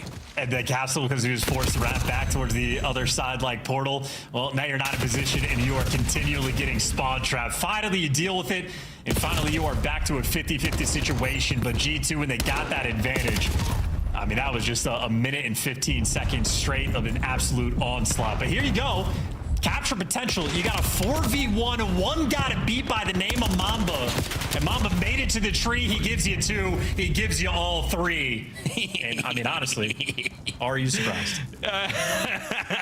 He hit a little smirk. What the heck? Okay. He hit a little smirk in the player count after he picked up all 3 and grabbed the device light. Arm him. Well, Luna's beats him defensively. Mamba. He's got that iron on his hip, and he is letting them know. Going for it. Going for it. He's challenging, and again, he's having far too much fun. Far too much fun. This is a capture. Here we go. I mean, yeah. 6. Send. Krem on the immediate pickup. No good. And that dirty little wall hop. Pistola from Skies. No. Estriel needed to win that. And Lunas once again saves the day. Eyes on the Skies. It could be a Hellstorm at play. You catch these players out before they can get into cover, and you look at another cap. Interesting. Wow, TJ just like massive routes going on. Vancouver, the route takers changing the game.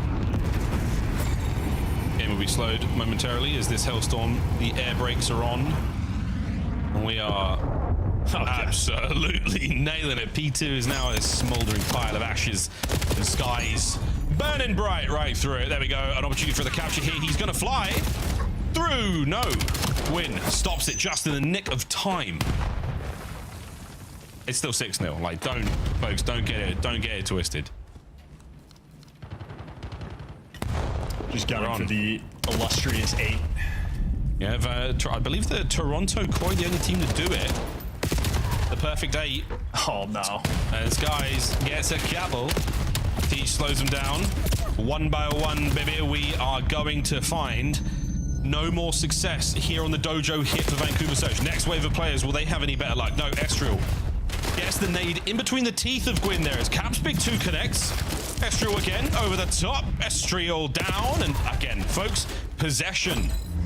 An important stat It can tell a lot. 51% of the possession for Vancouver, but that scoreline is spectacular. I was about to say, what is that possession stat telling for this one? Truly, truly impressive stuff from G2. Once they got it, they'll score it. Mama's hat trick as well. And Gwyn, we're on a run. We're on a run. It's all coming in, and he's got it through. Well played, Gwyn. 40 seconds to do the impossible.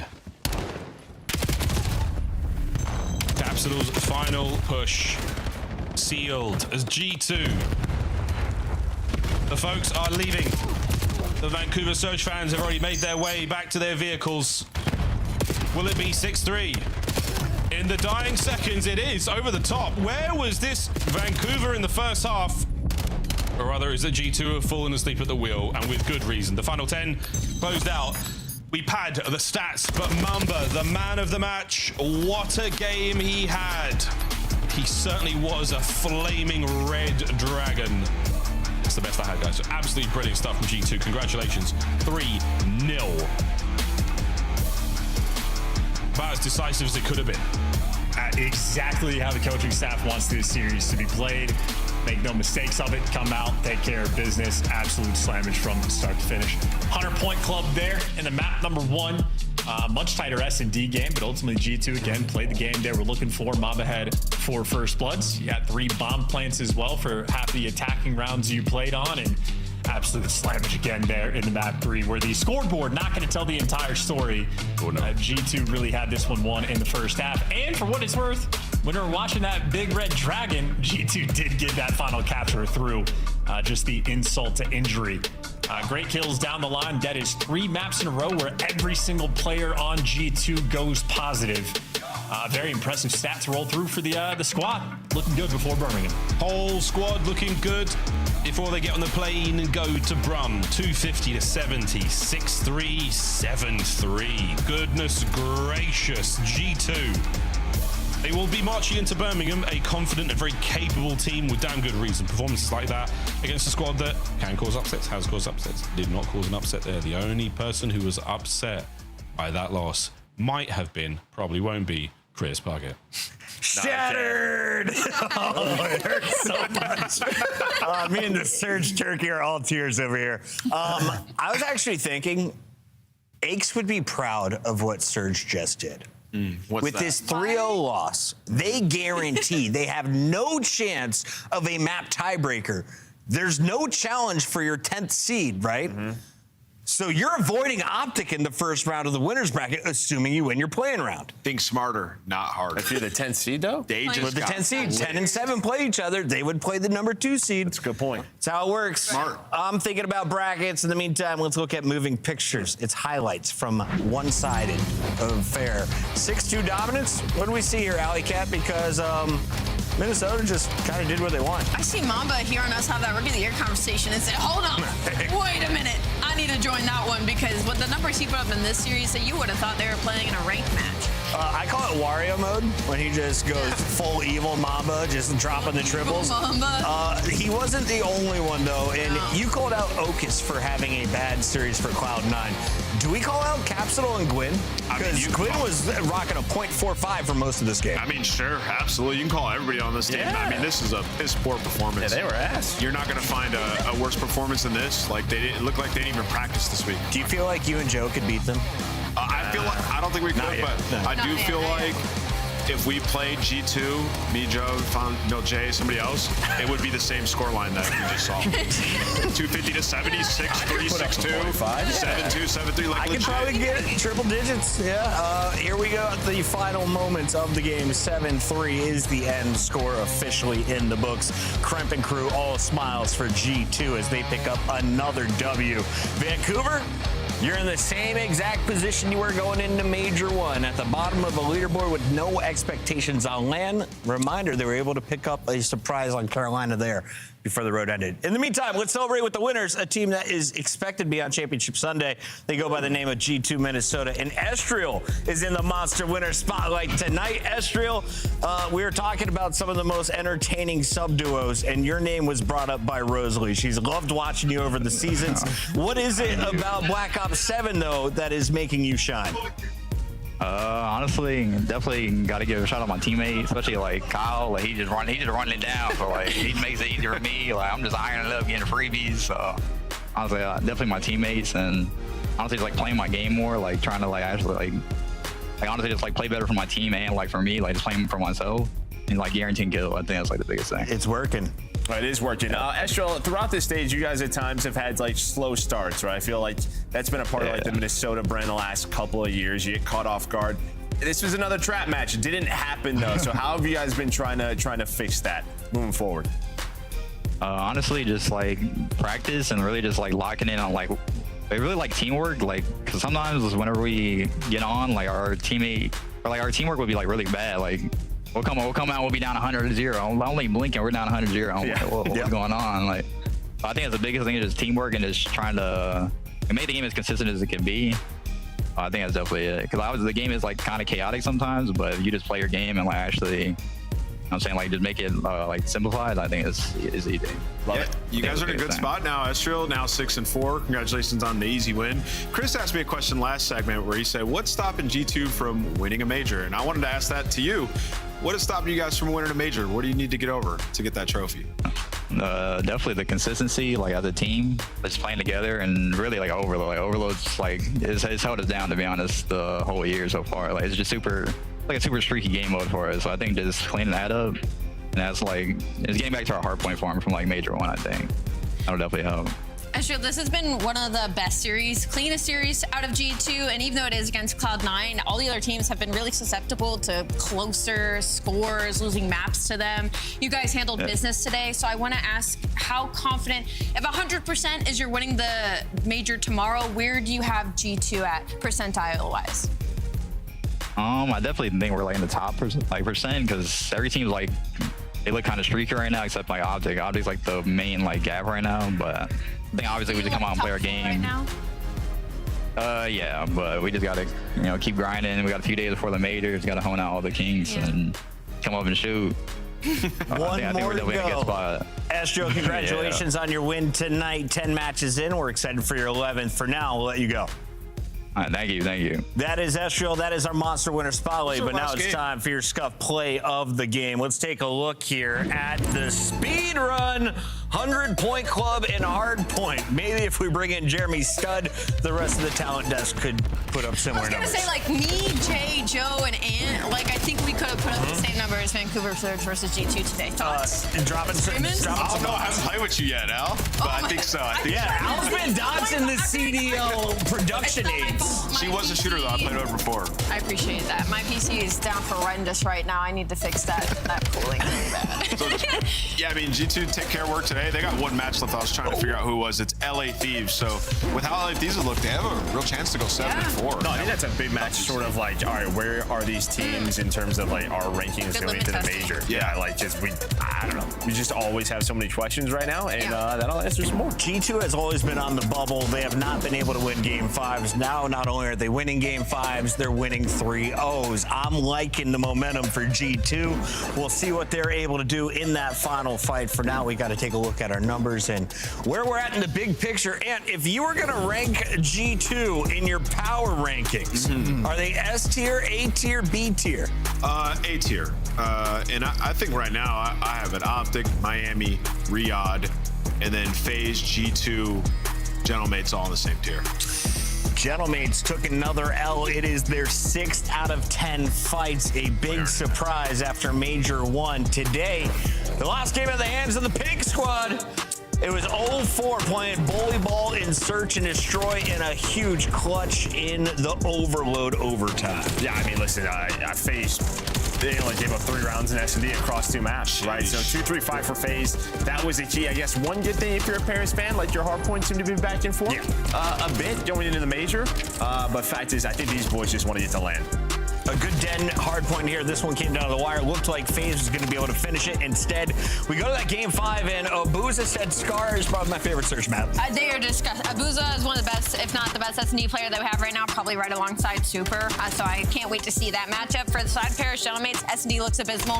I guess the good note is I literally wrote down that they couldn't win Den or Scar hardpoint for 2 weeks, and they won both of them in that series. So that's good, but starting to look a little bit like Cloud9 in the 2v5s. Yikes, Cloud9. They show life in Search and Destroy, and I asked Ant, why can they keep up in Search and not the other game modes? He said, well, you can go for some crazy plays, like a bang out that we saw in round number 11 of Search. Yeah, and then also remember, in Respawn, you got to make 10 minutes of good decisions. In Search and Destroy, you can make one good decision and it pays off.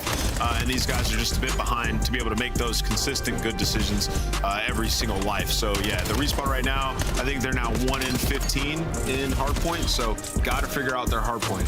Murky, it was great talking to Lurks. Here's one of his top plays. He had multi-kills all over the place, a 1.47 on the day. Oh, I mean, he fried. He's obviously playing very confidently, but on top of that, you can see the entire G2 squad in the top 5. Nice. Mamba! They had a great match. Let's go. He and Estriel topping the board. Vancouver. Who played Vancouver in C9? Stat pad. The top 10. Shout out Neff. Yeah, shout out Neff. Shout out Neff, too. Powering his way in there somehow. Here's a look at your schedule, though, for the rest of the weekend. The matches get tighter. At least we sure hope so, because that Riyadh Optic matchup could save Ali and I some money. If not, we're down to Koi. If Optic goes 11-0, we owe Dashy 50 gifted. I'm off the rails tomorrow with Pick'ems. I'm telling y'all now. No way. You're gonna pick Cloud9 versus FaZe. 50 gifted. Yeah. We made bad decisions week 2, Joe. I'm gonna take on that burden with you because that's my host, and so I feel like we should go down. That's some queen shit. We got to wrap up the show, though. Joe, I wish you could just be here next to me every show. I'm down. I'm here. Come through. What's up? Yeah. That bald guy sucks. Yeah, what'd you learn today? Not to get sick. Not to get sick. Lurks is a beast. Allie? I hope we get more game 5s tomorrow. Wash your hands before you touch your controllers. I'll see you on ranked. Manifesting.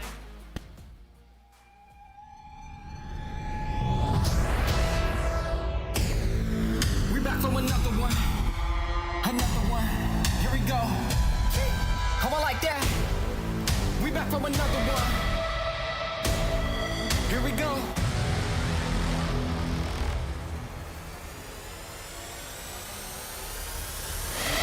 We back on the scene like we never left. Time to go put them back on the shelf. No, we do not need permission. We came in alone, now we leaving you by ourselves. Now nobody wanna play me. Everybody think I'm crazy. Guess I gotta live up to it, nothing but to do it. Hear me out. Let's go. They know we done been there before. They know I done been there before. I think we gon' do it again. I think we gon' do it again. I'm ready to go for the win. Oh, thank God. Oh my God, bro. Let's do it again. Do it again. You know what we doing. Do it again. Tell them I'm here for another one. Let's win. Let's do it again. You know what we doing. Oh, I like that. Let's do it again. You know what we doing. Oh, bro. Do it again. Tell them I'm here for another one. Tell them let's do it again.